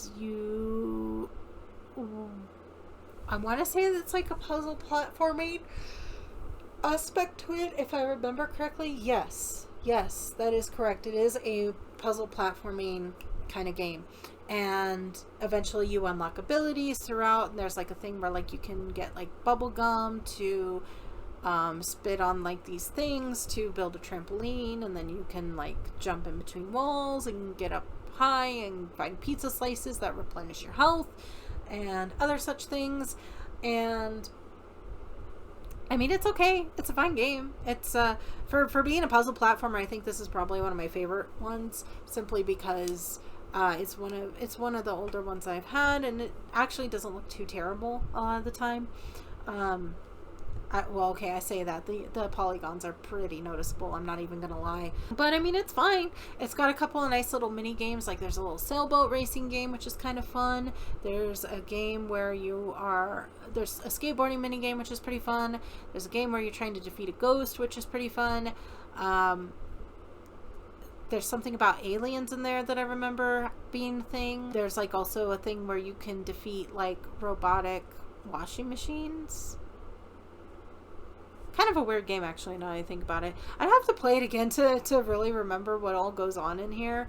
But from what I remember, it was actually pretty fun. But it is one of those games, though, where it is, since you are playing as both Zack and Cody, it is one of those ones where, as I was saying with the Golden Compass, you are pretty much on an escort mission, so to speak, every time. And so you do have to cycle back between the two of them together. Often because you are using the both of them to, boost yourself up to a higher level and things of that nature. But you do have to get them both to the end of the level, if I remember correctly, and that's always a little bit annoying. So for that, I do have to say it's probably a B minus. I don't have anything bad to say about it aside from that, but yeah, B minus, I'd say, is probably standard. pretty on point for that, I think. Next up, we have Animal Crossing Wild World. So this is the one Animal Crossing game that I have. And I was obsessed with this when I got it as a kid. The fact that you could go in there every day, there'd be something new going on every day. The fact that, you know, the seasons would update along with your time zone was really cool to me. The fact that there were set things that happened every day of the week was really cool to me. The fact that it really just genuinely is based off of your time, and the time goes same as your time, is a really nice thing. I really like that. I liked building the relationships with the creatures, the animals in Animal Crossing. I love KK Slider. I love going and jamming with him on Saturday nights. I think it's Saturday nights. I love that I've gotten to get to know Mabel and Sable. They have some really interesting backstory that I've gotten to learn. I love a lot of the characters that have shown up. Apollo is probably my favorite. I'm a big fan of Apollo. He's great. He's just a fantastic guy. The different things that can happen, meeting Red, meeting Gracie, like just so many things can happen in this game, and I love that it has so much variety to it. So many different fish that you can catch, so many bugs you can catch, so many just things in general you can do. I love it. I think it's just a fantastic game overall. The only thing that I don't like about this game is that I do know that there are some things that you can only unlock if you actually go and visit somebody else's town or have somebody else visit your town. And I do think that is a very sad thing. I hate that that's something that you have to be able to get with somebody else to unlock those sorts of things. That always just makes me kind of sad. But overall, Animal Crossing Wild World, even without that, even knowing that I'm missing out on some of those items, easy S tier. We love Animal Crossing in this house. If I had like the kinds of consoles that the other Animal Crossing games are on, I'm sure I would be playing those as well. So yeah, I love Wild World, and I love Resetti also. Resetti is great. I love him. I'm wondering if maybe I should have gotten some water because I'm feeling kind of lightheaded.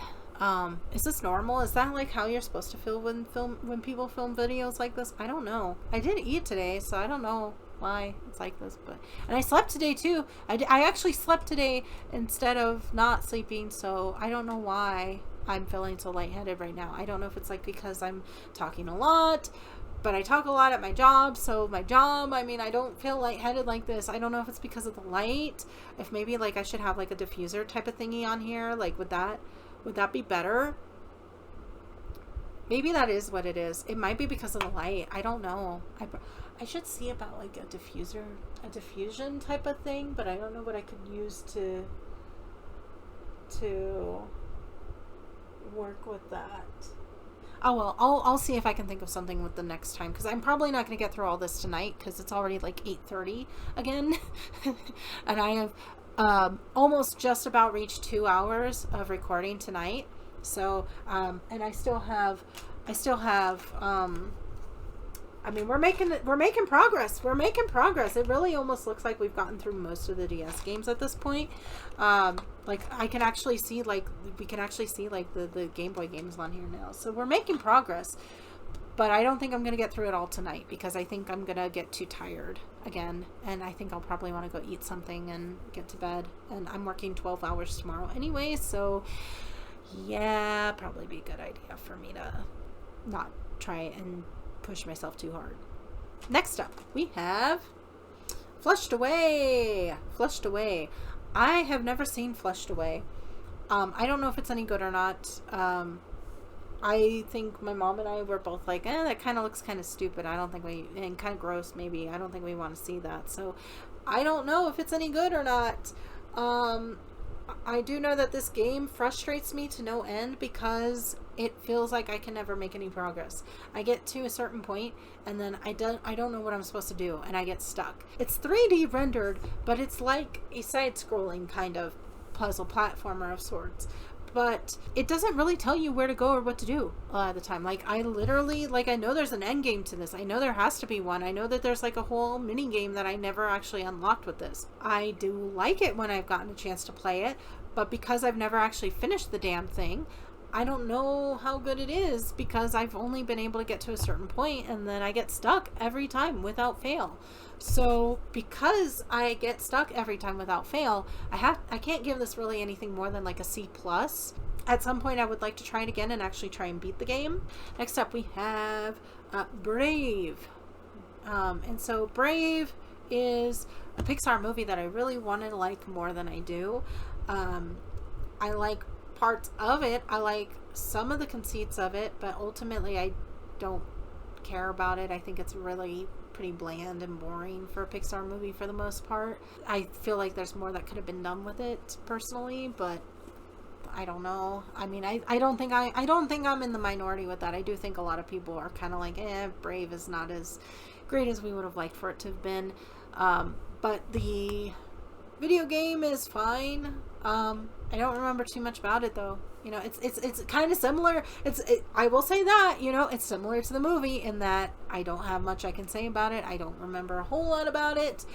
Probably wish that there was more to this game too. I feel like there was something about the elements in here, which I know is kind of like a bit of an overused kind of thing. Yeah, I'm just gonna say like a C+. I'm sure it's fine, but I don't remember enough about it. Next up we have Metroid Prime Hunters First Hunt. So this is a game that I believe came with the DS when I got it. It literally has, I don't know if you'll be able to see it on here, but it literally has on here that it's rating pending. So this is more like a demo than an actual game. And so the most I play it for is like there's like a little section where you can go through as the morph ball, and that's kind of fun, but like there's not really anything else to it. It's like a demo more than anything, so it doesn't count. So just like a D tier, doesn't count. Next up we have Wall-E.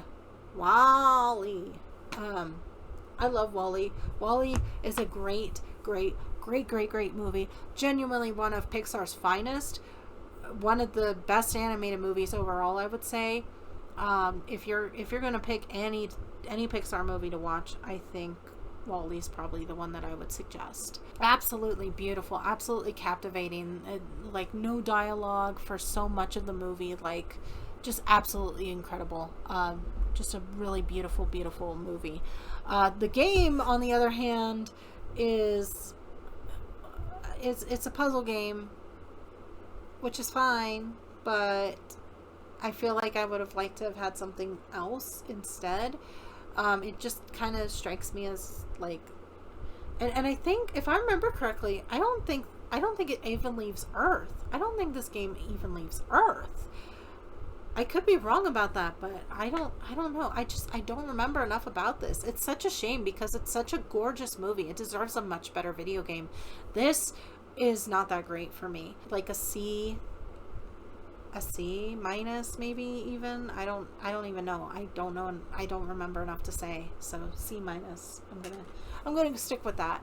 Okay, next up we have I Spy Funhouse. So I said earlier that there's an I Spy game I have that's much better than that I Spy Castle. This is going to be the one. I Spy Funhouse, so much fun, so much more fun. There are so many sections in there where you're looking for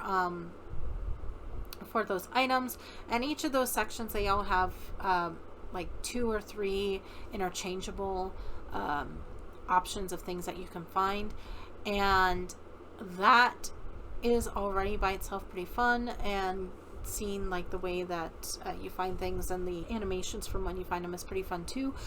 The main reason I love this game though, is the one mini game that's in there where you have to find matches of 3 or more and just tap on them to get them to go away, because it's constantly building up, and if it gets to the top of the screen, it's game over. That is my favorite one of these. And sometimes it's based off of color, sometimes it's based off of shape, but it's a lot of fun, and I love that one. I love that game to pieces. So for just that one alone on its own, I would say this is probably an A tier.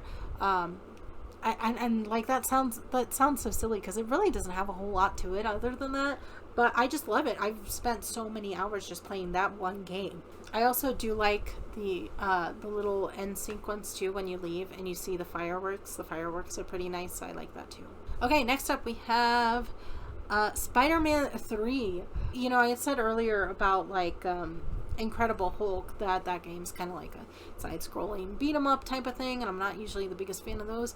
This is kind of a similar game, but it's it feels more lived in, and the thing that is really, really cool about this, the web swinging action. The web swinging action in this is phenomenal. I love it. It is so much fun.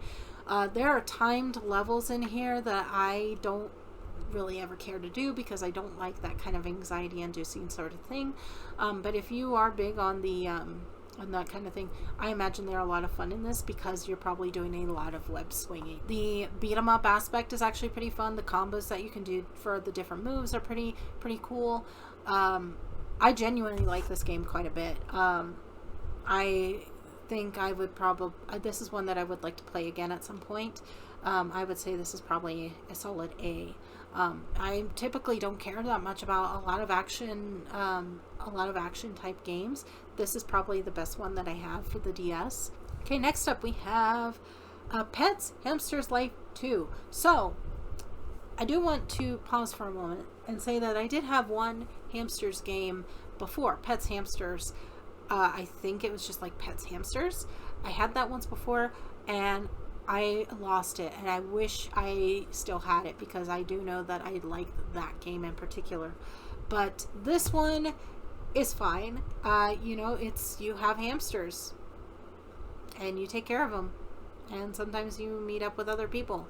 Again, it's one of those kinds of games. You get in here, you play it for like 5 to 10 minutes, and then you've done everything you wanted to do, and you're ready to move on. So, I mean, I will say the hamsters are really cute. You know, they're adorable. I feel like I've done everything I really can do in this game, so it's not great for replayability in my opinion. So that I'm gonna say it's like a C minus. Like, the hamsters are cute, but I just don't, you know, care. Next up we have Imagine Interior Designer. So another of the Imagine series. This one is okay, and in a lot of ways it is fun. However, there's a lot of stuff in here that kind of just, it's very finicky with some of the quests and missions that you have in here. Like, there's a lot of customization in this game, which makes sense. I mean, you're an interior designer, like that's kind of the idea, right? Like, you are going to be in charge of everything from the flooring to the ceiling to the placement of the furniture to what that furniture looks like. Like, fair enough. That is really awesome. I love that part of this game. What I don't like about this game is some of those missions are very, very finicky, as I said. Like, people will be like, oh yeah, I want to have this, this, and this, and you do that, that, and that, but like, it's 2 centimeters off, so it doesn't count. Like, that drives me up the wall with this game. Other than that, I mean, it's pretty fun. It's fine. I wouldn't say it's my favorite of the games, but it's fine. So, I mean, I would say it's probably like a B minus, I think. I think I'll just keep it as a solid B, just because I do think it is fun, but some of the requests are a little more micromanaging on it than they ought to be. Okay, next up we have Cats. This is probably like the best, so to speak, of the Cats games that I have for the DS. And the main reason I say that is because there's a lot of little cards that you can unlock, and they have like a lot of cool, like, different tips and trivia facts and that sort of thing. That's always fun. I do also like, there's this band called Not a Surf, right? And apparently they had a hit called Popular. I never heard that song ever in my life, but apparently that was a hit. I found out that they were technically considered a one-hit wonder after I got this game, like years after I got this game, and I was like, oh, okay, that's cool. The thing is, though, is I know Not a Surf from this game because they do the opening song, and it's like meow meow meow meow meow meow meow meow meow meow meow meow. That is Not a Surf, and that is how I know them. And I love the little opening song. I think it's really cute. Aside from that, I mean, basically what it is you've got a cat. You make sure he's fed, he's watered. You play with him sometimes. Sometimes you go visit somebody else's cat and you do the same thing. Sometimes you take a picture. And it's one of those games where you play for 5 minutes and you've done everything that you need to do. Unless there's more to it that I never unlocked, but yeah, it's kind of very similar to that hamster's life. Again, it's just like you go in here for 5 minutes. And isn't that kind of sad? I said this was like the best Cats game that I have for the DS. That's primarily because of the graphics. The graphics are nicer in this than the other one, and I do like that it has those trivia cards. But yeah, ultimately like a C, and I'm giving it a C instead of a C minus for the fact that it has the trivia cards and the opening song. Next up we have Up. So Up is another one of a really nice and original Pixar movie. I remember when I first saw the teaser for it, I thought it was going to be stupid and I was not interested. And then we got the actual trailer. I was like, okay, sure, fine, I'll watch it. And then we watched it. I was like, okay, this movie's great, actually. Up is really a great movie, of course. Everybody loves the first, 10 minutes. That in and of itself is a short film, basically. In and of itself, it's absolutely stunning, fantastic, beautiful. The video game is fine. It's kind of a puzzle platforming game, if I remember correctly. I don't remember too much else. I think this is also similar to WALL-E. It's not as good as the movie itself, and the movie probably deserved a better game. This one, though, I feel is at least a little bit more in spirit with Up itself, since the idea is, there is an exploration aspect to the original movie. So for this one, I'm going to say probably like a C+. But it's not one that I go back to very often to play. Alright, next up we have Tangled. Now Tangled, I love Tangled as a movie. Genuinely one of my favorite modern Disney movies. And if for nothing else, for the fact that I do love Mother Knows Best, that is a great song, and also some of that relationship does hit a little bit home for me, I'm not gonna lie. But Tangled itself is I like it. I know not everybody does. I like it. But the video game is, again, it's kind of a little lacking. I don't remember a whole lot about this. I've got to be honest. I feel like it's just a C tier. There's not really anything to say about it.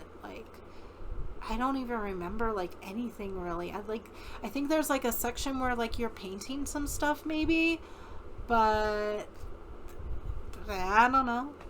Again, guys, I'm trying to pull out all the DS games here first, so the reason it's starting to take so long is because we really are getting down to the nitty gritty with those. So next up we have Surf's Up. So Surf's Up is another one of those movies that I'm I feel like I saw this in theaters with just me and my mom. There might have been maybe 2 other people in the theater for this. Surf's Up, if I remember correctly, actually kind of not the worst movie ever. Was actually pretty fine, but I guess apparently they made a sequel with some wrestlers or something. That's all I know. But yeah, I should probably see this movie again at some point. But yeah, this is just a surfing racing game. It's not actually as boring as it sounds.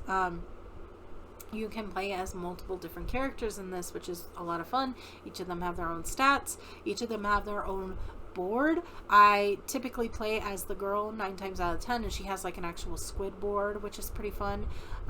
There's little power-ups and little secret routes that you can take, which I like. Ultimately, I think this is pretty solid for a racing game. There's not anything super special about it. It is just a racing game, but I like it. I think it's fairly solid, so I would give this a B+. Okay, next up we have Power Play Pool.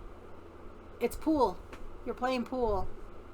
It's got some physics to it. This isn't like the bowling game where you actually have characters you can play as. It's literally, hey, you want to play a game of pool? Here you go. Here's a stick. Pretend to play pool. That's it. I played it once. It's boring. D tier. Next up we have March of the Penguins. I've never seen March of the Penguins, but I probably should at some point. There was this big old penguin craze back in 2005, because it was we got this and then we got Happy Feet. March of the Penguins, the video game, kind of annoying. You're supposed to kind of like guide the penguins from one end of the map to the other, and you have like little tools that you use to do that, and it doesn't always make sense, but the tools themselves are kind of cool. Like you can get like an ice bridge and you put it across the platform, or like there's like a little spinny doodad that they can like slide down. You can also have them like swimming and stuff and trying to surface for air, things like that. It's been a long time since I played this. This is really, realistically, this is kind of an odd franchise, or an odd property to make into a DS game. Like when you think about it, like who said, you know what the kids want these days? The kids want March of the Penguins for the DS, because like every kid went and saw that documentary, right? Like it's kind of an odd one when you think about it. I don't know if I ever finished it even. It got a little difficult. It was really hard for me to understand what it wanted from me a lot of the time. So I would just say like a C plus maybe. I mean, it was nice when you could like when you do get like all the penguins over to the end. That is a nice feeling. Okay, next up we have Nintendogs Lab and Friends. And I know I have, so technically I've got 3 Nintendogs games. I really probably should do all 3 of them together, same as I did with Lost and Blue, because they're all basically the exact same. So, you know, nothing special there.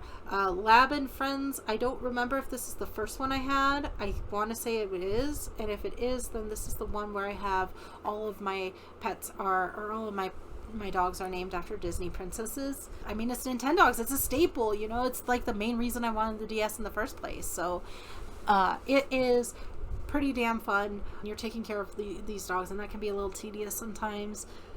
But taking them for walks is a lot of fun. What I always thought was really fun about taking them for walks, too, was the fact that if, you know, they do their business and they poop and you don't actually pick up the poop, the next time that you actually meet up with like one of the other dog walkers, they'll be like, "Oh, their poop, that's so gross." And I always thought that was hilarious, especially because like your dog will literally like poop like by your front door, and then you walk like half a mile and they suddenly somehow know that you didn't pick up your dog's poop. It's like, how do you even know? You weren't even in this area. You're like all the way over here by the park. Like, what are you talking about?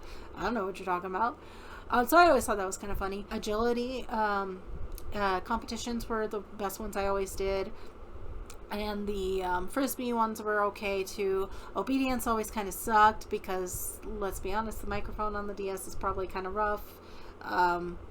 But I like that there's so many different collectibles and items you can find. Like I've got like, there's like a little spaceship, like a NASA spacecraft kind of thing. There's a globe.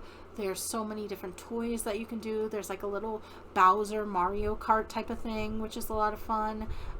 There's like a helicopter, a little RC helicopter you can run around them with. Like there's so many items in this. And then there's also like all the little records and stuff that you can find too. And I like that there's some records that literally the dogs will do different actions based off of those records. And so, I mean, it's a staple. It's a S tier, easy S tier. Like this is what the Nintendo DS was for. And I mean, it's puppies. They're cute. They're adorable. So yeah, what else can I say? And this is Lab and Friends. I'm going to probably splice in here when I find the other 2, because they're all going to be the same. Basically, they're all S tier. So Chihuahua and Friends is in my DS. That is the one that does have, I believe, actually all of the dogs are named after the Disney princesses. I'm not sure which of these then it is. I think it's actually Dachshund and Friends that have dogs that are named after dogs from me and my mom's life. So yeah, so I don't have the Chihuahua and Friends out because it's in my DS right now. But you know, if we put it up here with these, all of these S tier, because they're all Nintendogs, and Nintendogs are just fantastic. So next up we have Garfield: A Tale of Two Kitties. So first off, the fact that they even made a sequel to the Garfield live action movie is kind of wild to me. I've never seen the second one because the first one kind of sucked, really. I will say Bill Murray is a great choice for Garfield, for a voice of Garfield, but I also don't care about Bill Murray all that much. That's an unpopular opinion. But I don't think he's that funny. So this is a puzzle platformer. It's actually kind of fun. You can also like find like food throughout the puzzles, and so that's like a thing. Collectibles and stuff. That's how you'll 100% it is. You find all the food. And there's like little sections too where you blow into the microphone to meow, which is kind of fun. Ultimately, I actually don't mind this one not all that much, really. I would say, even for it being a puzzle platformer, I would say this is probably like a solid A-. I actually really do like this one a fair bit, so. Okay, next up we have Disney Planes. Did anybody even see this? God, this says 2013. Is that when that came out? Is that when they came out with Planes? Was 2013? It feels like it was like not even that long ago. Like, oh my god. I don't like that I saw that. That's making me feel old. Planes. It's based off of the movie Planes. Did anybody even see the movie Planes? Because I know I sure didn't. Because it was like kind of marketed as like the sequel to Cars or a spin-off of Cars, but it's not really or something. I don't know. But yeah, it's, you know, you fly around in a plane. That's it. Nothing else. C-, because I mean it is at least a little fun, but C-. Nothing else to say about that. Okay, next up, Pets. Cat's Clan. So this is, I believe, the final cat game I have for the DS, and this is probably the worst one of the lot. I genuinely don't remember anything about this. I think the graphics on this one, if I remember correctly, are kind of rubbish. And there's not even like any mini games or anything to it, so it's kind of boring. So D tier. Next up we have Chuck E. Cheese's Game Room. So fun fact about me, I love Chuck E. Cheese. I went there every year for my, well, almost every year for my birthday. For a lot of the time as a kid, and I even went there for my 24th birthday actually, because I really wanted to, and I still had a good bit of fun going there for my 24th birthday. I'd probably go there for my 90th birthday. I really like Chuck E. Cheese. What can I say? I've always liked the arcade kind of thing. I think there's a lot of fun games there. I mean, nowadays it's more like, oh yeah, you're an adult, go to like Dave and Buster's and stuff, which I've never been to Dave & Buster's because there's not anyone near me. But I mean, I guess that's going to change soon maybe. But if you've seen like Brutal Moose's videos, he goes out to like the arcades and stuff, like that sort of thing. I do love that. I still love that. I have some arcades kind of similar to that in my area that I do go to from time to time. But I mean, Chuck E. Cheese is like, it's a little less expensive, let's be real. And I gotta be honest though, when I went there for my 24th birthday, I was expecting the food to be crap. The cheese pizza and the stuffed crust is actually really good. I was surprised. I was really shocked by that. I was like, oh wow, Chuck E. Cheese food's actually gonna be good? Are you kidding? What? But yeah, it's a lot of fun. I like Chuck E. Cheese. They recently had like a thing that for April Fools, they were like, oh, we'll host a wedding at Chuck E. Cheese. And I was like posting on my Facebook, I was like, I actually would 100% unironically have a wedding ceremony at Chuck E. Cheese. I feel like that'd be a lot of fun. Not that I'm ever getting married, but if I did, that would actually be pretty funny. I would hope that I would be with somebody who has enough of a sense of humor that they would enjoy that as well. All that to say, this is a mini game pack, and it's not even like a mini game based off of games at Chuck E. Cheese, which I feel like is probably what it really should be. It says like E for everyone. This is like an EC game. Okay, this is like nothing. Like, why is this E for everyone? I don't care. I don't even remember any of the games on this. It's not fun, you know. I really wish this was like literally based off of the games that you actually have in the Chuck E. Cheese arcade, like the coin pusher kind of things. Like, I wish it had stuff like that in this, but it doesn't, and so it's just really boring. I have the coin game, and I love that game because it has basically exactly what I'm looking for there. I just wish that the my computer didn't lag it so much. But yeah, that's what I kind of wish this was, you know. I wish it was like the coin game but for Chuck E. Cheese, and it's not, and that's really sad. So it's like a D+. I mean, I give it the plus just because like it's Chuck E. Cheese. I love that. That's part of my childhood, but Next up we have Garfield's Fun Fest. This is a puzzle platformer. I'm suddenly realizing, I'm like, oh yeah, you know, I was talking about that Quentin Reviews guy earlier with the Victorious review, or the Victorious game, but he's also a big Garfield fan, so I wonder, like, if he's played this and like A Tale of Two Kitties, I wonder what he thinks of these. I don't remember. I feel like he said he was like making a video about like the Garfield video games or something like that. So I look forward to him actually putting something like that out, because I would be curious to hear what he says about these two. This one is 2D. I don't think there was anything bad about it, really. It was just like maybe a little hectic for my liking. I think there was like a time limit on it, which I hate time limits. Time limits suck. So, So, yeah, Garfield's Fun Fest. I don't know. I've already forgotten what I gave A Tale of Two Kitties. I think I said A- for that. I don't remember. But this one, I'd probably say like a B. Yeah, probably B is probably solid enough. Next up, we have Shrek the Third. Shrek the Third. This is pretty fun. It is puzzle platforming, which isn't the main reason that I do like this. The main reason I like this is going to be more for like the mini bosses, which are fun. This is one that I would need to play again. I do think probably like some of the puzzle platforming aspects of it are probably like ugh, because I'm not the biggest fan of that. But I do remember one of the mini bosses in this is like you are fighting against pirates, and that's kind of a fun mini game. So you know what, B+ for the mini bosses. Okay, next up we have Bolt. So I have not seen Bolt. It's like a dog who's an action dog, and then he like gets lost or something. I don't know. And then Miley Cyrus is like the girl, and her name's Penny or something. I don't know. This is also a puzzle platformer type of thing. But what's weird about this is I think in this game you actually play as the human girl, not as the dog so much. I don't remember too much about this. I think it was fine though, from what I remember. It wasn't bad or anything. I think there were probably some fun like combos and stuff you could hit with it. I think she like has a scooter and she can like whack people with it. That doesn't sound right. That sounds like too violent for a Disney kids game, but like I feel like that's a thing. I don't know. But you know what? I'm just gonna say B. I'm gonna say B because I feel like that one was probably good, but I just don't remember enough of it. Okay, next up we have Cars 2. Cars 2, 2011. Cars 2 was from 2011? That movie's 10 years old? Are you serious? Are you kidding me right now? I'm so old, guys. I'm so old. As stated before, I did like Cars 2 when I saw it. I will say, I didn't get a chance to say this, but there was like a section, right? Like near the beginning of that movie where like Lightning McQueen and Mater, they're like over in Japan or whatever, and they're like at that fancy swanky like party or whatever.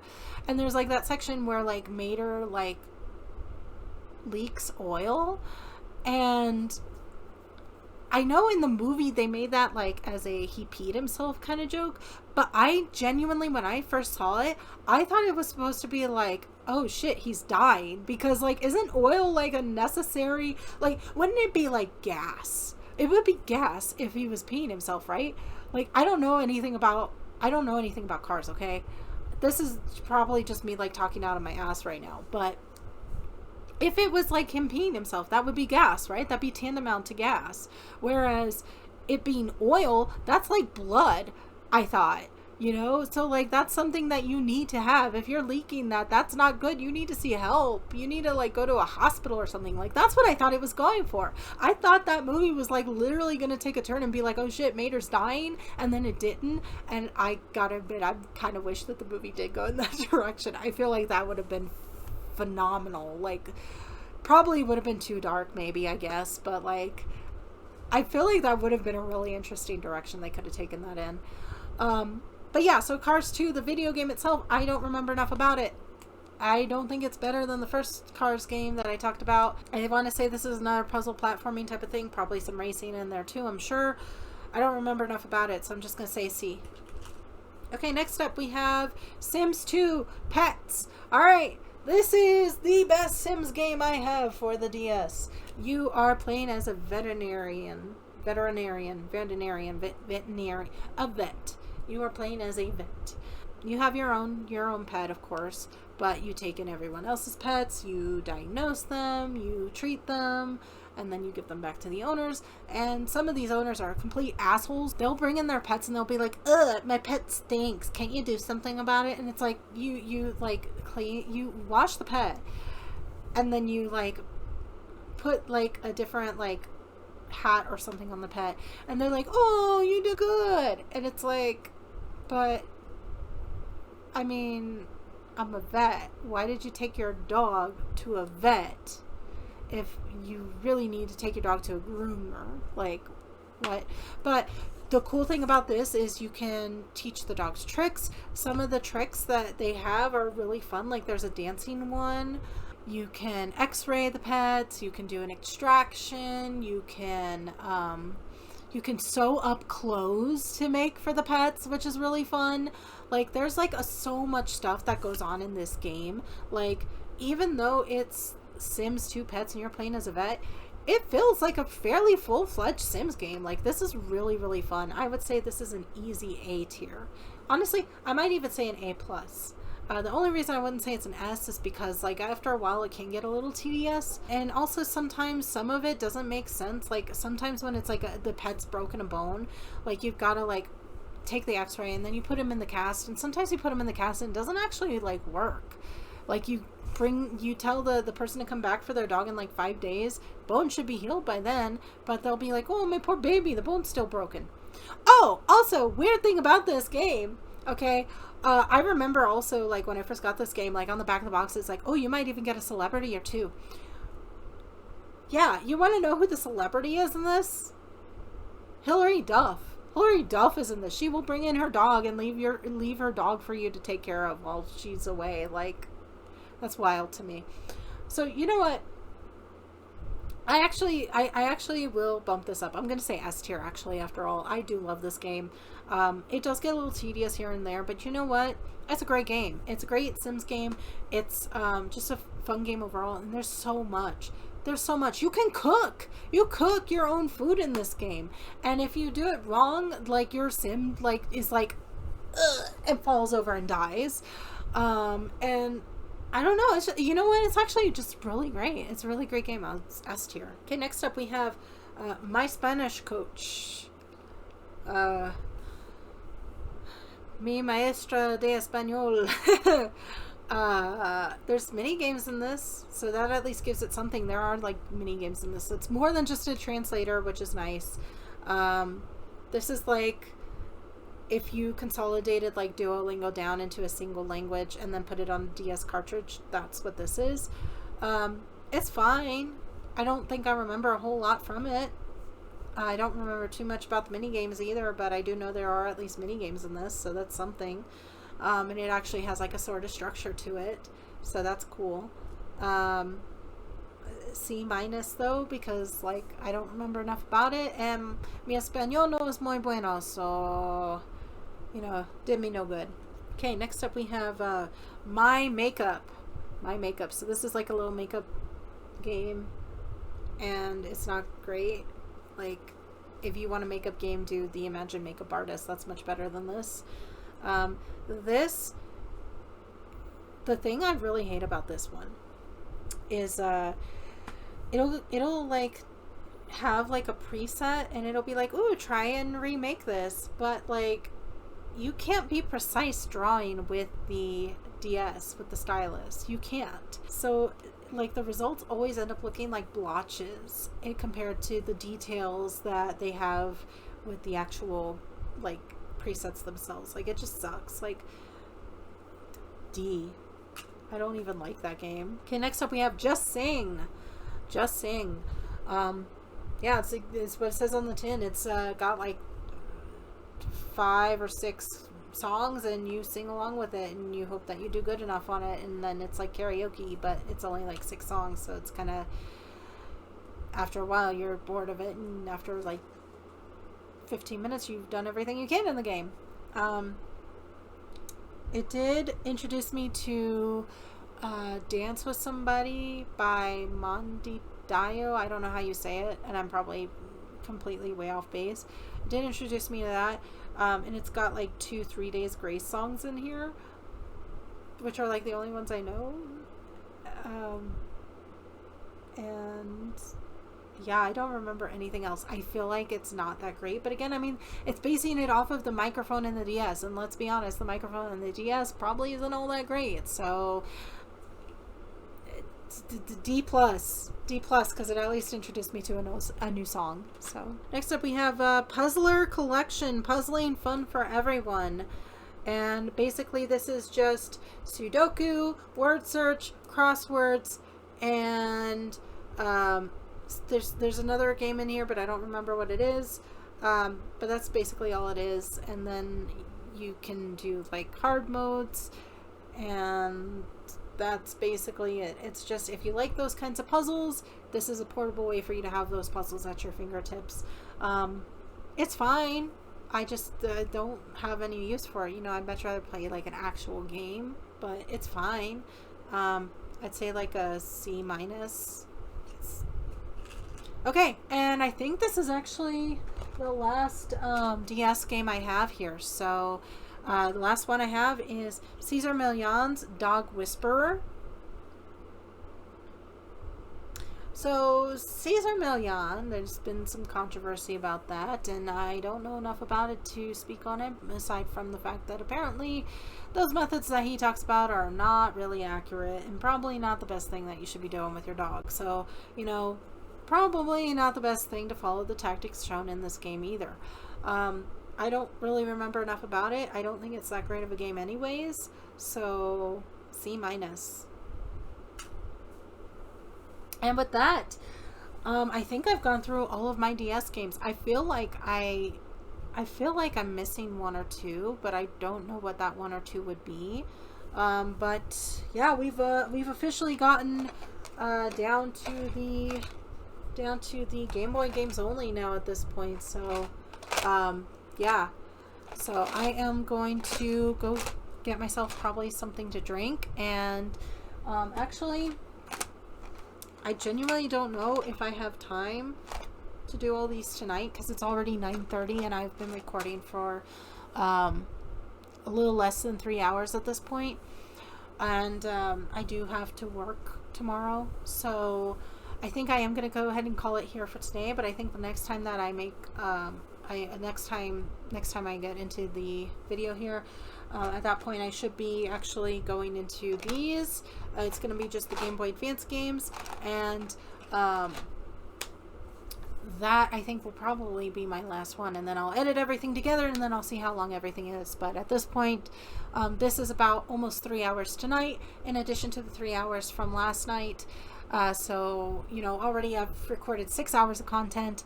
I imagine this is probably going to take me another like 2 to 3 hours as well. Even though it's not quite as many, not as many Game Boy games as it is for the DS games. But yeah, so yeah, we'll see. I don't know when I'm gonna get this uploaded. Hopefully before the end of the month, I imagine. April.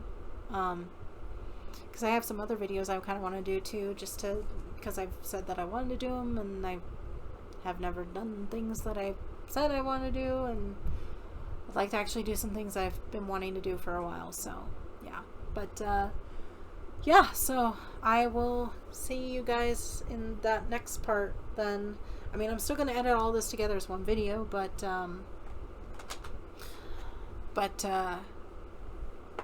yeah, I think that next section I do with the Game Boy games, I think that should basically get us all done. So okay, I'm back.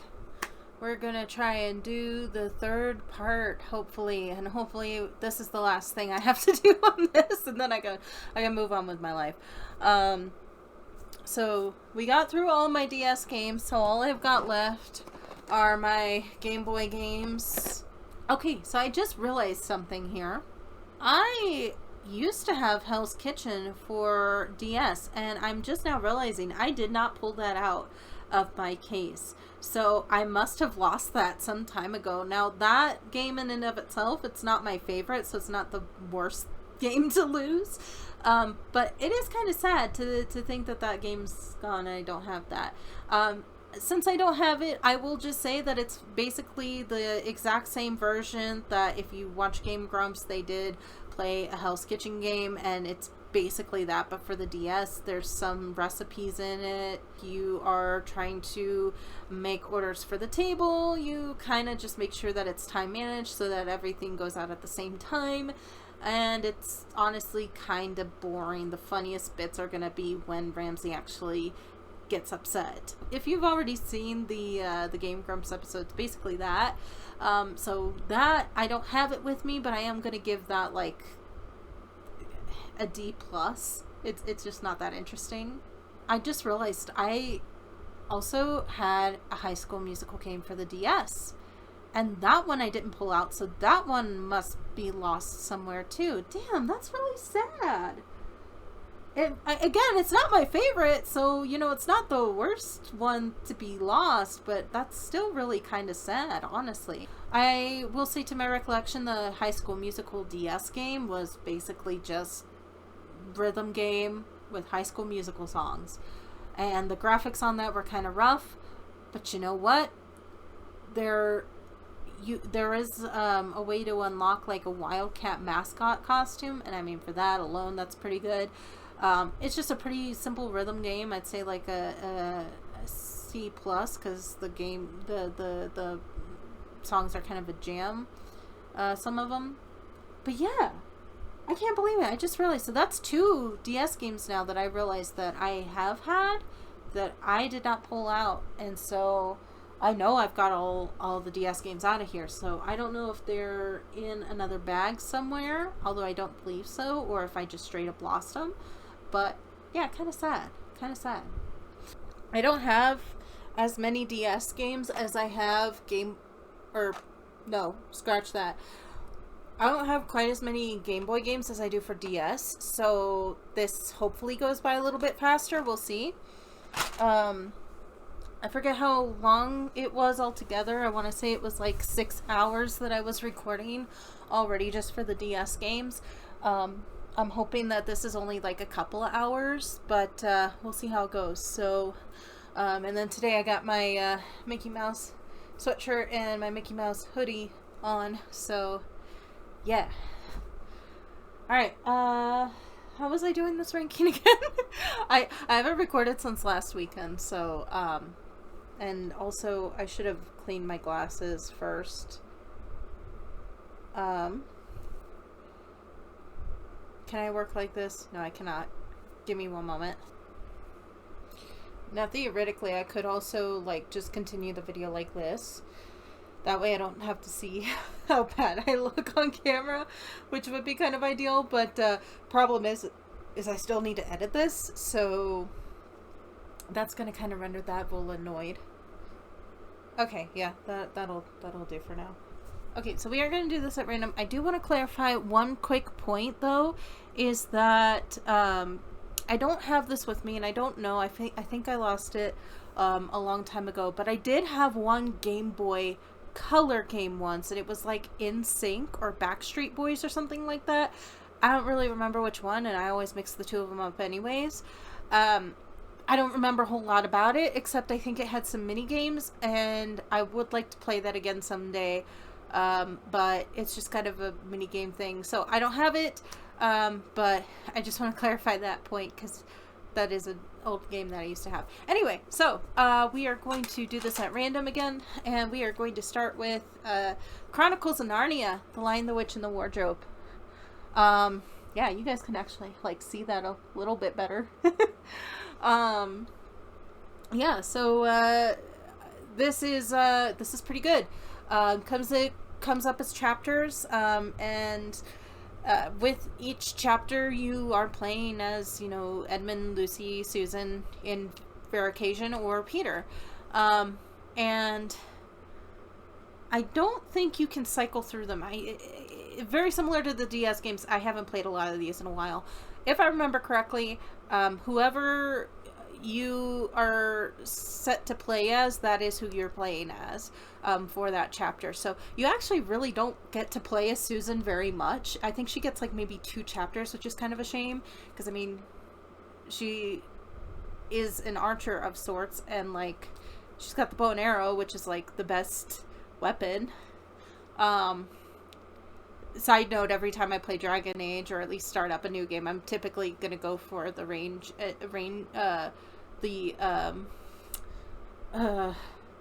what do you call them? Rogue, so I can get that bow and arrow. Whoops. That is kind of a shame that you don't get to play as Susan too much in this one. But most of the levels are pretty good. And then throughout the levels, you can also find like little items for Tumnus's house. And that comes up as like a little collection screen, gives you a little bit of lore and stuff, which is pretty fun and pretty nice, and I'm a big fan of that. If you guys can hear Chachi in the background, I'm not sure if you can or not because I got my microphone on this side, but she is snoring big time over here, even though she's not actually sleeping. So if you guys hear that, that's what that noise is in the background. Here, let me see real quick. I was looking to see if maybe she would snore into the microphone, and we'll see in editing if she did or not. But yeah, anyway, so pretty fun game. And it's kind of nice to walk through Narnia, and initially, of course, it does start out as being more wintry, and then you get to a certain point and it moves forward into being more of a springtime situation. But all in all, pretty good game, pretty solid. Jadis is a bit difficult at the very end. Yeah. This I would give probably a solid A. Pretty good game, pretty solid. Okay, next up we have Treasure Planet. Alright, Treasure Planet. Alright, so I got some things to say about this game. I don't think I've ever actually beaten it, first and foremost. No. The last like level or 2 of this is really hard. I'm not sure. Maybe I have beaten it at some point. I just don't remember. But very fun game. Do love this game quite a bit. It is a little bit of a puzzle, top-down puzzle platformer type of thing. And there are so many cool little areas and enemies in this game. And the credits are really fun because you get to see like little pixelated avatars of a lot of the folks who worked on the game, which is nice. And speaking of the credit song in this is an absolute jam. I love it to pieces. Straight up one of the best video game songs I've ever heard, I think. And that's saying something, because I do like me some soundtrack from Undertale, Deltarune, and Off. But yeah, this song for credits, absolutely fantastic. And so yeah, I mean, it's a fun game. There's a couple sections where you actually get to do solar surfing, which is a lot of fun. And it can be a little tricky at times, and also at times it's a little annoying with some of the platforming. But I mean, any platforming has that tendency to be annoying.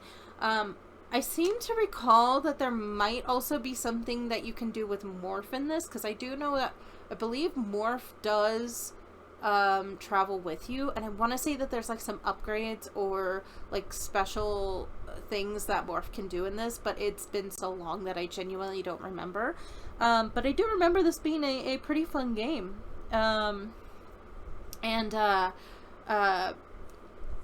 Yeah, I would highly recommend it. And of course, I would also highly recommend the movie. The movie is fantastic.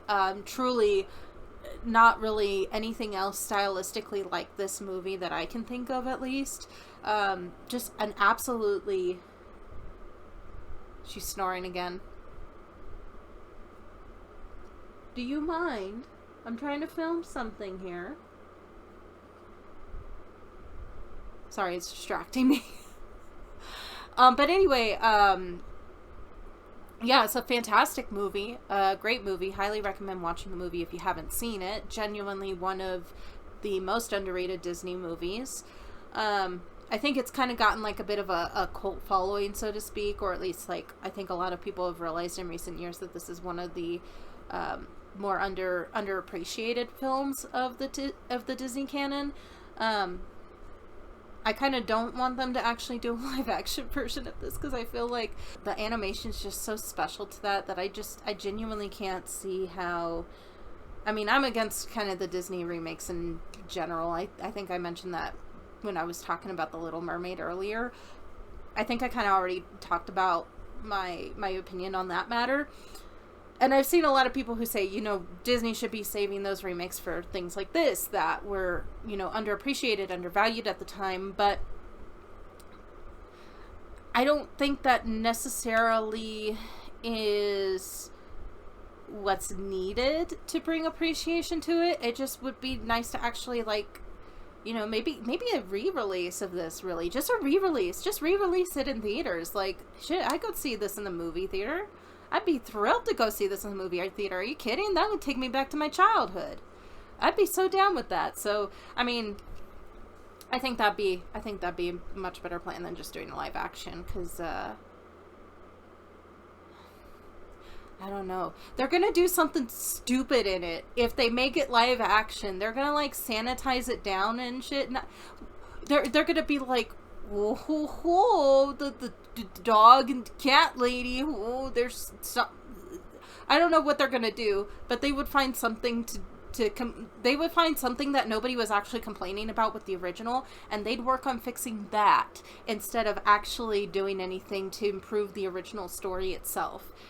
That's the long and the short of it. That's generally what you would expect to happen. So, like, no, why would you wish that on Treasure Planet? Leave it as is. Just re-release it in theaters and give it some marketing. God. Anyway, so getting off topic, though, this game is pretty damn fun. A little hard, a little difficult. I never did understand some of the jumps in the surfing sections, but really, really like this game. I would give this an A as well. Just a solid game. The one thing I will mention that I'm not a fan of, and this isn't just this game, this will come up with some other games too. A lot of the Game Boy games did, instead of like actually having saves necessarily, there would be like level select, but instead of level select, it's like you had to put in a password. And this is one of those kinds of games, is like, you need to put in a password if you want to get to either a specific level or a specific point where you would have a save. I hate that shit with a passion. That is so...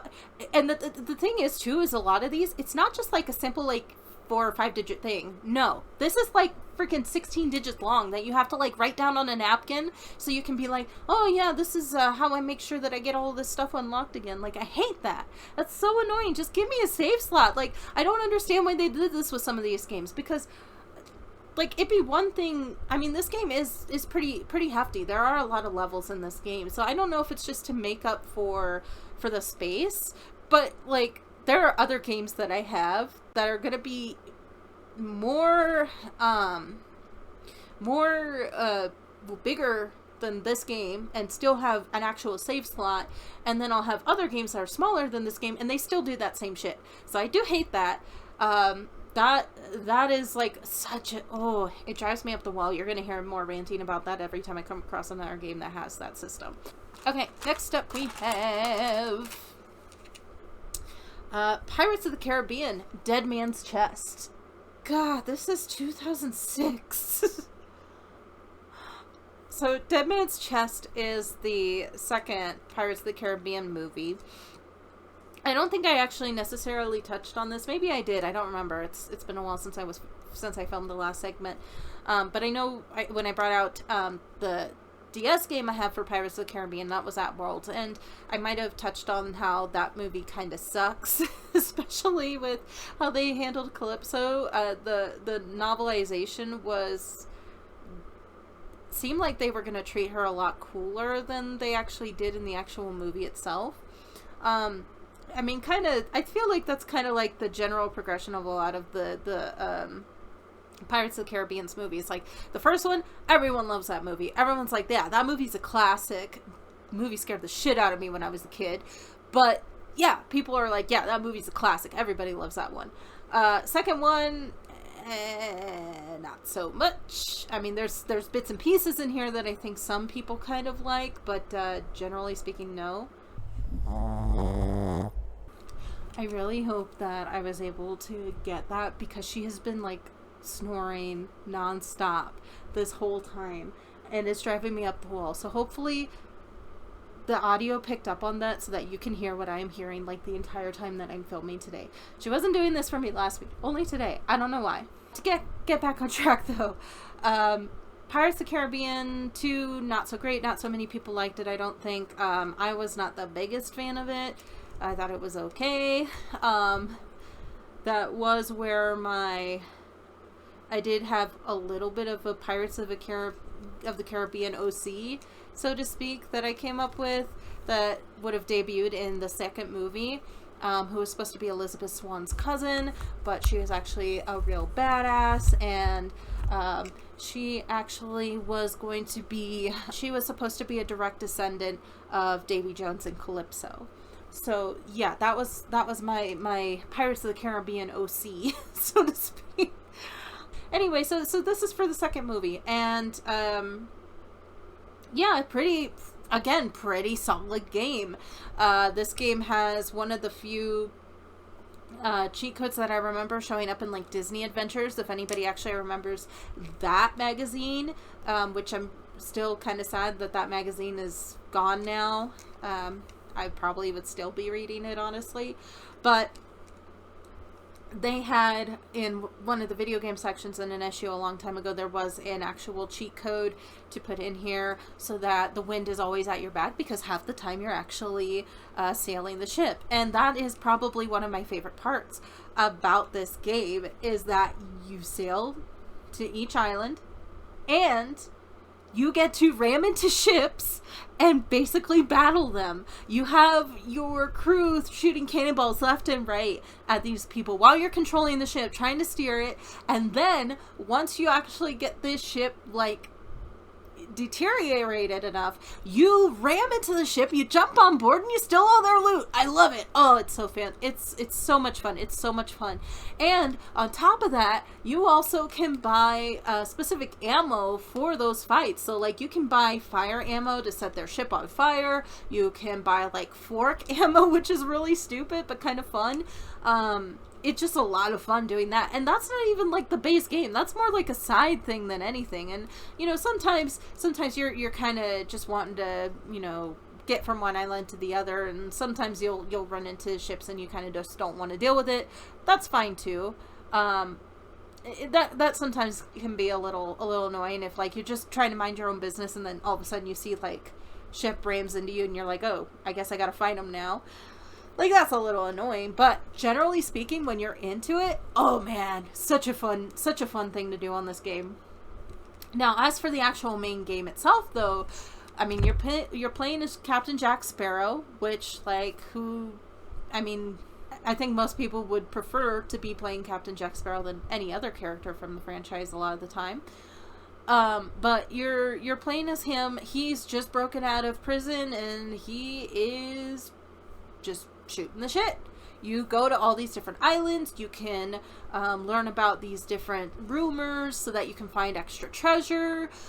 There's, like, a lot of stuff that you can, some treasure that you can find that will unlock combos or unlock special defense or, you know, that sort of thing.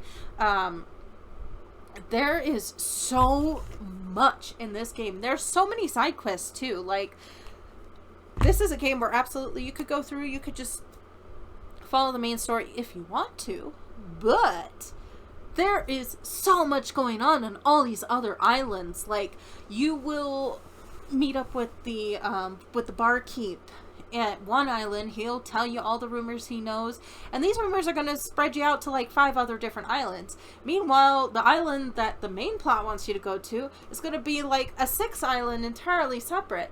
And like, there's a lot you can do in this game. The combat itself is, the combat itself is kind of you know, I'll admit I'm not the biggest fan of it. It's basically you swing your sword, and you do have a couple combos. There's even one combo that I never quite fully understood and only could get to work maybe 30% of the time, where instead of actually, like, swinging your sword, Jack actually pulls out a pistol and just shoots whatever's in front of him. But the thing is, that's, like, it barely does any damage, and it's, like, the most complicated combo, and so I, like, never dealt with it ever. But there are these other items you can find. So you can find, like, daggers that you can throw. You can find, like, a poison flask you can throw as well. And so you find these other items, and that's pretty fun and cool too. And some of the music in this is actually pretty good too. So there is that also. Just in general, this is a pretty solid game. It can get a little repetitive with some of the combat, but I think the fact that there's so many different side quests, so many different things you can unlock, and not to mention the fact too that you also have to keep in mind that your crew needs to be well fed. So you've got to make sure that you keep your grog stocked up. That's also part of this. Like, yeah, it is, you know, you're following along, you're taking care of the business, but you're also kind of acting like a pirate captain of sorts. You've got to make sure that your crew doesn't call for mutiny.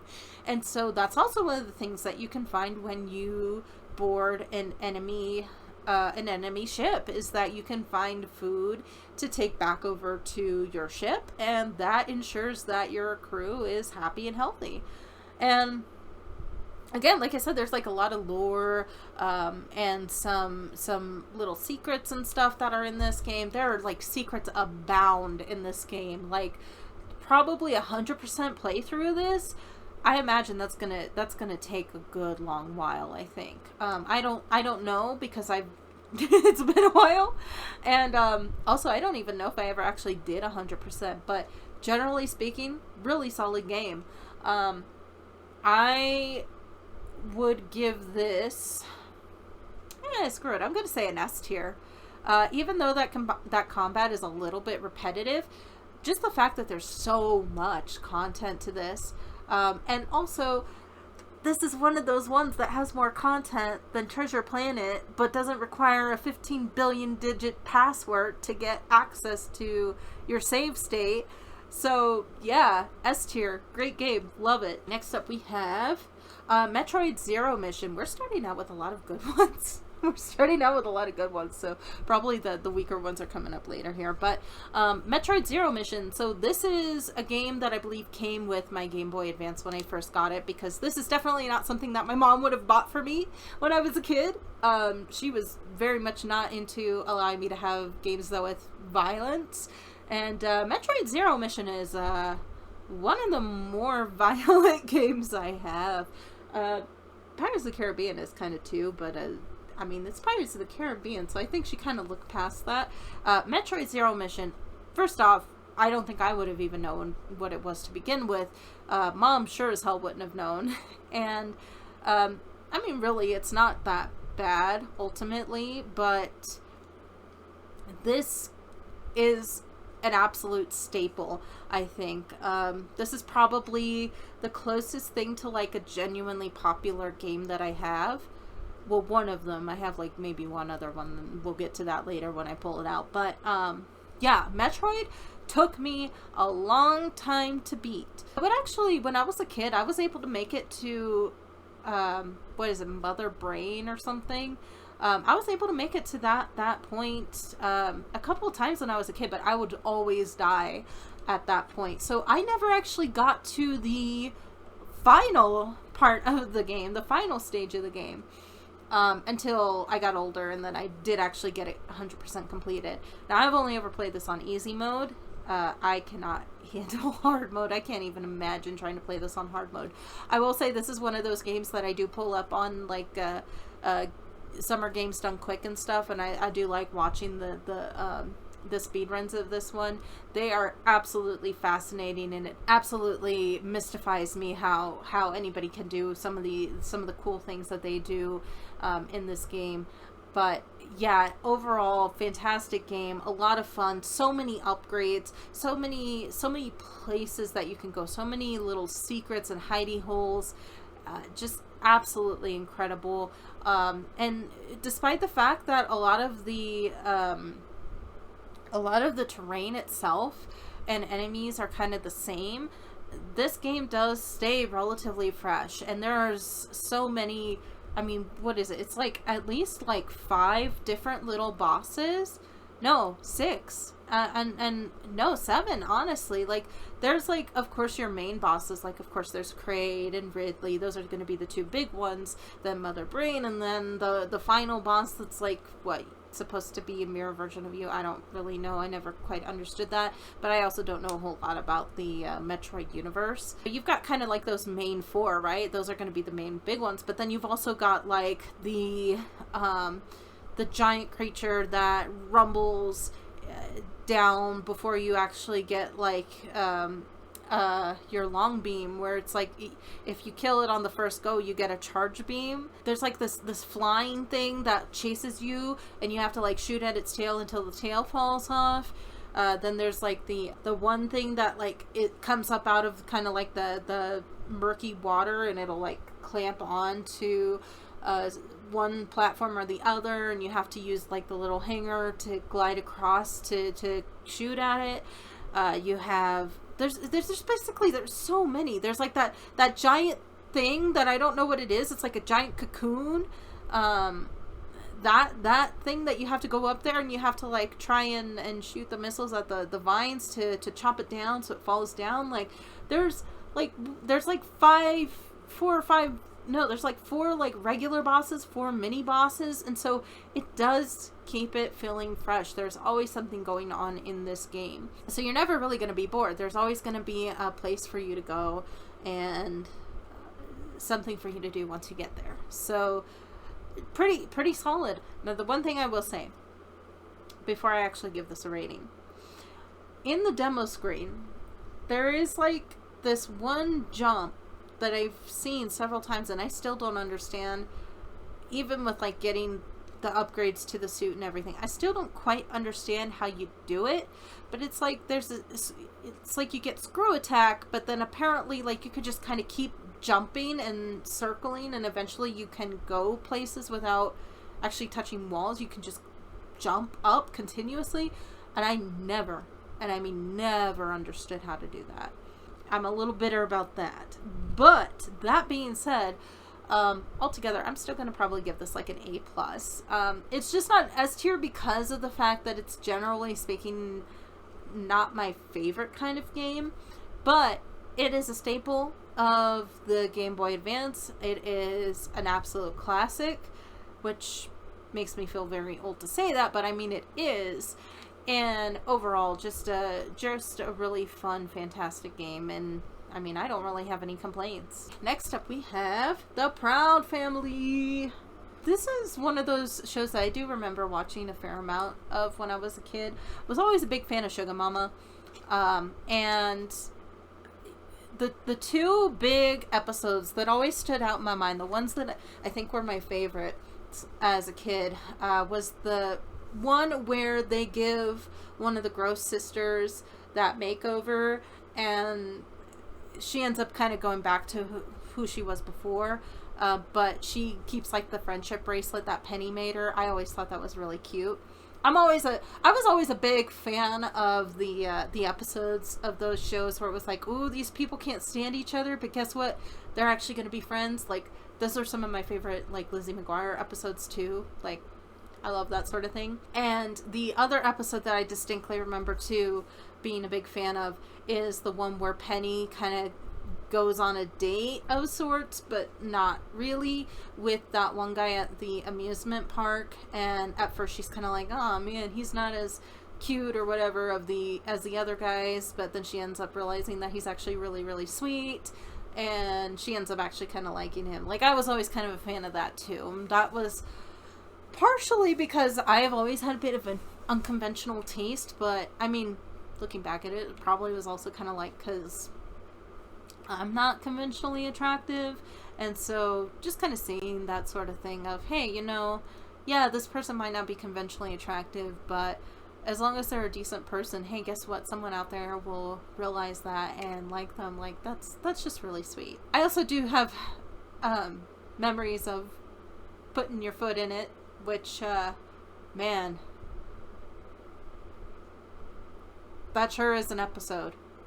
But that being said, Proud Family for Game Boy Advance. This is really fun, actually. I'm a really big fan of this one. The mini games in particular are some of my favorites. This game basically is you're penny proud. You are trying to buy a gift for your parents for their anniversary, I think, if I remember correctly, which is kind of interesting. Like, is that a thing that people do? Do people actually like buy gifts for their parents on their anniversary? I feel like that's a thing only the people in that couple do for each other. That's not something that like the kids do, is it? I don't know. So tell me if that's a thing or not. So you play it as Penny, and what you're going to go ahead and do is you're going to go say, hey, you know what? I'm going to go buy this Cleaning 3000 thing from Wizard Kelly, which immediately it kind of blows up, and then you're like, oh, well, you know what? I'm going to make sure that I get this fixed. And so you go through and you do a bunch of little tasks here and there. There's a couple different places you can go and a couple different little mini games that you can do to help earn money. And there's just basically different things that you're doing throughout the week. Some of my favorite mini games are in this game. One being you can work at Oscar's like snack factory, which I don't think I actually remembered that being a place that he worked at before, but whatever. I don't know. But he has you basically try and create these treats, and then you've got 3 of your peers that are going to score you on how tasty that treat is. And you're picking out things like, you know, are you doing like pork rinds, or are you doing like a donut, like, you know, a donut, the base basically, and then you're picking out like toppings, so like a chocolate frosting or caramel dip, and then on top of that, like, are you putting like sprinkles or hot sauce or what have you. And there's different combinations that you can do, and what's kind of funny is there are some combinations that straight up just wiggle off the plate, which is really funny. And then, you know, based off of what you end up getting to score, you're trying to do it best out of 3. You win, hopefully. So that one was always kind of fun for me. Another one that I always thought was kind of fun was also working at Wizard Kelly's like pizza joint. So and then another thing that I do like about this is when you're waiting tables at Wizard Kelly's pizza place, you get to seat people, you take their order, it's basically like Diner Dash, but Proud Family style. And what is kind of fun about it, though, is that you're actually, you know, hey, this is 1 person, I'm going to seat them at this booth. This is 3 people, I'm going to seat them at this booth. And that's always kind of fun, too, to take into account. Generally speaking, though, just some pretty solid games. Now, this one, it has been a while, so I don't remember exactly how much fun this is. So I am going to go a little conservative with my rating here, because I feel like the biggest draws on this game for me are those 2 mini games. The rest of the game is pretty fun. I mean, you're walking around town. There's like a section where I think there's like a secret with like some aliens or something that you can find. You can bounce off of rooftops and stuff. Like, there's a lot you can do in this game. But I just don't remember how fun it is.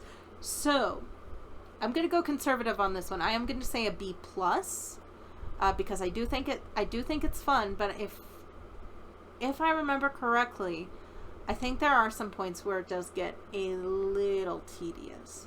Just a little, not a lot. So I'm going to say B+ for now. Next up, we have the Cheetah Girls. I've never actually seen the Cheetah Girls. And the thing is that I don't really know anything about the Cheetah Girls. I don't know anything about any of the movies, what really happens. I just know that when I was a kid, Cinderella was my absolute jam. I loved that song to pieces as a kid. I also know that Raven-Symoné is in like the first one, but I don't know if she's actually in the other ones. Maybe she's like in the second one, but she's not in the third one. They've made like 10 of these, I feel like, but probably not. I don't know. So at some point I should probably watch it, but I never have actually seen it. This is a game that I did think I had lost for a very long time, and then it just randomly showed up again. I was like, oh, okay, I guess I got it now. It's okay. I don't remember it too much, to be honest. I think I played it like maybe twice. I'm trying to remember. I genuinely can't remember anything about this game, aside from, of course, there is a rhythm section because this is a musical. So I don't remember anything else. So actually, there might be like a little fashion section. So for that, I'm going to say a C+. I really don't remember anything about this. So next up, we have Super Mario Advance for Super Mario Brothers 3. So this is kind of funny because I am actually going to see the Mario movie tomorrow. I wasn't initially planning on going, but I just been hearing some good things, and I feel like this is going to be a really fun theater experience. By the time I have this uploaded, I'll be able to like put a note down here to be like, oh yeah, it was, or no, it sucked actually, and I hated every minute of it. Yeah, by the time I actually get this video uploaded, like, everybody's gonna have moved on. They'll be talking about the Barbie movie by then. But yeah, so Super Mario Brothers 3. This also was one of the games that, I don't know if it actually, I don't think this one came with the Game Boy Advance. I do think this is one that my mom actually got for me, like, when she bought me my Game Boy Advance. Because I think there were 2 games that came with the Game Boy Advance, and this, I think, was by itself. So this does technically have, like, a classic 2D kind of Mario game in it, as well. Well, they're both 2D, technically. But, like, yeah, this has, like, the Super Mario Brothers 3, which I've never beaten, and I don't know if I ever would be able to, because it's hard. I can't do puzzle platforming, and this is like the most challenging of the lot. Like, I've gotten past one world. I'm so serious. One world in this game. That's how far I've gotten. One world, and maybe one level in the second world. There's like this one level with the sun guy, and he follows me, and as soon as he touches me, I die. I've never been able to beat that level, so I've never been able to progress. I probably have missed out on so much in this game, but I don't know. So never beaten this. Never beaten this. I sure have liked playing through the first world like a couple dozen times. That sure is fun. It'd be nice to play the rest of them someday. It's too hard for me. I'm such a baby. I'm such a wimp when it comes to games. I can't do them. I don't know if it's the Super Mario Advance 4. I don't know what the other one is called, but it's like the kind of more pixely version of Mario, and you just kind of, it's more arcade style. I did like playing through that a fair bit, and that's kind of fun, but that also I can't do for very long, and I die. So, classic. Lots of people love this one. I'm too dumb at video games to be any good at it. I'll be nice. I don't think I can realistically, truly rate this because I literally have such a limited scope of how far I've been able to get into the game. I'm gonna go ahead and give this probably like a B. Okay, fine. Like maybe a B plus. Okay, we'll say B plus. All right. I can't get past that first world. I can't get past that second world, that first level in the second world. Like, okay, what do you want from me? I'm sorry. I like the first, like, however many it is in the first world. I can't, and I'm sorry. I cannot reasonably gauge this. Like, if I'd finished it, maybe I would say, oh yeah, this is easily an A plus, or what have you, but I can't. So, B plus for me. Take it or leave it. It's better than the other Mario game I have, and we'll get to that soon. Next up, we have Disney's Brother Bear. Oh god, they're gonna try and do a live action version of this, aren't they? Oh my god, can you imagine? Live action version of Brother Bear, but with Lion King live action graphics. Can you imagine? Oh my god.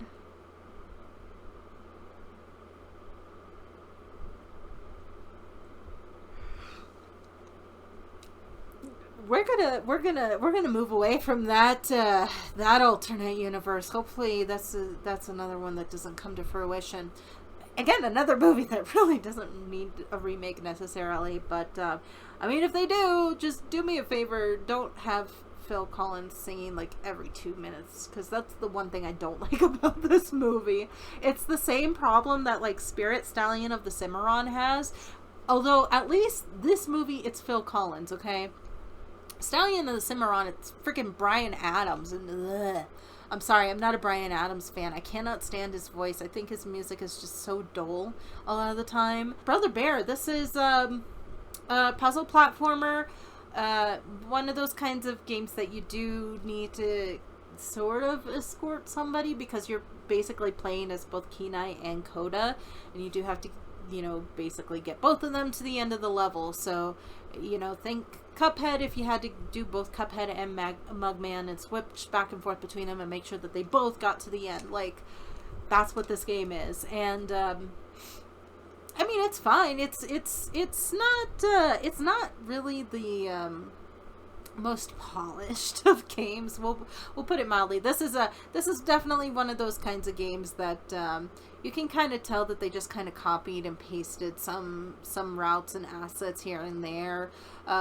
Basically, I mean, you go through forest level, you go through fire level, you go through ice level, and they all basically have the exact same kinds of things that you're going to be seeing across the board. I mean, like, you're going to make sure that you jump across your gaps. You're going to walk across a balancing beam. You're going to swipe at enemies. You're going to collect berries and totems. And yeah, that's pretty much it. I mean, aside from the actual look of the environment changing and a little bit of ice physics near the end, not much to say, really. Now, luckily, broken up with this, there are some chase scenes, and those ones are pretty fun, where you're just running away from Denahi, and yeah, they're basically, again, just kind of very similar situations that kind of swap things around, and mostly in terms of the environment. But, I mean, they're still kind of fun and sometimes a little challenging. You do have lives in this game, so, you know, you want to collect as many berries as possible. You collect like 50 of them, you get an extra life. There's also little mini games you can play on the side too, and you unlock those mini games by collecting golden totems. Those golden totems unlock those mini games, and those mini games give you extra lives. Also green and red totems, and I believe green totems are critical ones. You have to collect those in order to actually progress. Red totems unlock a side path, if I remember correctly, which isn't super exciting, but it does give you the option to, instead of doing another level, you can actually like do a woolly mammoth ride, for example, and just avoid like falling trees and stuff. Kind of standard. I mean, there's like 10 levels in this. It's really, really compact. This is the nice way to put it.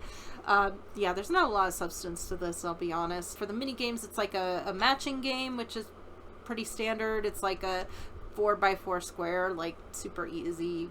I don't even think it's a 4x4. I think it's like a 3x4, like not even hard.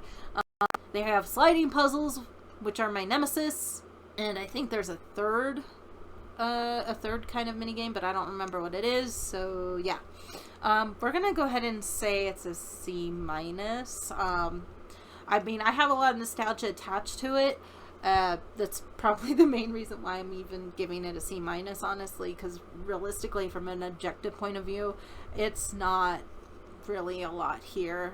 There's not a lot of meat or potatoes into this game. I have that nostalgia factor, so I am going to give it a C-, but yeah, it's not really a great game. I would say that if you're going to play a Brother Bear game, play the one for the PC. Now that one is a lot more fun and a lot more interesting. Also a little harder too. Okay, next up we have Disney Princess. Alright, so this is one of the very, very, very first games that I remember ever actually going in and getting for the Game Boy Advance. I got this at Circuit City. That dates this like nobody's business. Y'all remember Circuit City? 2003 is what it says here on the copyright for this. One of my absolute first games and one of my favorites. I love this game. This is like, if I had to pick one Game Boy Advance game to only ever play again, I love a lot of the games that I have, but this is probably the one that I would actually end up going with. This is just so damn fun, and it's so varied. There's so much to it, and I love it. Basically, you're playing 6 different chapters as 6 different Disney princesses. You have Snow White, you have Cinderella, you have Sleeping Beauty, Jasmine, Ariel, and I have forgotten who the 6th one is. Oh dear, Belle from Beauty and the Beast. Like you're playing as all 6 of them at some point in this game. And the one thing I will say that is not ideal with this game is it is one of those ones that if you want to unlock everything, there's no save state. You've got to put in your password. But the thing is, even with having that process, and we've already discussed how much I hate that process, and it's not any different here. It is, again, like a 16-digit thing that you've got to remember or write down. But even with that system in place on this game, I don't mind playing it through from beginning to end to unlock everything again every time I play. I love it that much. It's just that good. I mean, you can really, realistically, you can start as any of them, but I always start from the top down. So I always start as Snow White. Snow White, actually pretty much all of them, they all have 3 levels except for Cinderella. Cinderella only has 2, which is, Cinderella's kind of getting the shaft there, but we'll get to that. And the thing is, each of their levels is very different. It's specifically tailored to that princess. Not just in the world that you're exploring, but also things that you're collecting, the actual objective, and, you know, your abilities and what you're actually doing.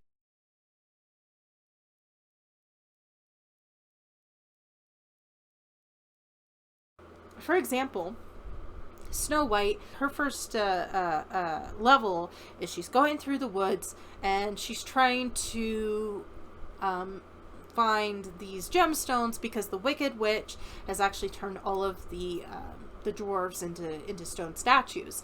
And so she's going through the woods, she's trying to find these gemstones to bring them back to the statues to I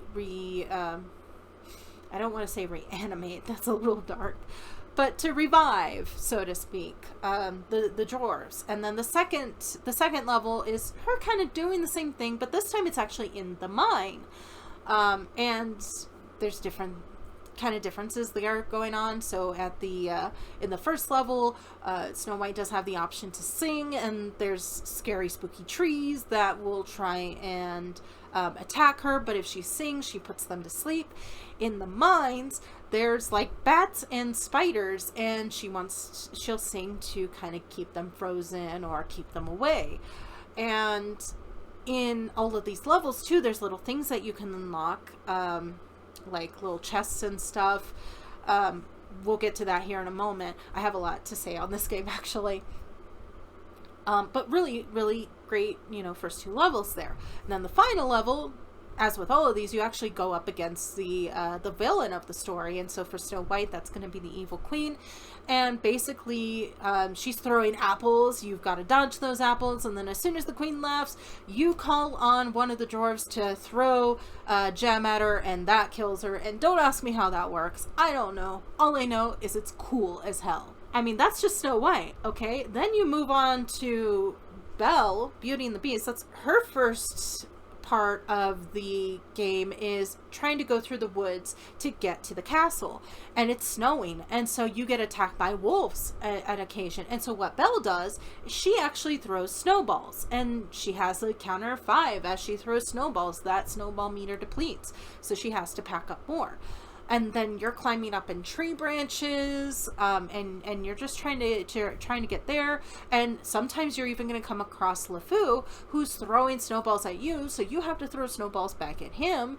And eventually you get to the castle. And then the second section is her actually going through the castle, but not just like looking for things or trying to make it somewhere. No, this is her unlocking rooms. This is her trying to revive all of the servants in the castle, and there's a lot. There's like 12 or so that you have to find in this level alone. This is just one part of Belle's journey, which is, again, Belle is one of 6 different journeys. Like, do you see what I'm kind of getting at here? Like, there's a lot of content here, and varied. The third section is her going against Gaston, and you're throwing books down on him and trying to stop him from chasing all your friends. I think it's Cinderella next. It's Cinderella or Sleeping Beauty. I don't remember which one. Cinderella, like I said, she kind of gets the shaft. She's only got two of them, and one of them is, I mean, it's kind of silly, really. It's her basically playing as, you know, housemaid, really. She's going around, she's cleaning up after Lucifer, who keeps leaving his damn muddy paw prints all over the floors. There's like 3 or, well, not 3, but there's like 5, 6, 7 different rooms in the house that she has to keep checking to find where the paw prints are so she can clean them. While she's in some of these rooms, sometimes Gus or Jacques, I think it's typically Jacques, will come out and he'll drop coins down. That was something I forgot to mention, is that all of these levels, aside from the boss fights, they all have coins to collect, and typically it's 100 coins per level. So he'll come in, he'll drop down coins. Sometimes you'll get Gus, who kind of stands at the side, and he's your indication that Lady Tremaine is about to open the door and be in your way and not allow you to leave this damn room until she goes away. And in the midst of all that, sometimes Lady Tremaine or one of the stepsisters will be ringing the bell asking for Cinderella to bring them like a cup of tea or a book or a hairbrush, or eventually Lucifer his very self. And what's also really fun about this section is it's not just cleaning, but Cinderella can also kind of use her broom to like swat at stuff. And you're not going to use this for most things. The primary use is to swat at Lucifer, and that's mostly to kind of shoo him out of the room. And typically what can end up happening is, if you happen to time it badly, where it's like you swipe him right as Lady Tremaine opens the door, or you swipe him and then Lady Tremaine shows up before you get a chance to leave, she does get very upset with you. But you do also have a certain amount of time. There is a time frame, a time limit on this one in particular too. It is kind of a longer section, so that's probably also why Cinderella herself only does have these 2 sections, but still fairly fun even so. And then Cinderella's second section is her being like her actually at the ball, and she's dancing. She's basically doing a dance off against her stepsisters, and so it's a rhythm game. And I will say this is probably my least favorite, because the timing of the music and the timing of the button presses they feel a little off. Now some cases they match, some cases I feel like they really don't, and I don't know if that's just me being terrible at this like rhythm game, or not hearing it match up or something, but I think I'm generally decent at rhythm games. I don't know, I haven't played Rhythm Heaven, and that seems to be like the big one to test. But I'm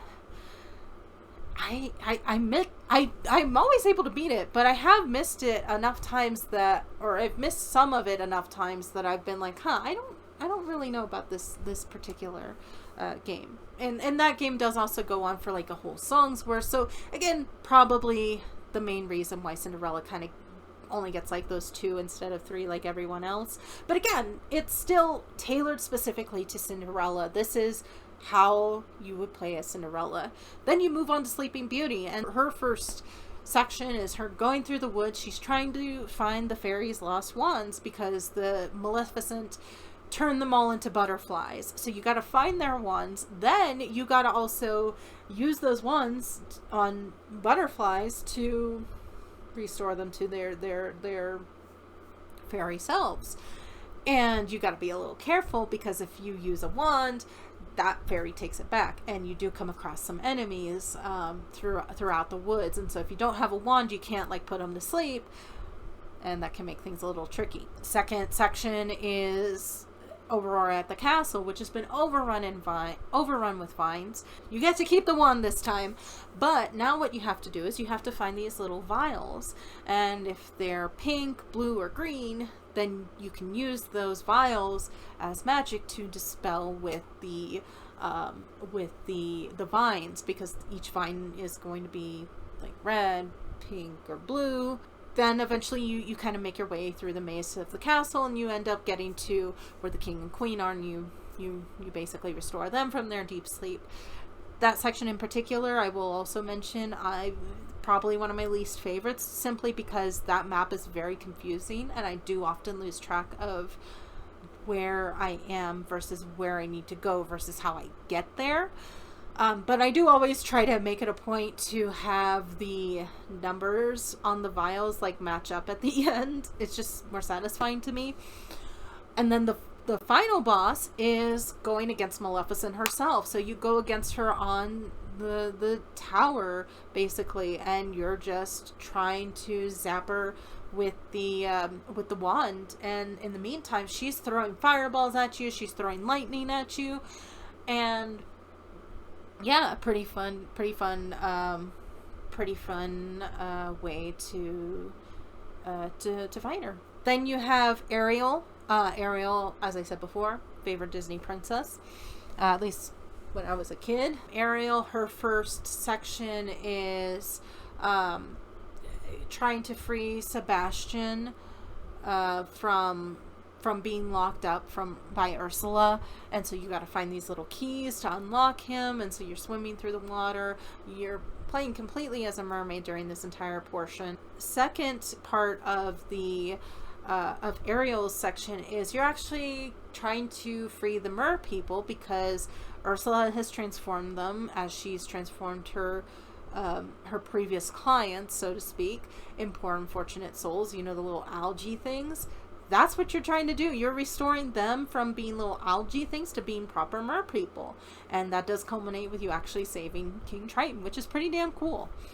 And final boss, of course, you do go against Ursula. And I am a big fan of her fight, primarily because she has this massive tentacle arm, and there's a couple ways that she kind of moves it, but there's one in particular where like she brings it up like this, and what happens is it kind of brings up like these little waves and stuff, but if you time it just right and you land the killing blow right as her arm is kind of going up like this, her tentacle turns into sea foam, and I find that really satisfying, so I love timing it for that as well. In the first, and actually technically the second as well, but in the first 2 levels of playing as Ariel, you have King Triton's trident, and you use that to stun enemies or pierce them out of existence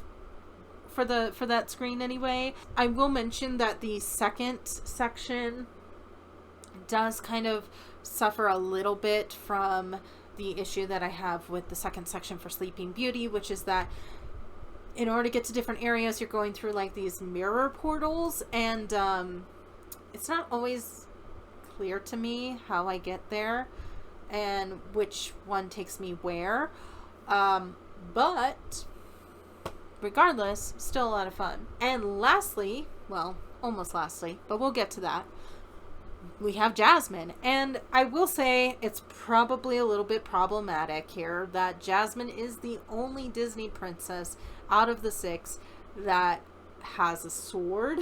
Not to say that the other characters are necessarily characters you picture with a sword, and technically they are stunning enemies in their own way. I mean, Belle has the snowball, Ariel has the trident, Sleeping Beauty has the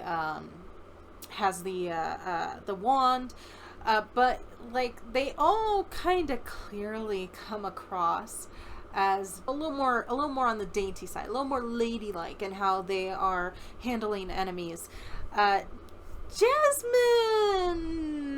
it feels a little more violent, and you know, there is something to be said about how that's probably a little problematic, because I mean, she is the only princess of color in this set. I mean, Aladdin does have its fair share of controversy from the original movie, from original lines that suggested that Arab people were barbaric, so to speak. So there is something to be said about that, and so I don't want to leave that aside and not mention that, because I do think that is an important thing to just note, that is something that can be considered a point of contention in this game.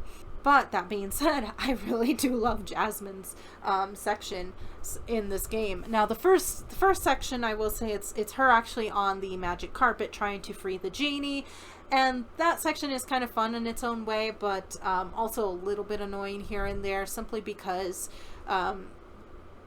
certain areas in that cave, because I think you're in the Cave of Wonders. You're trying to break the genie out of the Cave of Wonders again. But some of the sections in that cave are kind of they're blowing winds. They're kind of messing up where you're aiming to go. You're steering basically.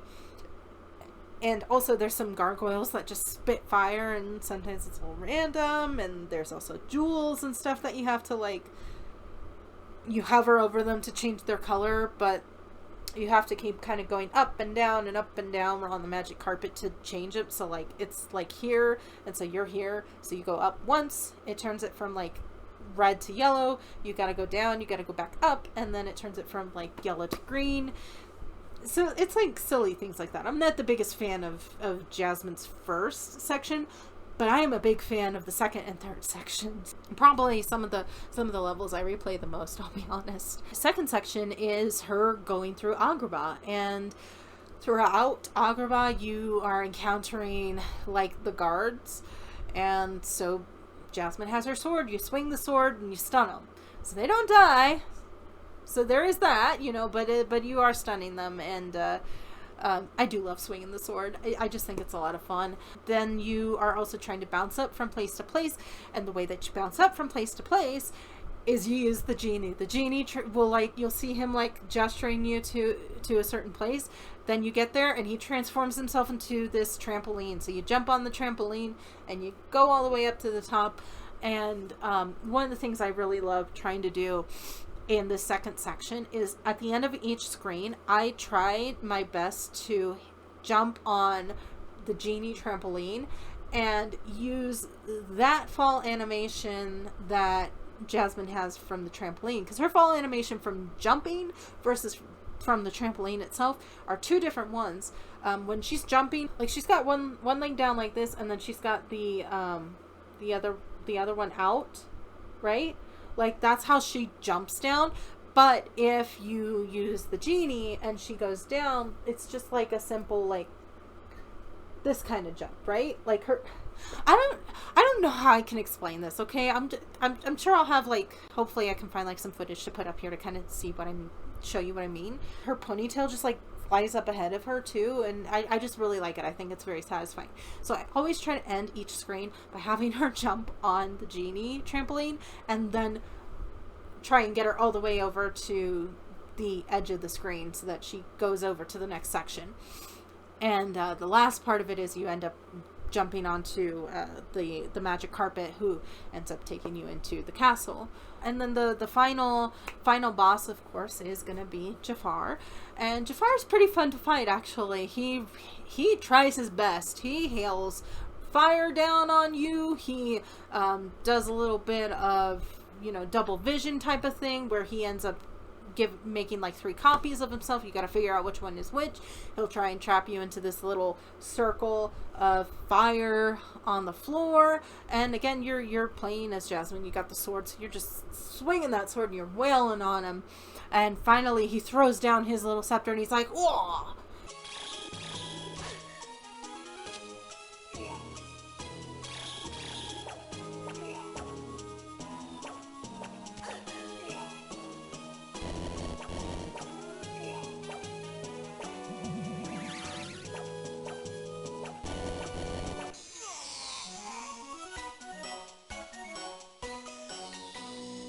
I'm a big fan of his little his little soundbite for every time he gets hit. He's just like, "Whoa!" And that amuses me too. So that's also why he's one of my favorites to fight. And then that's it for the main 6. But then you get the secret super special round. And the secret super special round is you are basically just collecting these little gems. So throughout the game, you've been collecting little treasures and trinkets and stuff as each princess. A lot of them do kind of deal with the princesses themselves. So for example, Sleeping Beauty, one of the treasures you'll find is going to be like a little basket of roses. For Snow White, you'll find an apple. For Belle, it'll be like a book, and or the magic mirror. And these are like little scrapbook kind of items. Like, they're not actually something you use, but they're just like collectibles. And then you also find some ones that are standard across. So the two big ones that you're going to find for each princess, regardless, is going to be a locket of their love. So, you know, like a locket for Eric, a locket of Aladdin. And then you're also going to find, well, actually, I should clarify, there's also, you can find like a little scrapbook of their, each person's castle too. So there's that too. But the main one too that I want to bring up is that each of them has their own gemstones. So like Fire Opal for Jasmine, Ariel, it's a pearl, because from the ocean, of course. You'll get like I want to say it's like a topaz for Belle or something like that. But this final secret round here, once you get through all of the Disney Princess levels, the final level is just basically kind of like a little arcade thing where each princess comes out, they do a little curtsy or bow, and then you're just catching the gemstones that are related to them specifically. Once you catch 10, moves on to the next princess. And I love this little mini game. It's so much fun. It's so simple, but it's so pretty. It's so cute. I like that each of them has their own thing. When you're playing as Ariel in this too, because you're kind of like on this like stadium type of thing, or not stadium, but it's like a stage of sorts. So like each of the princesses themselves will actually walk across, and a lot of them, they have their ball gowns, and so when you see them walking across, they're like holding their ball gowns up, and I like to try and time it so that it looks like they're actually catching it in the gown itself. But Ariel, she'll actually be in the little water in front of the stage, so she's actually swimming. She'll have her hands out like this. So I really like that aspect too. And you also see that in the background, you'll see their castles in the background for each stage that you're working on in that final stage. And I think there's like a final collectible that you get from completing that. I don't remember what it is. But overall, the fact that I just went through and I told you about each of these stages tells you how much I love this game and how much fun it is, and how many times that I played it that I can tell you almost from memory what every part of this gameplay is like. Like, I've had a lot of games here, right, where I've been like, I haven't played this in a while, I don't remember all that much about it. Not true with Disney Princess. Disney Princess, I will remember this for the rest of my life. Genuinely one of the best games that I've ever had for Game Boy Advance. Easy S tier. S plus tier, like I just, perfect game. I love it to pieces. I mean, yeah, not perfect, but like perfect is as perfect does, okay? I don't know. What do you expect from me? I'm a weak woman, okay? What do you want? I do want to clarify, I have officially been recording for 1 hour, and probably like 40 minutes of it was talking about the Disney Princess game. So, yeah. Okay, next up we have Nickelodeon Barnyard. So, Barnyard is a weird a weird thing, right? Like, does anybody remember this when this came out? Has anybody seen this since it came out? Like, I feel like this is one of those movies that, like, people talk about the main cow, Otis. It's supposed to be a male cow, but he has the udders. So, like, that's, I think, the big thing that a lot of people talk about with this movie these days. But, like, I feel like this movie has some untapped meme potential, and I think maybe we all need to go back and rewatch it at some point. Me and my best friend, well, one of my best friends, we will kind of quote the one part where he's like, "Dude, I got an arm." That's just funny, you know? The other thing that I often think about from that movie in particular is the one guy who's like he's just sitting there, he's got the Bud Light in his hand, he's just sitting there zoned out watching TV. Wife's like, "Oh, there's a cow outside," and he's like, "There's a cow farm, gonna be cows outside." Like, I have that living in my mind rent free. Do I remember anything else about that movie? I remember that Otis's dad sang that one Tom Petty song. "You can back me up to the gates of hell, but I won't back down." And I remember, like, seeing that in the theater, and I was like, damn, that's kind of dark for a kid's movie, but shit, alright, that's metal as hell. I'm okay with that. Like, that's the only other thing I remember about that movie. Also, was one of the other cows supposed to be pregnant or something? Was there a thing with that? I don't remember. While Barnyard, the movie itself, is probably a little mixed on the critical response, Barnyard, the game? I mean, I've just got bangers for these these Game Boy games. Like, straight up bangers. Like, I don't know how many I've gone through yet. Well, like 6 or 7 or so, and so far only one of them is one that I would say is actually weak, and that's Brother Bear. But so many of these games are bangers. Love this game. This is actually, you know what, S tier. There's just so much content in this game. Like, holy crap, there's so much to do in this game. Like, you know how I was talking earlier about Pirates of the Caribbean, Dead Man's Chest, that had, like, a lot of content in it, right? This has, like, 10 times the amount of content. Like, that's how it feels, anyway. I distinctly remember, too, this is a game that I got at Target. I do remember this. At a Target. And I remember kind of thinking, oh man, I don't know if I'm actually going to like this game. Like, I didn't care for the movie all that much, but you know what? I wanted to get a game. This one seems like a good enough one. Sure, I'll give it a try. I was obsessed with this game. This game is so damn fun. You play as a new cow on the farm. So you're not even playing as Otis. You're not playing as any of the characters from the game. You are your own cow. You get to pick your cow body type and coloring. So yeah, there's a little bit of character customization in this game, which is, you know, hey, that's always a plus too. You join the farm and you meet with Otis, and then you kind of go through those events of the movie. But here's the thing, right? So many characters, side quests, things you can unlock, things you can do, mini games. Oh my god, the mini games. There are like, I don't even know how many mini games. There's like probably like 20 mini games in this. That might not be necessarily accurate, but there's just simply so much you can do.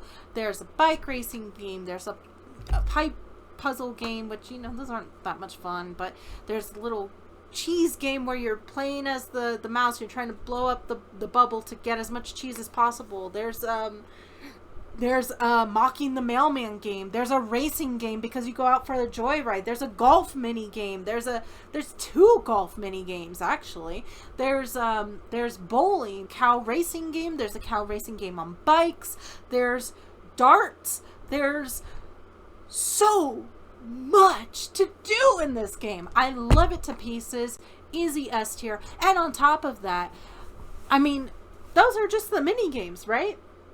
You still have the entire farm to explore, and not just the farm, the surrounding areas of the farm. And that map is actually pretty big, really. There's chores you can do on the farm. You're fixing fence posts, you're sorting vegetables, you're delivering mail, you're buying upgrades for the party part of the barn, you're unlocking mini games that you can put downstairs in the party part of the barn. There's like, you meet up with all these characters, you can take care of these little side quests, these little side missions. There's just so much to do in this game. I love it.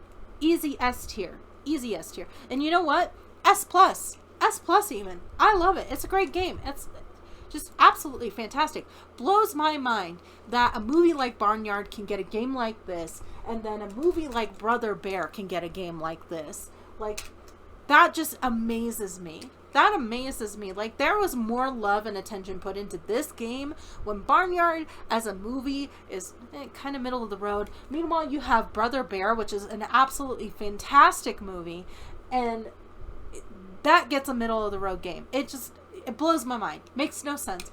I don't know. I don't care. All I know is, well, I say I don't care. I just went on a big old rant about it. But S plus. S plus. I don't think I even gave any of my DS games an S plus, but you know what? Game Boy games, so far 2 S pluses. And, you know, I don't even know if that's really a real rank. I said I was basing this off of Pros D, but you know what? I don't know if he actually does anything like that. I've seen some of the videos. I don't recall that he ever does anything more than an S.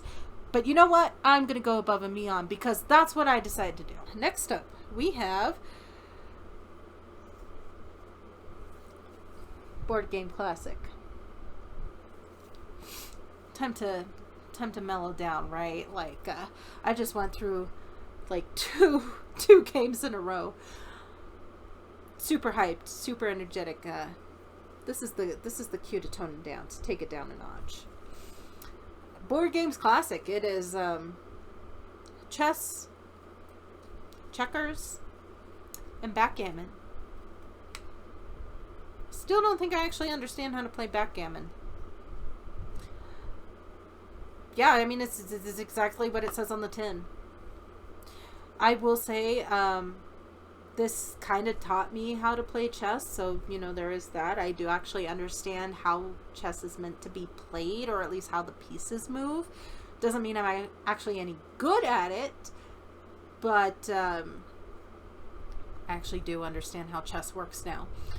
Checkers, I can play some mean checkers, and yeah, like I said, I don't even know if I actually know how to play backgammon even after playing this. But that being said,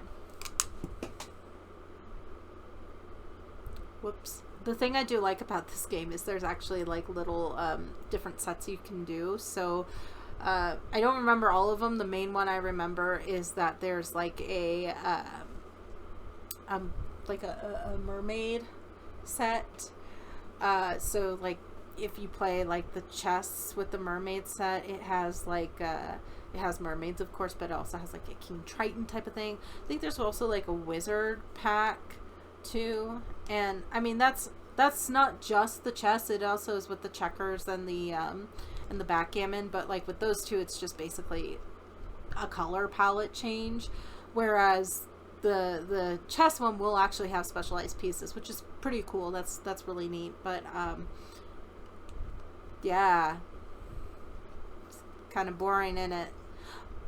Don't get me wrong, I like playing the games, but it's not exactly something that you pop in and you want to play for hours, or at least not for me. You know, I'm gonna give it a C plus. It's nice for what it is. It's just not for me. Okay, next up we have the Muppets in The Spy Muppets, Licensed to Croak. I don't know if that's like an actual like Muppets movie or not, or anything. All I know is that you are Kermit the Frog, you are Kermit the Bond, may as well be, and you gotta go against a couple of bad guys to defeat the main bad guy. This game is actually pretty hefty when it comes to the the language, which I remember was like the last time that I played this. I was gonna try and play through it with the Spanish language to try and test my my understanding of the Spanish written language. That didn't work out super well, but I mean, I at least knew the story because I've already played it a couple times. This one, it's kind of fun. It's kind of fun. I'm not gonna lie. You've got three primary people that you've got to go against. Miss Piggy, Gonzo, and they're like King Prawn or something like that. And I feel like he's got a different name, but I don't know what that name is. Each of them have their own little little stages and stuff of things that you've got to do. I'm a big fan of Miss Piggy's boss level, but I mean, I'm a big fan of Miss Piggy anyway, like absolute icon, right? There are some annoying and tedious parts, like for example, in between you do have to do like this little repair mini game kind of thing with whatever your chosen vehicle is, because it's like you get like a jet ski for Gonzo, you get like a boat for the Shrimp King, and then you get a car for Miss Piggy's. So those little repair mini games, they're a little tedious. The final boss of this is pretty fun, pretty solid game. Now, the more that I think about it though, the more I do think that it is one of those games that I play and then I probably would be good for like the next 5 years without having to necessarily play it again. But, you know, still pretty solid. I'm gonna probably say like a B- for this one. Next up, we have Fantastic Four. Hot take, unpopular opinion apparently, but you know what? I like the original Fantastic Four movie. Well, not original, but the one with Ioan Gruffudd, is that how you say his name, as Mr. Fantastic, and Chris Evans as the Human Torch, and like that. I love the first movie. Second movie kind of sucks. I'm not gonna lie there, but the first movie, I have seen that first movie several times. It was one of those movies that I had on DVD as a kid, and before I actually had internet, that was one of the movies that I would watch a lot of the time when I was on my computers. Also, like, everyone in it is hot. Like, Julie McMahon, Ioan Gruffudd, Chris Evans. You know what? Jessica Alba, sure. You know, I'm not normally a Jessica Alba fan, but she's pretty cute in the movie. You've got Michael Chiklis in there as the Thing, and honestly, you know what? The Thing, kind of like him. You know, he's cute too. What can I say? You got Kerry Washington, who, you know, her role, I don't remember what her character's name is. It's Alicia? I don't remember. It's been a while since I've seen the movie, actually, but like, yeah, she's great too. She's always great. Great movie. I like it. The people who don't like it, understood. I get it, but also I like it. I also like Ghost Rider as well, so for the record, and I know a lot of people say that Ghost Rider is a terrible movie. Well, I like it, so what can I say? Second one sucks though. Terrible misuse of Idris Elba, who deserves a lot better than whatever that was. But anyway, the game itself, basically you're playing as the Fantastic Four, and you can basically cycle through them, and you can use each of their powers to different effects. And you know what? For being an action game, and a fairly heavy action game at that, I actually like this quite a bit.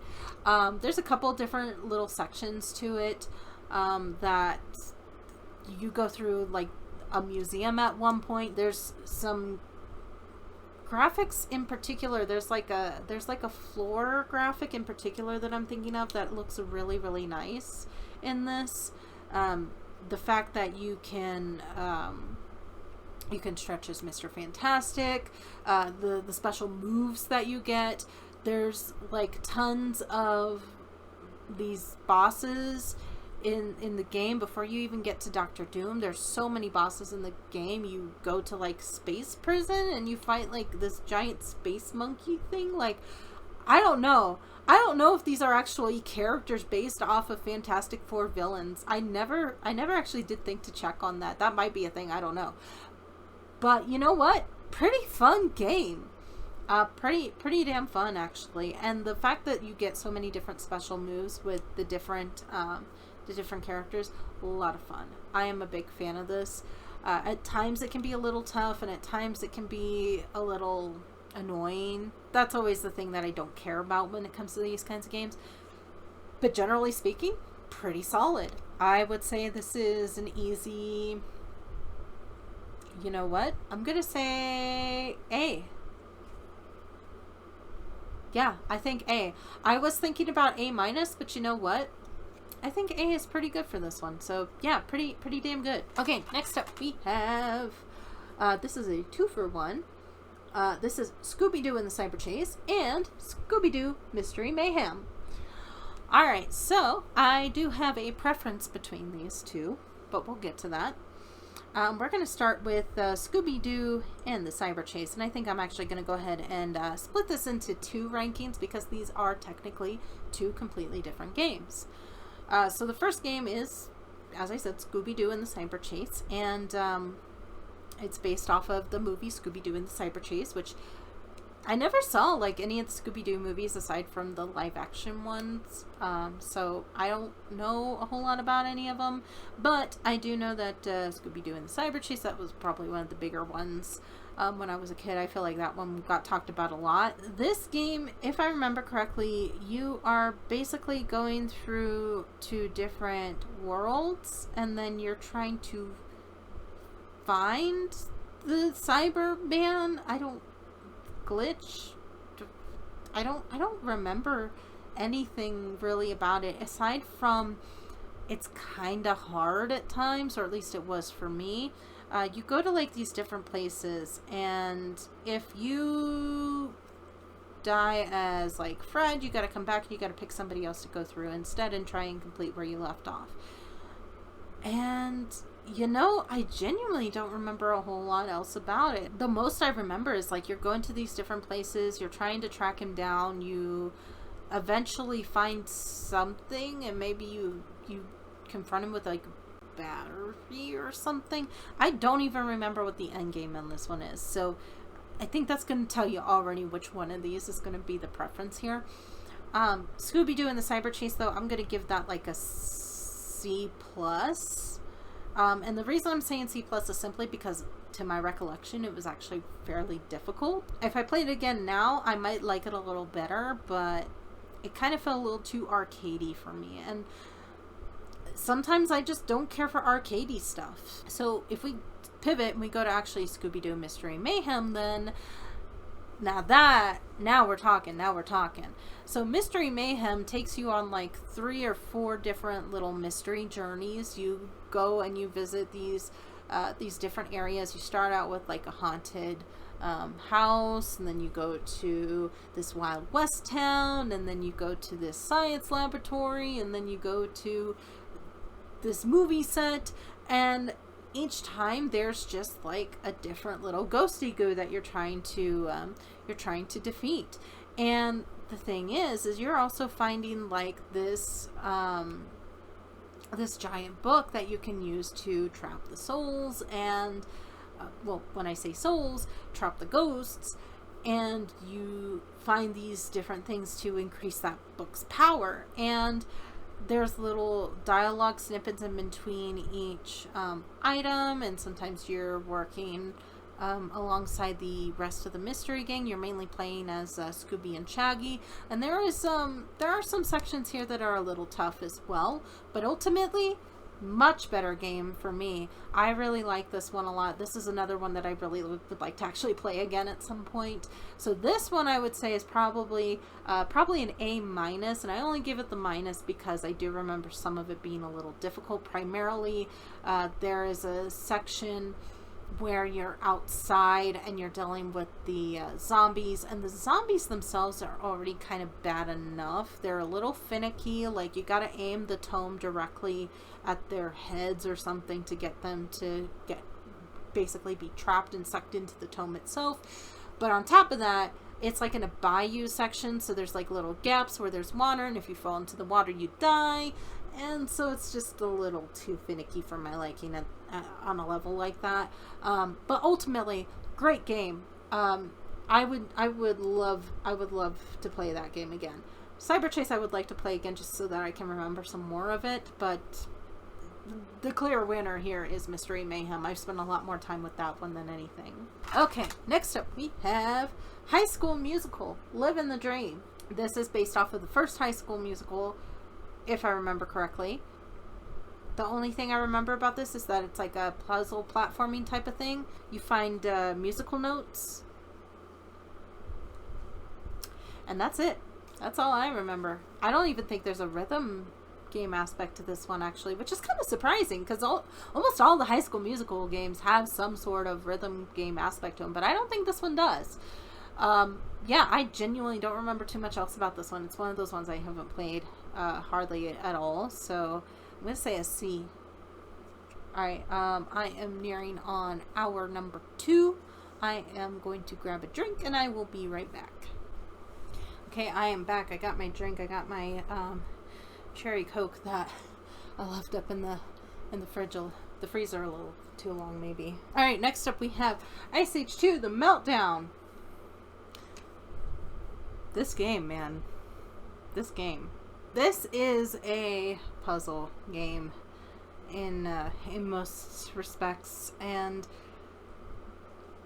there are some things about it that I really like, and there are some things about it I really don't like. And the puzzles in this I do find a bit tedious, so I am going to start with that. That is the main drawback of this game for me. The puzzles are a bit tedious, and in some cases they're really kind of difficult for me to understand. I know there's some sections that have like timers on them too. I can't deal with those time sections. I hate them. I hate time sections with a passion. Do not put me on a timer. I cannot work under pressure like that. I mean, I can if it's my own pressure, my own timer that I put on, but for this, no. Please, God, no. No. That being said, the things I do like. A, throughout the many puzzle sections of this game, the bulk of what you'll be playing here, you get to find all these different creatures. If you find these creatures, you basically save them from the meltdown itself. And each creature, once you save them, their personality and bio shows up in a collection list. That is already pretty nice. But holy shit, there are so many you can save. And there are several different, like, species and animals and stuff too, and they each have their own names, they each have their own personalities.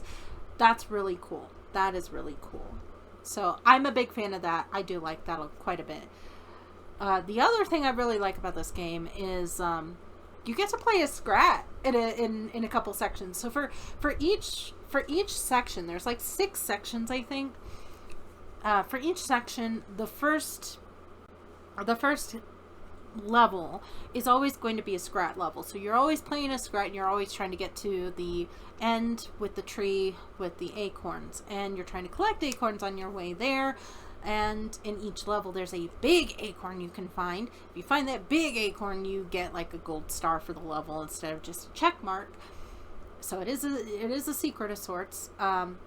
But yeah, a lot of fun to play a Scrat. And what's also really fun is every time that you play a Scrat and you get to the end of the tree, depending on the zone itself, the actual stage, a different thing will happen to rob Scrat of his happiness. So a tree might fall on him, or lightning might strike, or a geyser might blow him out of the ground and into the sky.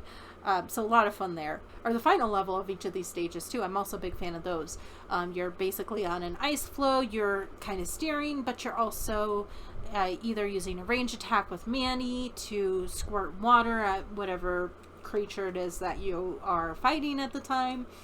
Or if it's a close attack, then Diego can swipe with his claws, and then you're using Sid to actually steer. And that's kind of fun, although I will say that the later levels get a little more frantic and a little more difficult, and each time that you get hit, the ice flow shrinks and shrinks and shrinks until you actually die. I do love a lot of things, a lot of aspects about this game.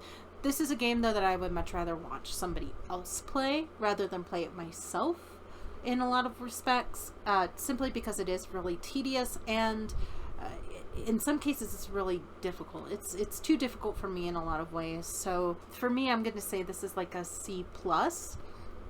Just for me alone. If I were more into that kind of gameplay, this would probably be like an A, but because of the tediousness for me, C plus. But I do love that there are varied things that you can do in this game. In the main puzzle sections, you do switch between playing as Manny, Sid, and Diego. You cycle through them, and each of them has their own abilities. And some of those stages are fairly fun, but again, getting kind of later on into the game, it kind of becomes less fun and a little more like, okay, can I do something else now, please? Okay, next up we have dogs fashion. What are dogs? What is fashion? Let's find out. Dogs fashion is actually, I really like this game. You get a pet, you take care of that pet, and the pet care itself is pretty standard. You wake up, you feed your pet, you water your pet, you take your dog for a walk, and then you feed them and you water them and you play with them, and sometimes you brush them, or sometimes you clean them, you take them for another walk, and then the day ends. And each day, you know, based off of how well you've taken care of your dog, the little heart meter goes up. That by itself kind of sounds pretty boring, right? Like that in and of itself, that's not going to be like the main draw of this game, right? And you're right, it's not. The main draw of this game is the walks themselves. So the way that the walks work in this game is they're like a board game. You roll a dice, whatever that die lands on, that is the number of spaces that you move in a certain direction, and certain pathways have different branching paths. And now ideally, you know, you want to start out with as many turns as possible. Initially you're going to start out with like 2 to 3, and that just kind of changes based off of your relationship with your pet and how relaxed and taking care of your pet feels before going for the walk. But ideally you want to start with like 10 if possible. And because you have your regular map, but there's also two other sections that you can go to on the map. If you have enough turns, you can actually go to these other sections, and then you can go across the game boards in those sections. And there are so many things that you can do. There are, of course, so many shops that you can go. I mean, you do need to go walk your dog so that you can go to the shop and buy food and water and pet supplies.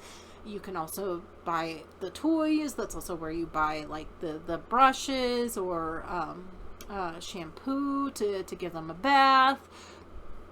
Or, and hear me out, you can also buy accessories like a little sundress, or like t-shirts, or like a hat, or collars.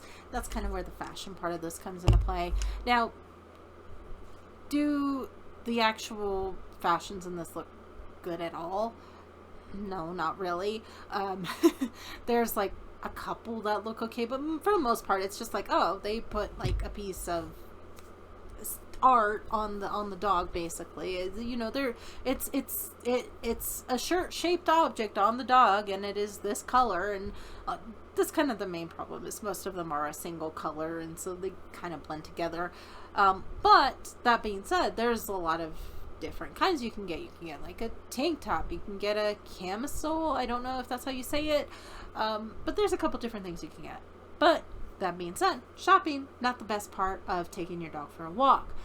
The two best parts of taking the dog for the walk, well, technically 3. There's so many different little things that you can land on, so many different little squares, and sometimes you don't even necessarily know what's going to happen. Sometimes you end up on a lucky square that actually increases your friendship with your pet. There's some that will decrease it. Some of them will say, hey, here, roll these dice, and however many you roll, that's how many coins you're going to get. Some will even say, hey, if you roll this dice, you're going to get 6 times the amount that you roll, which is pretty amazing.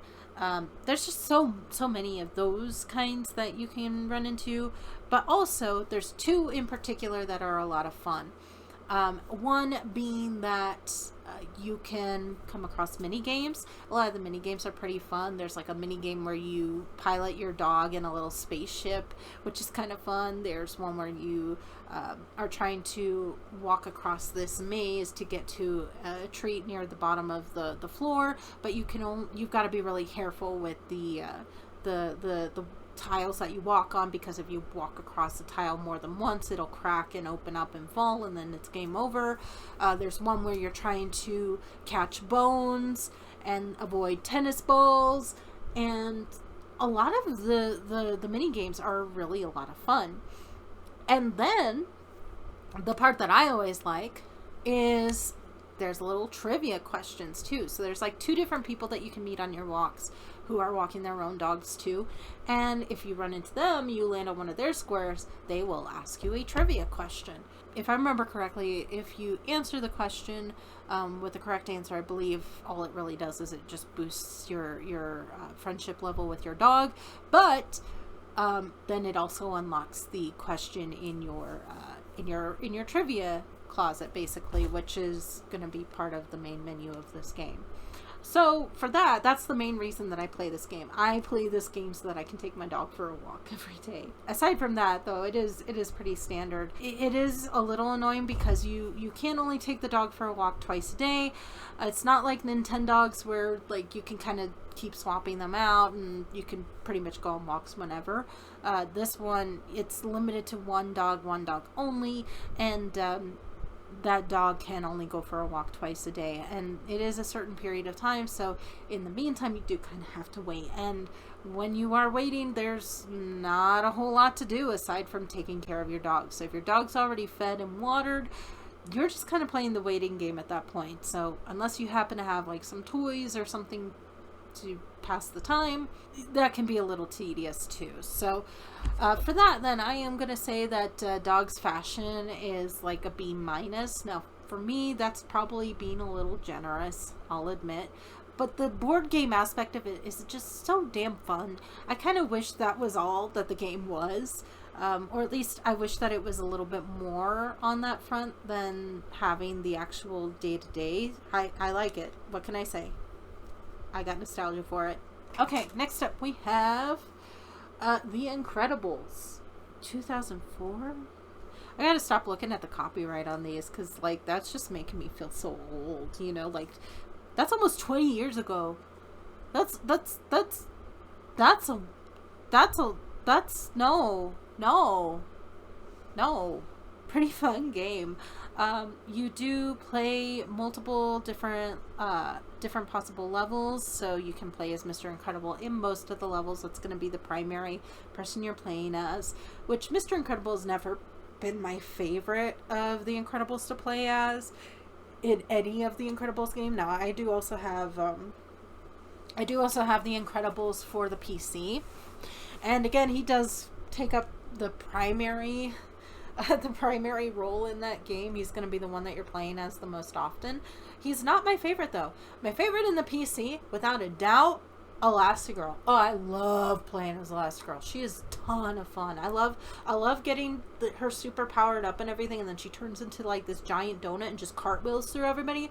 Oh, mwah. Best move in the game. Love it to pieces. Kind of similar here. She's pretty good here too. I mean, her special moves aren't quite as much fun, but she's still pretty fun to play here. Dash is really fun to play in this. Violet is also fun to play in this. However, Violet literally gets like two levels, and it's like, man, it's the same as in the PC version. Like Dash and Violet, they get the shaft. They really do. Like they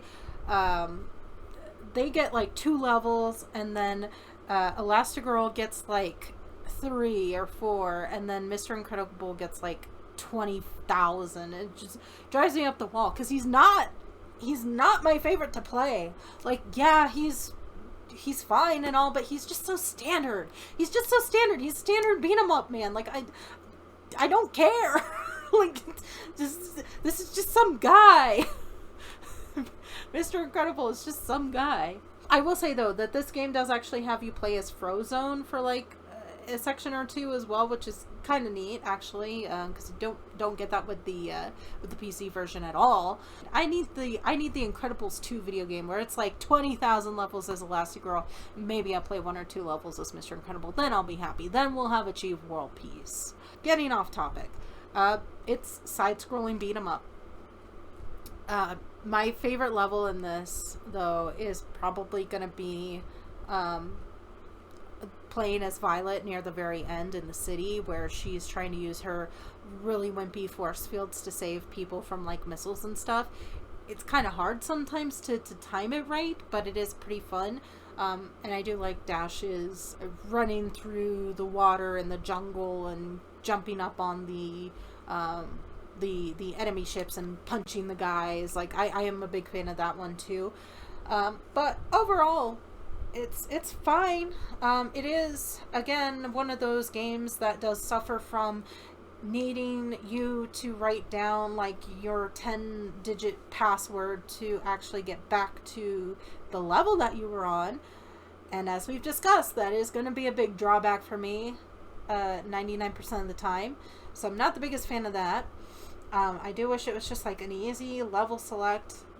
Like, again, this is one of those games that literally it's like it's got less in it, I feel like, than Metroid does. But instead of actually having a standard save slot, it's like, no, you must have 10-digit password. And if you forget it, so help you God, oh well, you're going to have to start from scratch again. I hate that shit so much, man. I'd say solid B. Solid B. I can't give it much more than that because it's just not my kind of game. It's not my favorite. But solid. Okay, next up we have Madagascar. So, yeah, the one Madagascar movie I did see. I also have Madagascar for the PC too, so there's that. Madagascar for Game Boy. The graphics on this are kind of weird. Like, they're like simultaneously too sharp and too pixelated, I feel like. I don't know if that makes any sense. Like, if I can find like a screenshot or a video clip to show what I mean, then I'll put it here. But yeah. It is a puzzle platformer, and we know I'm not the biggest fan of those. There are some levels in this that I do enjoy quite a bit, primarily like the first couple of levels or so, before it starts actually getting difficult. Like, I feel like there's something that I can do in this game. It's like unlocking abilities or unlocking collectibles or something like that, that I feel like I remember liking again in the first like level or two, but after like a couple levels it just kind of is like eh. I will say Gloria is my favorite to play as because she can go in the water and not die like everybody else. I genuinely don't remember anything else from this game. It's been too long since I've played it. I should play it again. I should play it again so I can get mad at it and be like, oh god, I remember why I don't like this game. I don't think I disliked it, but I do remember distinctly that my enjoyment of it lessened the longer I went on. So I am gonna say a C+, because I feel like I have some fond memories of like the first level or two, but like after that. Next up we have Disney Princess Royal Adventure. So you know how I was all hyped about Disney Princess, right? Gave that an S+ tier, just was going on and on about that game for like 20, 30, 40 minutes or whatever. Yeah, this game is not that game in the slightest. This is, like, I don't even know what this is. It's like chibi Disney princess bullshit. It's okay, I guess, but it's one of those games that I play through all the way once and I'm good for like the next 5 years. Like, I don't want to even touch it again for a while. Like, this is one that I don't have a lot of fond memories of. I think you play as like another princess, but who's friends with like all the princesses. I seem to remember there being like a chibi like art style in it, although I could be wrong. I think the main thing that would improve this game for me, that might like increase the rating, God, I wish the walking speed was faster in this. This game moves so slow. Like, There's no run button, there's nothing. You walk everywhere, and walking takes 5 million years. It is like, I'm probably exaggerating. Like, if you can see what the walking speed is on this, you would be like, that doesn't seem that bad. No, it doesn't for 5 minutes. When you are trying to finish the game, and it takes like forever for you to get from one part of the map to the next, and you just want to finish the damn game, it's taking 5 million years to get from place to place, and that is something that does annoy me greatly about this. I also feel like there are mini games in this, but I don't remember any of them, and I think that the mini games that I kind of sort of maybe do remember a little bit, they were kind of boring and basic, really. Like, maybe like a matching game or something that is just like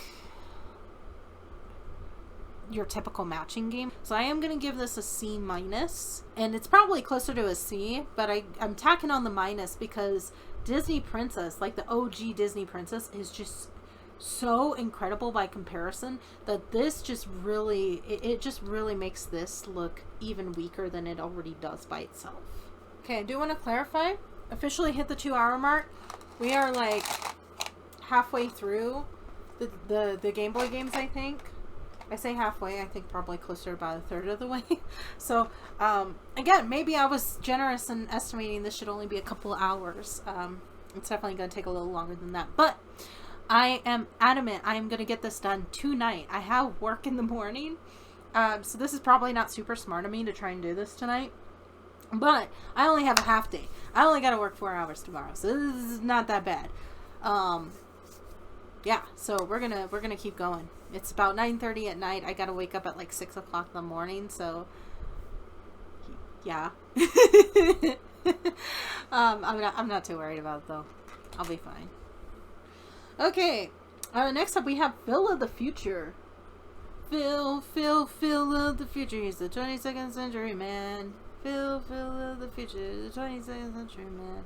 Great, now that's going to be stuck in my head for the rest of the night. So Phil of the Future is one of those Disney Channel shows that I wasn't like the biggest fan of as a kid, but I like would watch it on occasion. I thought it was okay. These days I would like to kind of go back and revisit it, but I do recall thinking it was kind of like one of the dumber and dorkier Disney Channel shows. And these days, I probably, if I went back and I watched it, I'd probably be like, oh, you know what, it's kind of got a bit of a certain charm to it. I do know that the first couple times I tried to play this, there was always a section where I got stuck. Because you do have to find, like, these different items to unlock, gadgets to unlock how you get from, like, certain platforms to another or something. And I seem to remember that I got stuck for a while because I could not understand how I was supposed to get somewhere, because it required that I find a specific thing, and I did not know where that specific thing was. Now, I do know I did end up beating this game at some point, but I think if I did start it up again, I'm wondering if I would actually get stuck in the exact same place as I did before. The premise of this game was like Pim, that was her name, right? The sister, I think. So Pim, she comes up with like these giant blob thingies, and then she lets them run free or something like that. You know what? Actually, Pim sounds cool. She was like the evil little sister, right? You know what? I think I actually need to go back and watch Phil of the Future just for Pim. Like, we need more evil little girls in media. I'm all about that. Like, I need to go back and watch it just for her and just to enjoy that she probably was having a great time with that role. Okay, anyway, off track, but yeah, she like releases some creatures out into the world. You play as Phil or as Keely. That was her name, right? Keely, the girl. I think you can swap back and forth between the two of them, maybe. Phil has like actual gizmos and gadgets from the future he can use. Keely has clothing and accessories that she wears to power up or something like that. I don't remember. I feel like I do remember this being fairly fairly interesting and a little bit fun at least, but I don't remember like why I got stuck, how I got unstuck, and then I don't remember too much past the point where I did get stuck. So I don't know, it's one of those ones that I think I probably just need to see again, and seeing about playing again to remember everything that happens. I mean, to my recollection, there was a fair amount of stuff that you could find, I guess. You know what, I'm sorry, I got distracted because I was looking at this and I was like, there's not really an actual Disney logo. Like, you know, you'll notice like on a lot of these games, like for example, see like on this one here, this is the worst one I could have picked out because it's basically like you can't even see it, but there's a Disney logo right there. Like you can't see it because the focus on this is so shit, but there is a little Disney logo in there. There's a Disney, this one's better to see it on, I think. So that, like, you can't see it still, but it's, if you can zoom in on that or anything, you'll see that's like the Disney logo, right? Like so many of these Disney games have a Disney logo on it. This has the Disney logo like in the silver and stuff. I mean, this is like literally, it's right there, right? Like it's Disney, like you can't miss it. Like all of these Disney games have the Disney logo on them in some capacity.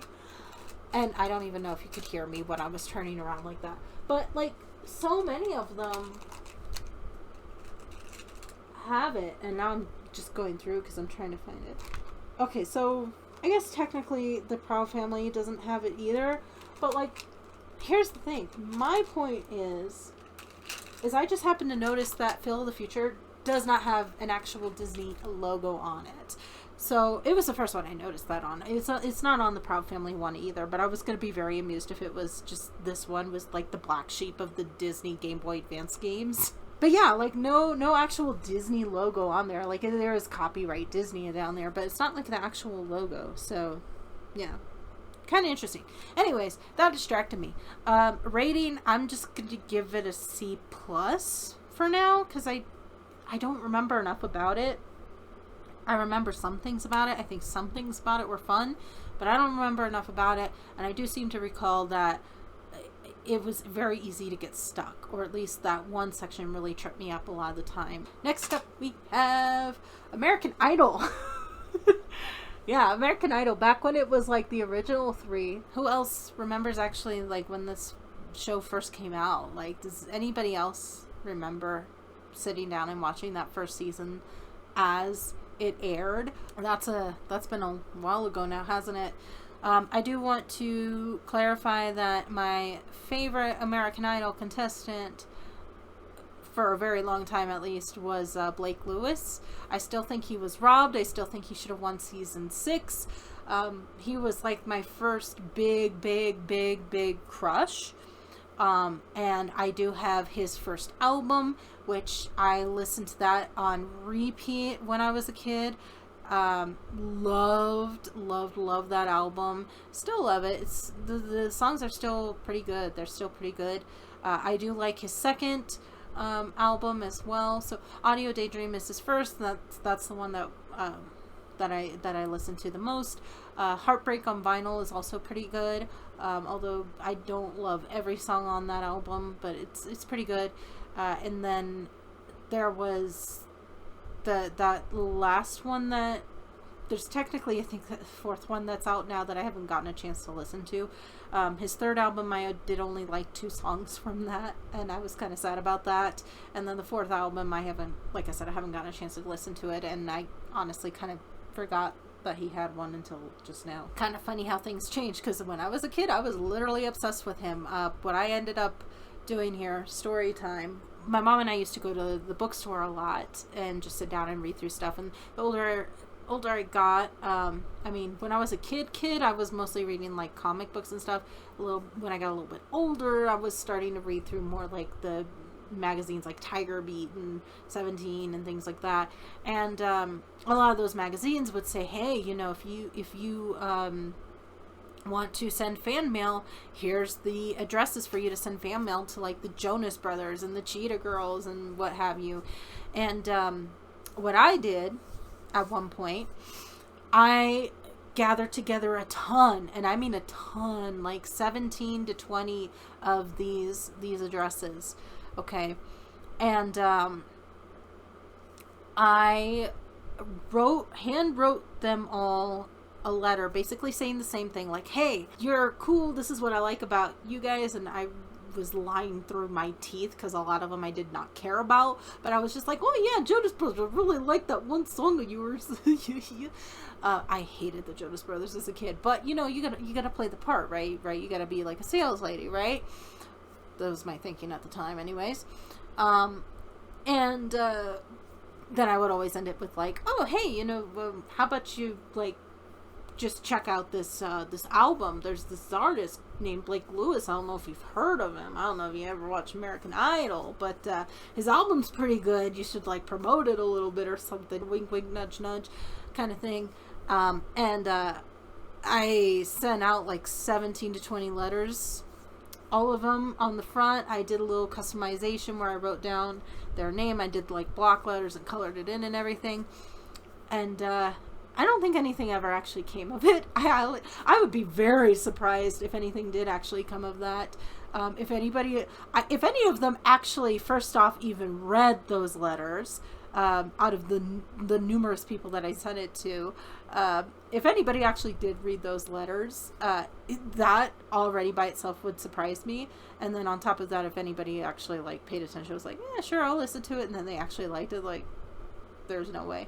But that was something I did when I was very, very young. That was like when I was, 11? So yeah. And I will also mention that when I was in high school, that was when Heartbreak on Vinyl was about to come out, and I handmade like 8 to 10 different posters promoting that for him. So you know what, if Blake Lewis was ever to watch this, which I'm sure he wouldn't, he's got better things to do with his time, but you know what, I was your biggest fan, and boy did I try to promote for you here at my high school. Nobody paid any attention to that, but I even like put it up on the bulletin board. I got the like principal's approval and stuff. It's like, man, what a time it was for me. Anyway, that's the biggest part of my American Idol experience. I think it's no big surprise that Kelly Clarkson is still probably like the best American Idol winner. I mean, Carrie Underwood, if you're for country, which I'm not the biggest country person. I do like a couple of her songs, I guess, but I like more Kelly Clarkson stuff, or at least some Kelly Clarkson stuff, like that Since You've Been Gone, Behind These Hazel Eyes, that kind of era. Yeah, current Kelly Clarkson is a little too polished pop for my taste, but it is what it is. Anyways, again, getting off track here. American Idol, you play as an American Idol contestant, you try to win. That's it. And it is a rhythm game, singing along to various songs.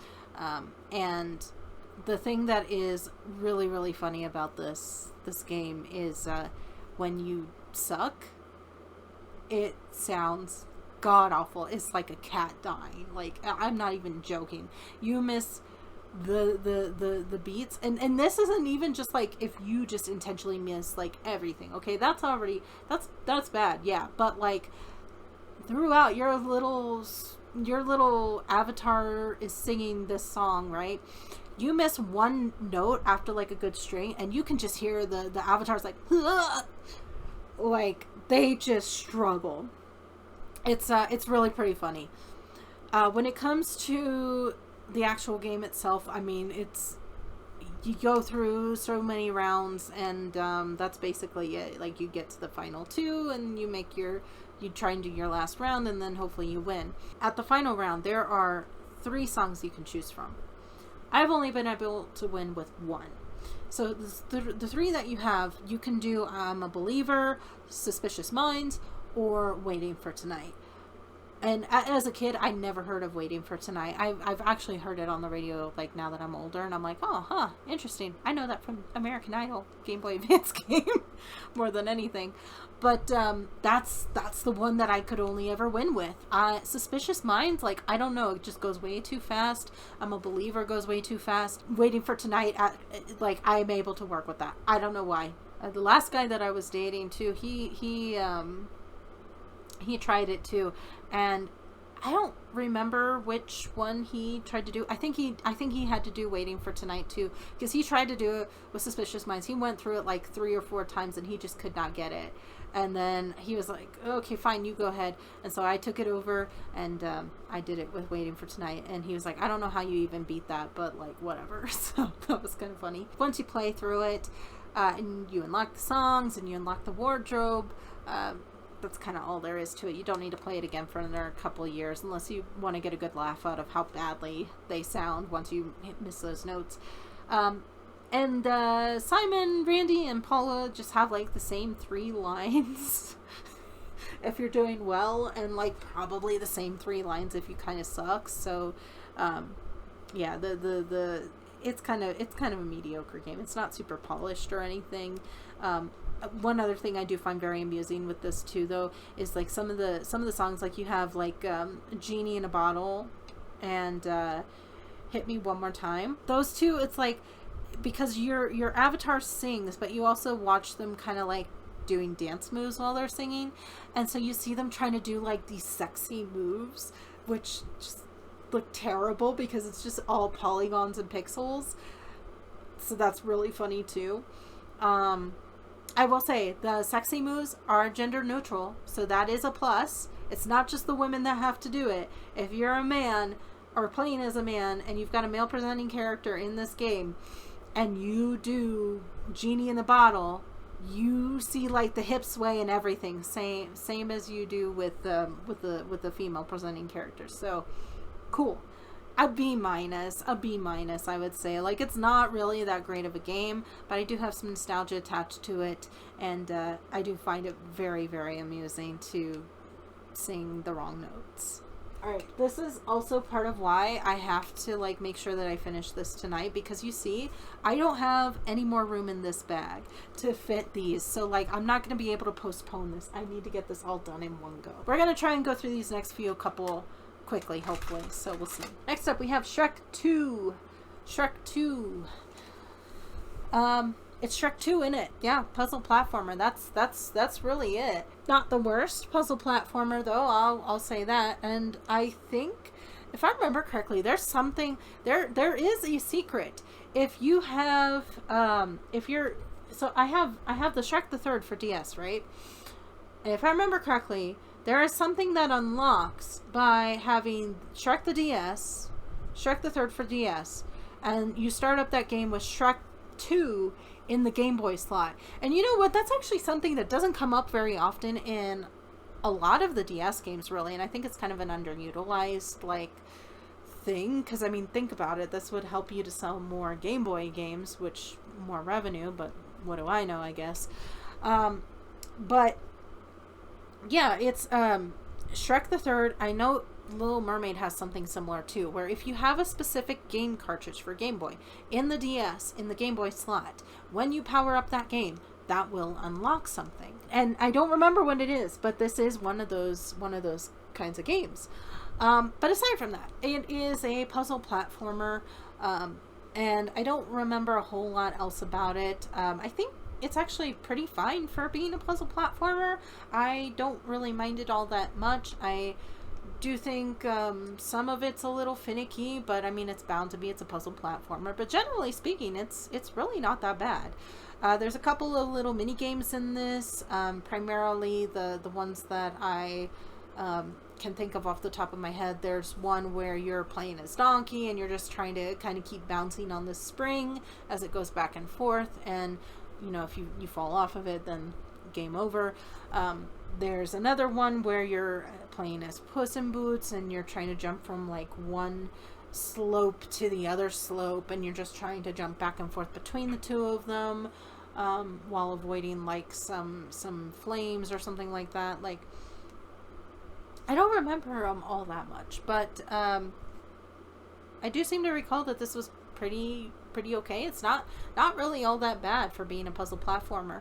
I just don't remember enough about it, so I am going to go ahead and say C plus, because it is a better example of a puzzle platformer game for my liking. Next up, we have Nancy Drew and the Haunted Mansion. Oh man, I said I was going to get through these quickly, but going to need to take some time on this one. So, Nancy Drew and the Haunted Mansion. This is a Game Boy port of the PC game. This has an official Nintendo seal of quality that's green. I don't think you're going to be able to see that, but like that's green. That's not gold. That's green. What's also fascinating is it says this is Dreamcatcher, the adventure company. Why doesn't it say like Her Interactive on this? That's odd. I've said it before. I have all the Nancy Drew games, with the exception of technically the original Secrets Can Kill. That I don't know if I'm ever going to be able to get to play that. And frankly, I don't think it's going to be the worst thing ever if I don't get a chance to. But this is based off of the third Nancy Drew PC game, Message in a Haunted Mansion. And so I actually got this before I ever got any of the PC games. So this was really my introduction to Nancy Drew as the series. And you know what? It's not a bad introduction. It's actually pretty good. It's they tried their best to make it as close to being a point and click type of adventure as possible, and I do think that for the most part it's pretty decent in that way. It does have its own kind of charm to it. Now, it's not necessarily going to have like any real cutscenes to it. The cutscenes are all kind of stop motion type. Well, not even stop motion, but they're just like still images. And the dialogue itself is kind of hit or miss, really.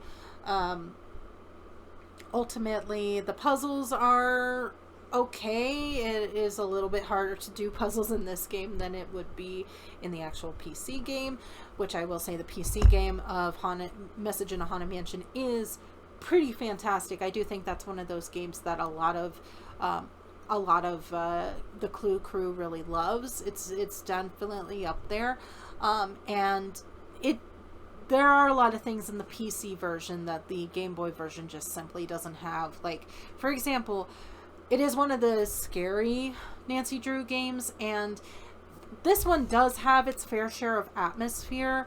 But the thing is in the PC version, there are like a lot of little hidden movements and animations and stuff that will be tucked into the background.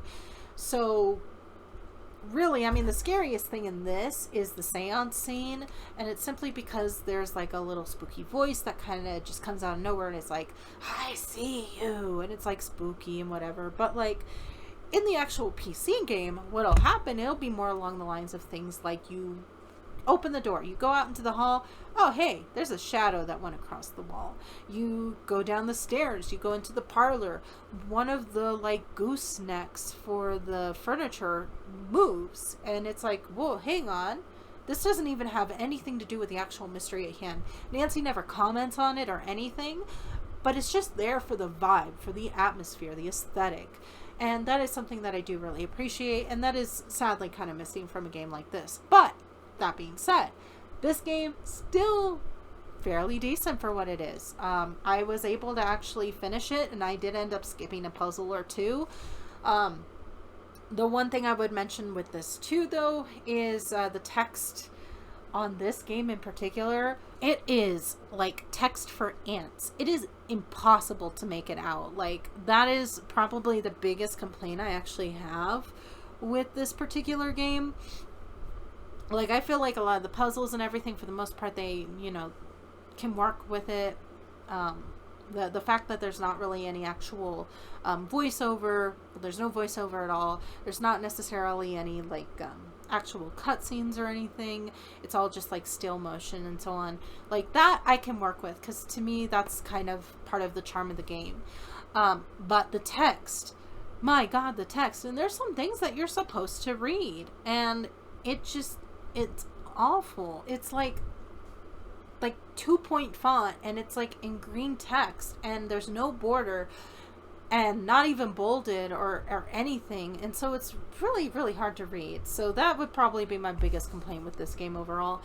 The other complaint I do have is, again, it's one of those games that doesn't actually have a save system. So if you want to pick up where you left off, and you're not going to play this all through in one go, you do need to remember the password. Now, luckily, this game is actually one of the better ones because it is only a 4-thing password.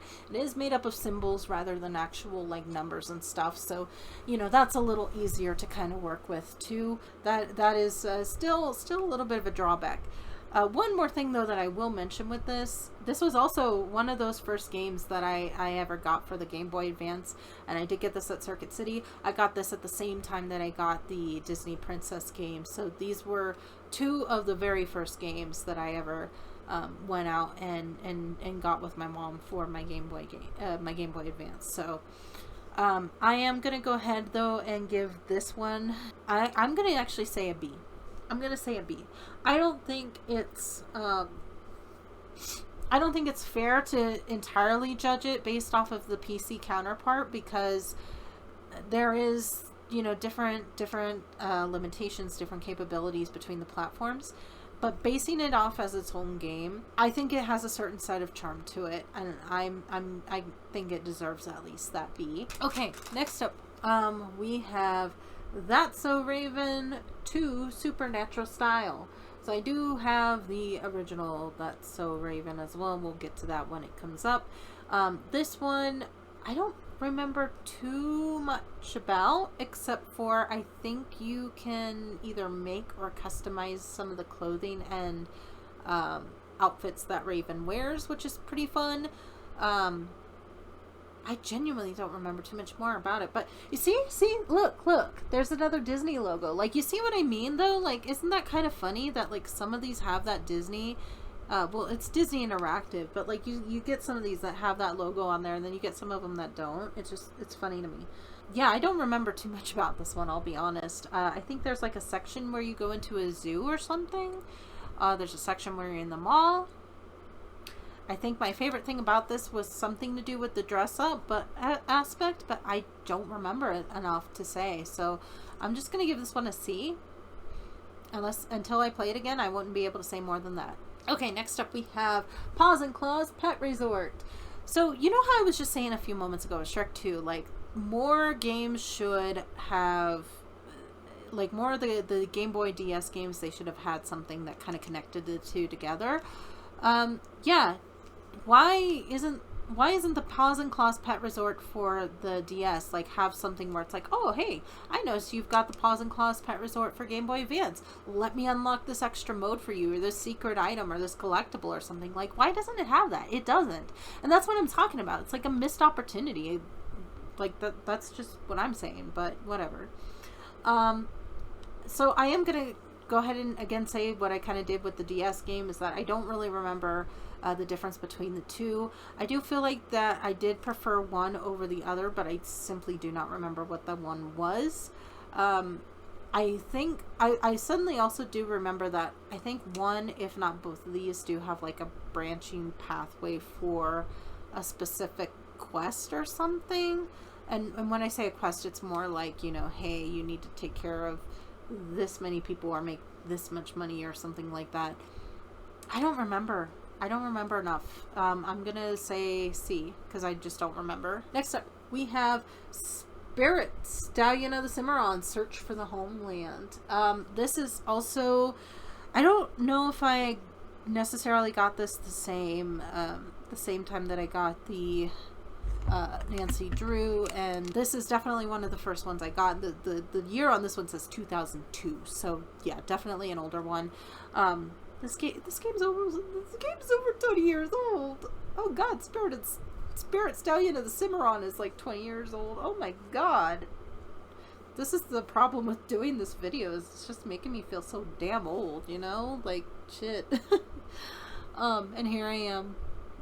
This is what I'm doing with my life right now, is I'm making a video ranking my games. But you know what? I was gonna say, what else am I gonna do? But honestly, there's so much else I could be doing right now. But I wanted to do this. So, Spirit Stallion of the Cimarron, Search for the Homeland. You get to pick as either Native American man or Native American woman, which is you know, honestly kind of nice. Like, how many video games do you know of that you actually get to play as a Native American person? Like, you don't really get to see that often. I mean, even these days, like, I think the biggest ones that you're going to see are going to be games that are actually made by Native American folks. So I really do love Spirit Stallion of Cimarron. Now, I think, you know, we talk about underrated Disney movies a lot. I don't think we talk enough about how this is an underrated DreamWorks movie. Like, this movie, Bryan Adams aside, this movie is so gorgeously animated. It's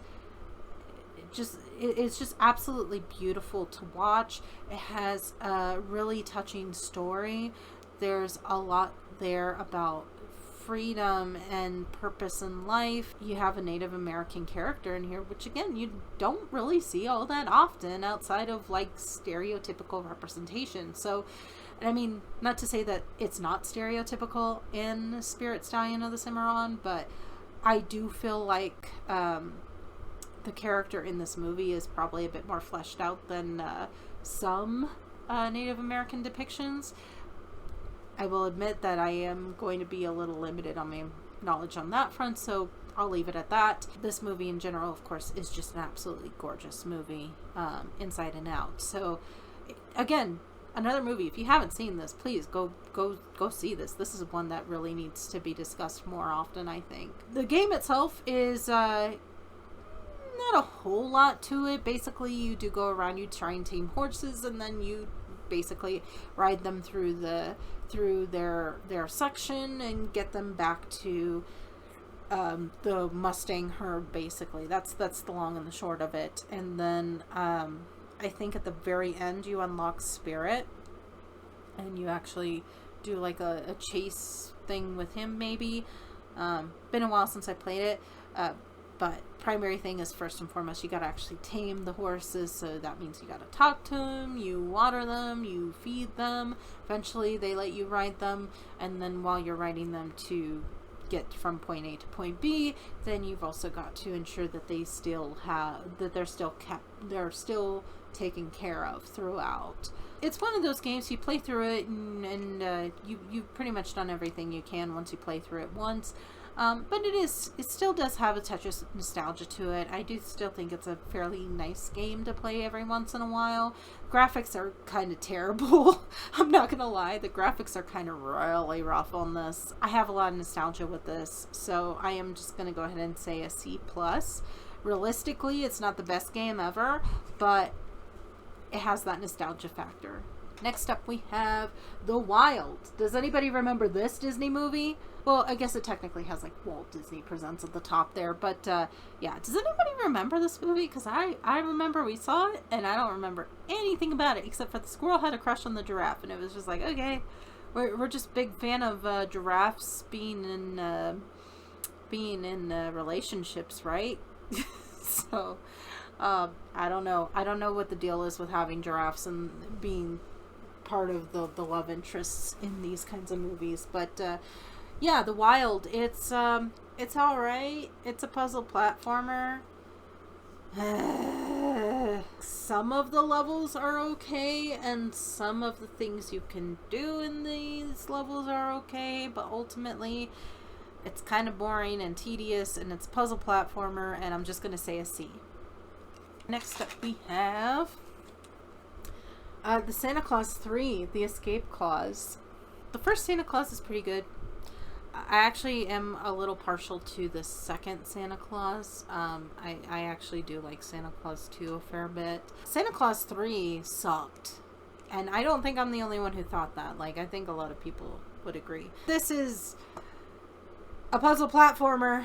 Shocker. I'm sorry, but that's so many of what these games are, man. They are not my favorite genre of games. So like, if it comes up that it's a puzzle platformer, I'm not the biggest fan of these. I've said that like 10,000 times in this video, I'm sure. This probably just in this section alone, going over the Game Boy games, because so many of them have been the puzzle platformers. I don't know if I have anything to say about this. I feel like there's like a section or two that is like surprisingly dark, with like how Santa can die, maybe? I don't remember anything about this one. Like, I don't know. C tier. Next up, we have Polly Pocket Super Splash Island. So, you know, we've got this Barbie movie coming up. Are we going to get a Polly Pocket live action movie? Like, is that going to be the next thing? Like, is anybody actually going to want to go see Polly Pocket? I feel like a Barbie movie, like, I can understand a Barbie movie, right? Like, I can understand a live action version of that. I don't know if I can understand a Polly Pocket version. But I won't be surprised if we get one of those in the next couple of years or something, like, especially depending on how well Barbie does, which, considering that, like, everybody I've seen is, like, super hyped for that movie, yeah, be prepared for Polly Pocket live action to come out in the next, like, 5 years or whatever. This is a set of mini games. You are at a water park, and there's, like, 6 mini games you can play.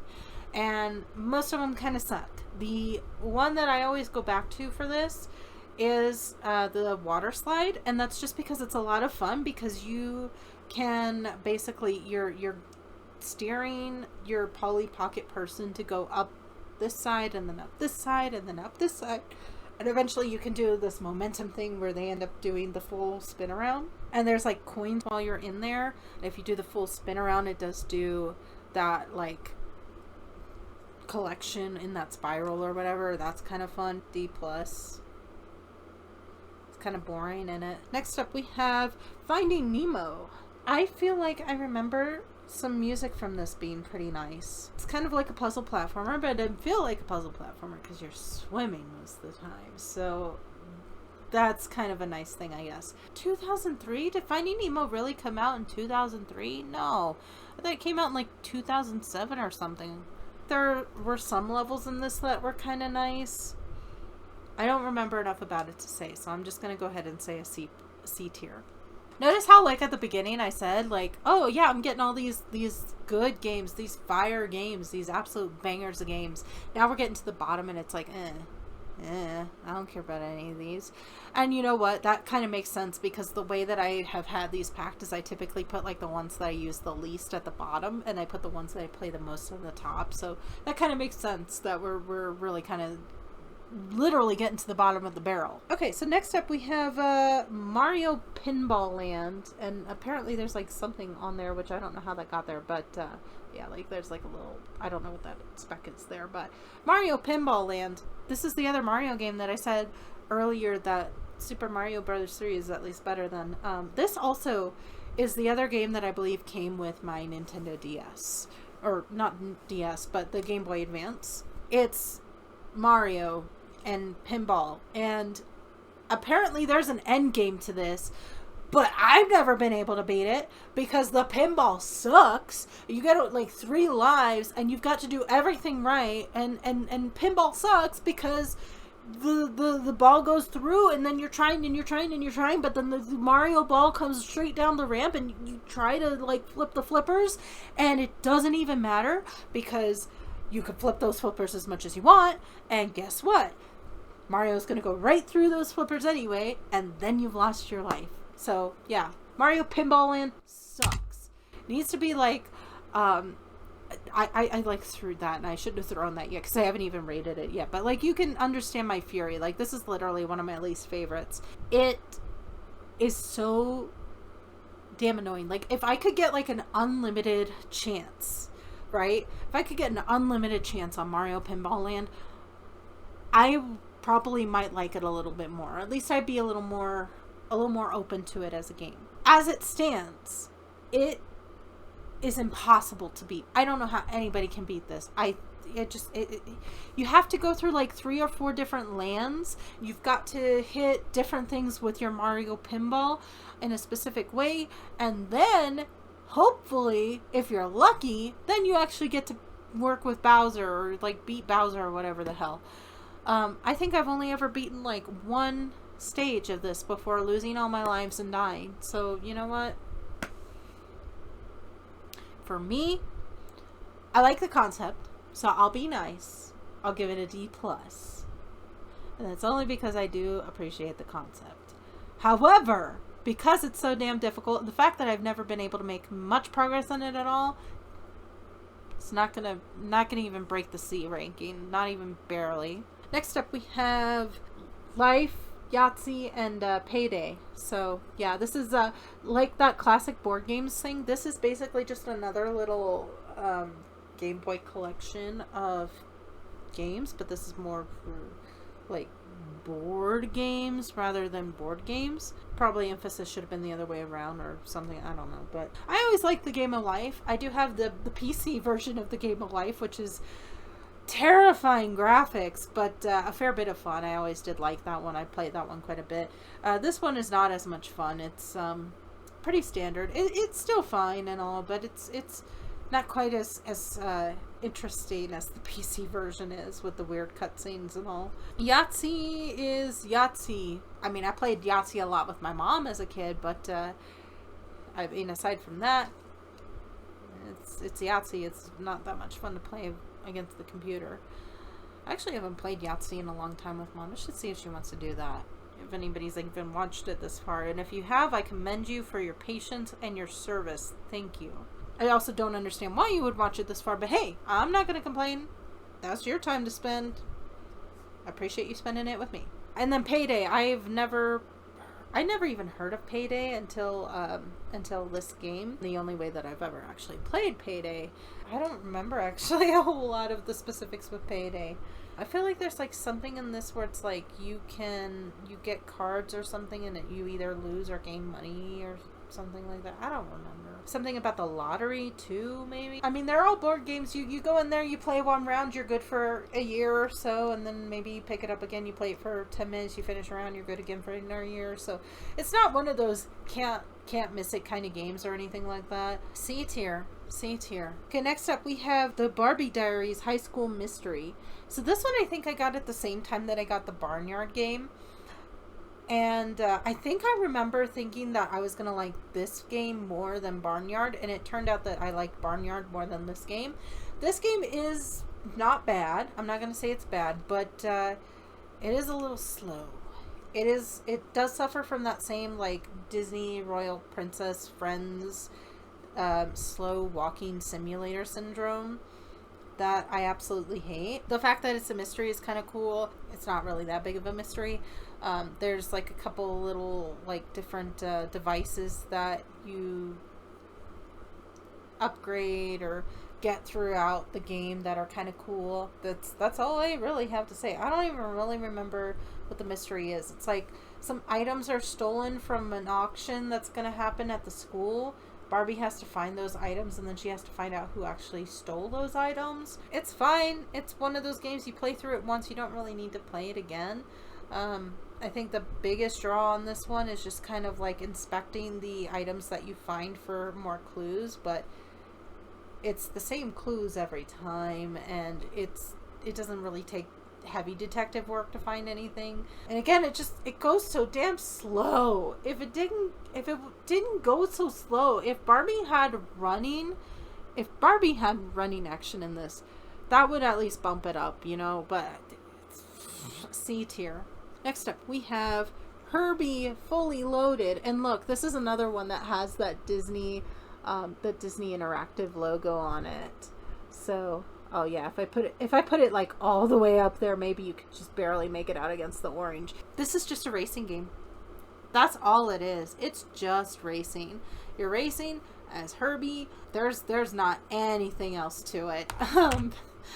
But that's not necessarily a bad thing. It's fun to put on every once in a while. You go for one little race, you're good to go for a little while, and that's not the worst thing ever. If you're just looking for something quick to do, to race against some cars, could do worse. Herbie does have a couple of moves that are pretty fun, like there's a move where you can spit out a tire at another car and just wipe them off the road. There's a jump that you can do as a Herbie.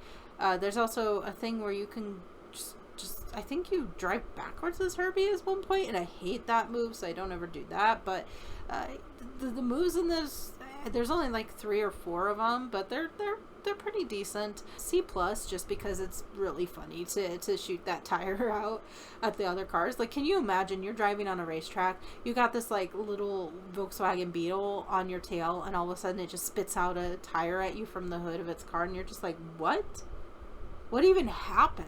Like, that's really amusing to me. Okay, Next up, we have Arctic Tale. Hey, so you remember how I said that March of the Penguins is kind of like a weird property to turn into a video game for the Nintendo DS? Yeah, Arctic Tale is a weird property to turn into a video game for the Game Boy Advance. Why? Who asked for this? Like, the thing is, too, this is one of those games that I've always found very difficult. I cannot beat this game. I've never beaten this game. I've gotten through like 2 levels, and it's just too hard for me. I don't know who this was made for. I don't think kids were watching Arctic Tale. I don't think kids are really watching documentaries about nature and watching, like, animals die from cold or starvation and stuff like that. Like, that's kind of my impression of Arctic Tale. I don't actually know if that's necessarily what happens, but it's just like, do kids watch this? Like, do kids actually watch this? I don't know. I feel like kids don't watch this. So I don't understand who this is for. You can either play as the fox or the bear or the other thing, which I don't remember what it is. It's like a seal or something. But then you also have to, like, find food and stuff. And it's cold. And it's hard to find that food. I always die on this game. And there's, like, some medals and mini games and stuff you can do, which are kind of fun. But it's just... it's like, that kind of just doesn't feel like that's accurate for the documentary then, right? Like, isn't that kind of weird? I don't know. This fascinates me. I don't understand the purpose of it. It's not a bad game, I don't think, but it's just the fact that it was even made just baffles me. I am gonna go ahead and say like a C- for me anyway, just because it's very difficult. Maybe if I played it again, I might enjoy it a little more now. Maybe I'd be better at it. Maybe I'd be worse. I don't know. Also, the fact that I'm confused about why it was made is maybe contributing a little bit to that ranking as well. Next up, we have Charlie and the Chocolate Factory. Puzzle platformer. Shocker. Can you guess? Can you even imagine? Wow. I'm so surprised. I have another puzzle platformer game. Okay, I can do this. I don't remember anything about this game. C tier. I literally have nothing else to say about it. I genuinely don't remember anything from that game at all. I played it once. Next up, we have Evergirl, Your Way to Play. Okay, yeah. I had to take off my glasses and try and study that because, like, there's a little piece, like, you can't see that because it's not gonna focus, but there's like a little piece here at the bottom before Your Way to Play, and I could not tell if it was like really tiny letters. Now that I'm looking at it from this distance, it's very clearly saying ... Your Way to Play, but I am le dumb. I am le fou. Puzzle platformer.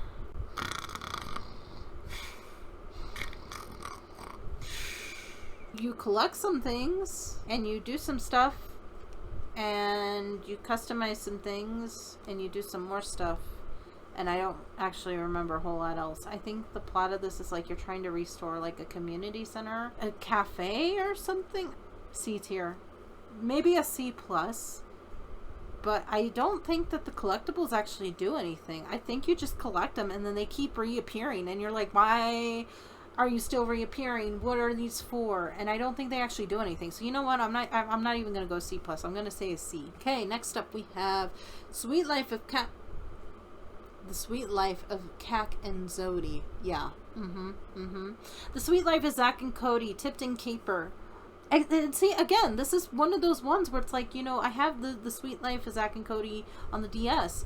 You would think that if I have this in, while I have that game on, that would unlock something too. And it doesn't. Or at least, I don't think this one does. I don't think these two are linked. If I'm wrong, I might be wrong on that, but I don't think they are. I think I remember this one getting stuck on a time or two. I'm not sure if I actually recall ever actually finishing this one. Yeah, I'm just going to say C tier on this one. Okay, next up we have Stuart Little 2. And I also do want to clarify that first and foremost, I have officially hit the 3-hour mark of recording tonight. So yeah, so but we're almost done, because when I just reached in to grab this one, I could feel the actual bottom of the bucket here, so I probably only got like a small handful left. So we're in the home stretch, folks. Thank you for sticking with me through this. So Stuart Little 2. I never actually saw this. I never actually saw the second Stuart Little, and it's been ages, if I ever actually did see it at all, from seeing the first Stuart Little. And this is also 2002. Stuart Little 2 is from 2002. God, I'm old. I'm like the Crypt Keeper. Okay, no more dates, no more dates. I'm already tired enough as it is. This game has multiple different levels. It is a puzzle platformer in most regards. And a lot of the puzzle platforming aspects are actually not too bad in this game. I do think that they're fairly creative. There's some interesting environments. The first level or two are pretty fun. There's like a little driving section, which is kind of a pain in the ass to work with, but it's kind of fun. The one section that I always hated in this game, though, was there's a section where Stuart Little's mom drops her wedding ring down the sink, and they end up like lowering him down the drain to go retrieve that ring. And there's spiders, and you have to shine your flashlight on those spiders before they like attack you, and they make these little screaming noises, like literal like shrieks, when you spook them away.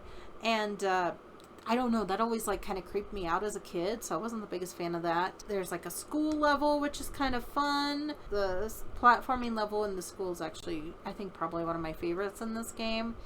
There's also a section about balloons that I remember being kind of annoying. There's a section on a trash heap as well. There's a lot of different kinds of environments.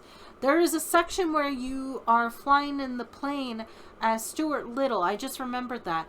And that level is sometimes fun, but also it is a pain in the ass sometimes. This game really gives me a real love-hate relationship when it comes to the puzzle platforming aspect. And it's not even the puzzle platforming, really. It's the non-puzzle platform levels in this game that kind of annoy me. You'll notice, I mentioned it's like the driving minigame, the spider minigame, and the plane minigame. Those are the ones I'm complaining about more than like anything else in this game. You know what? For being a puzzle platformer, for the most part, it's not actually all that bad. I would, and I do have very, very, very fond memories of this one. I can genuinely remember at least like 2 different places in my life when I was playing this game. So this one, I've got to say, probably gonna be like a B+, and that's primarily because it does have that nostalgia factor. It's nice to actually get something higher than a C, because I know those last like several were like ugh. Okay, next up we have it's another game pack. It is Kerplunk, Top It, and Toss Across. DSI, what DSI, what even are you doing? What is this? DSI is like in charge of all of these kinds of games, and then they give us Arctic Tail. Like who are you? Who are you? What is your audience, DSI Games? That's what I want to know. This is probably the worst of the worst of the lot. I like never play Toss Across. I never play Top It. The one on here that I will plop in and play it from time to time is the Kerplunk, and that's just because it's kind of satisfying to try and avoid letting marbles fall, even though the graphics on it are terrible. You can't even try and gauge anything, which I think is probably true of how that game is in real life, but I wouldn't know. But it's one of those games, I plug it in, I play it for 5 minutes, and I'm done, and I don't need to play it again for like 3 years. So D+, and that plus is simply for Kerplunk. Okay, next up we have Family Feud. This Family Feud has a host, and I don't know if I know who that host is. He kind of looks like Billy Mays, but it's not Billy Mays. Who used to host Family Feud? I know it's Steve Harvey now. Who was it when I was a kid? But yeah, it's Family Feud, and you type in the answers, which is, kind of nice. but also kind of annoying because sometimes you just don't have the right keyword, and it's like, oh, wrong answer, and then you find out what the actual answers were, and you're like, but I was right there, you should have just given it to me, and it doesn't. Fair bit of fun, this one. This is one that I will play from time to time. I would say this is probably just a B-. It's not really anything more special than that. Okay, last stretch, guys. We are on, I think, the last two. So first one is going to be That's So Raven.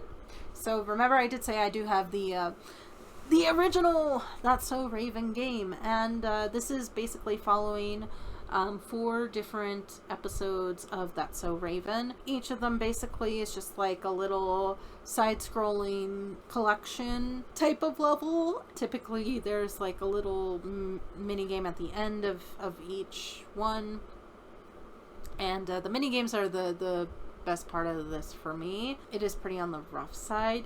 I would say probably the second one is probably better composited, so to speak. I'd say a C, actually. C is probably pretty standard for this. I don't remember what I actually said for the second one, and I know it wasn't that long ago that I brought it up. But yeah, this one's kind of rough. Last one. We are officially done. We're officially done here. Well, after I rate this one, anyways. So yeah, last one is Disney's Game Plus TV episode. Lizzie McGuire 2, Lizzie Diaries. I don't know how many Lizzie McGuire games there are. This says it's Lizzie McGuire 2, so that indicates there's at least one other Lizzie McGuire game for the Game Boy Advance. This one I genuinely don't remember a whole lot of the gameplay on. There's like different you're playing as like that little 2D animated Lizzie McGuire internal thought drawing character. Like, that's who you're playing as, and you're just doing stuff and things. And I seem to remember there being like a volleyball mini game in this, but I could be wrong, and I don't remember a whole lot else from the actual game itself. What I do remember, you'll notice on here, it does say Game Plus TV episode, right? That is the big thing that I mainly remember from this video game, is that it includes a full episode of Lizzie McGuire. And it is the Lizzie McGuire episode, You're a Good Man, Lizzie McGuire. If I remember correctly, that should be the title of it. Basically the one where they knock a statue of the principal off the pedestal, and then they try and fix it. Lizzie isn't going to initially say who broke it, but then she ends up confessing. For as many times as I've seen this, the only thing I distinctly remember is Gordo being like, "Oh, Canada," because that's like the whole plan, is she's gonna move to Canada or whatever to avoid the consequences or something. I don't know. A whole like 22 to 26 minute episode of Lizzie McGuire is on this cartridge. Isn't that something? Isn't that incredible? The resolution on it is god awful. Okay, I do want to clarify, the resolution on it, god awful. Like, it literally looks like it was filmed on a potato. Like, that is a comparison that is overused a lot, but it genuinely does look like that. But man, if I didn't sit down and watch it constantly, because it was the closest thing I had to on demand at the time, some fond memories of that. The fact that it has this TV episode in there, that is really fascinating to me, and that does give it a certain sort of charm for this game alone, because again, I don't know of any other games that did that. I don't actually remember a whole lot else from the game itself, so again, tells you how much I remember from it.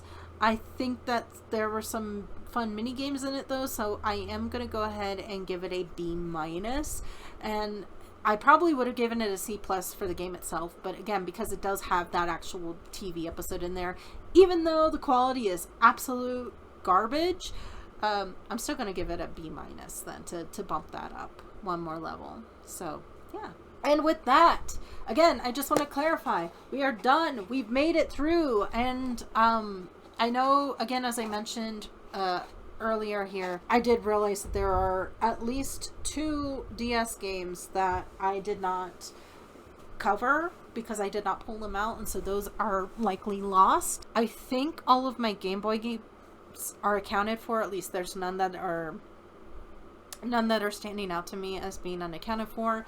And I'm going to assume it's just those 2 DS games that I'm missing. But that all being said, I am done. I have finished filming anyway. I still need to edit this whole thing, and oh god, I've got what, 9 hours of footage? Oh Jesus. Okay, 9 hours. Because yeah, each of these recording sessions, each night that I've taken to do this, I've recorded like 3 hours each, and I've done 3 sessions. So 9 hours of footage. I don't know how long that's going to take me to do. I don't know how long it's going to take me to upload once I do get it edited. And then all that work, and nobody is going to be watching this. I don't even know if YouTube's even going to let me upload a video that long. I think it will. I don't think I have a limit on my YouTube. I guess I'll find out. And then if it does, then I don't know. I'll figure out. I don't know where I'll upload it to. I'll find someplace, I guess. But yeah, I'm pretty tired now. I'm pretty tired. It is 10:30 my time, so I got this done before 11 o'clock. And the main thing is that I need to get it done before midnight. And getting it done before 11 o'clock is actually even better, because I still have to let my dogs out and feed them and stuff like that. And so, and then I gotta put all these away. I gotta try and fit them all back into this box.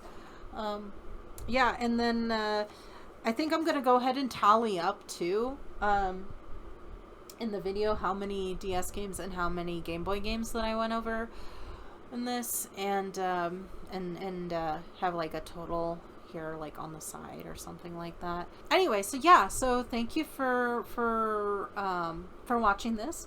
Thank you for sharing this with me. I'm sorry I stuttered through so much of this. None of this is scripted.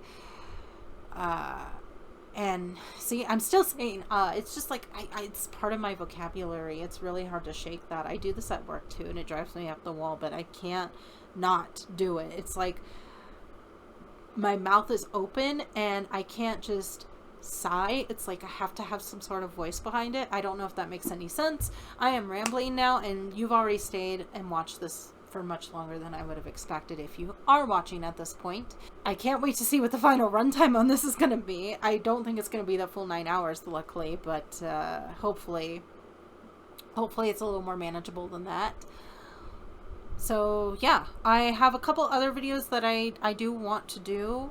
I don't have anything specific for this channel in general. This is just something that I wanted to do because I realized, hey, you know, I have all these games that I would like to just kind of shout into the void and talk about my childhood a little bit. And wouldn't it be kind of fun if I did that as like a ranking video type of thing? So again, thank you for watching. If you are interested in this, let me know. Just be a human and post whatever you want on here. I don't expect anyone to say much anything anyways, but I do have a couple other videos that I do want to film in the next month or so, and then once I'm done with those, I'll see if there's anything else I want to do at that point. For right now, thank you for this journey, for joining me on this journey. Thank you for bearing with me for as long as however long this video is. And yeah, I am gonna go put this away and get some sleep because I am tired. So thanks again, and I will see you guys next time.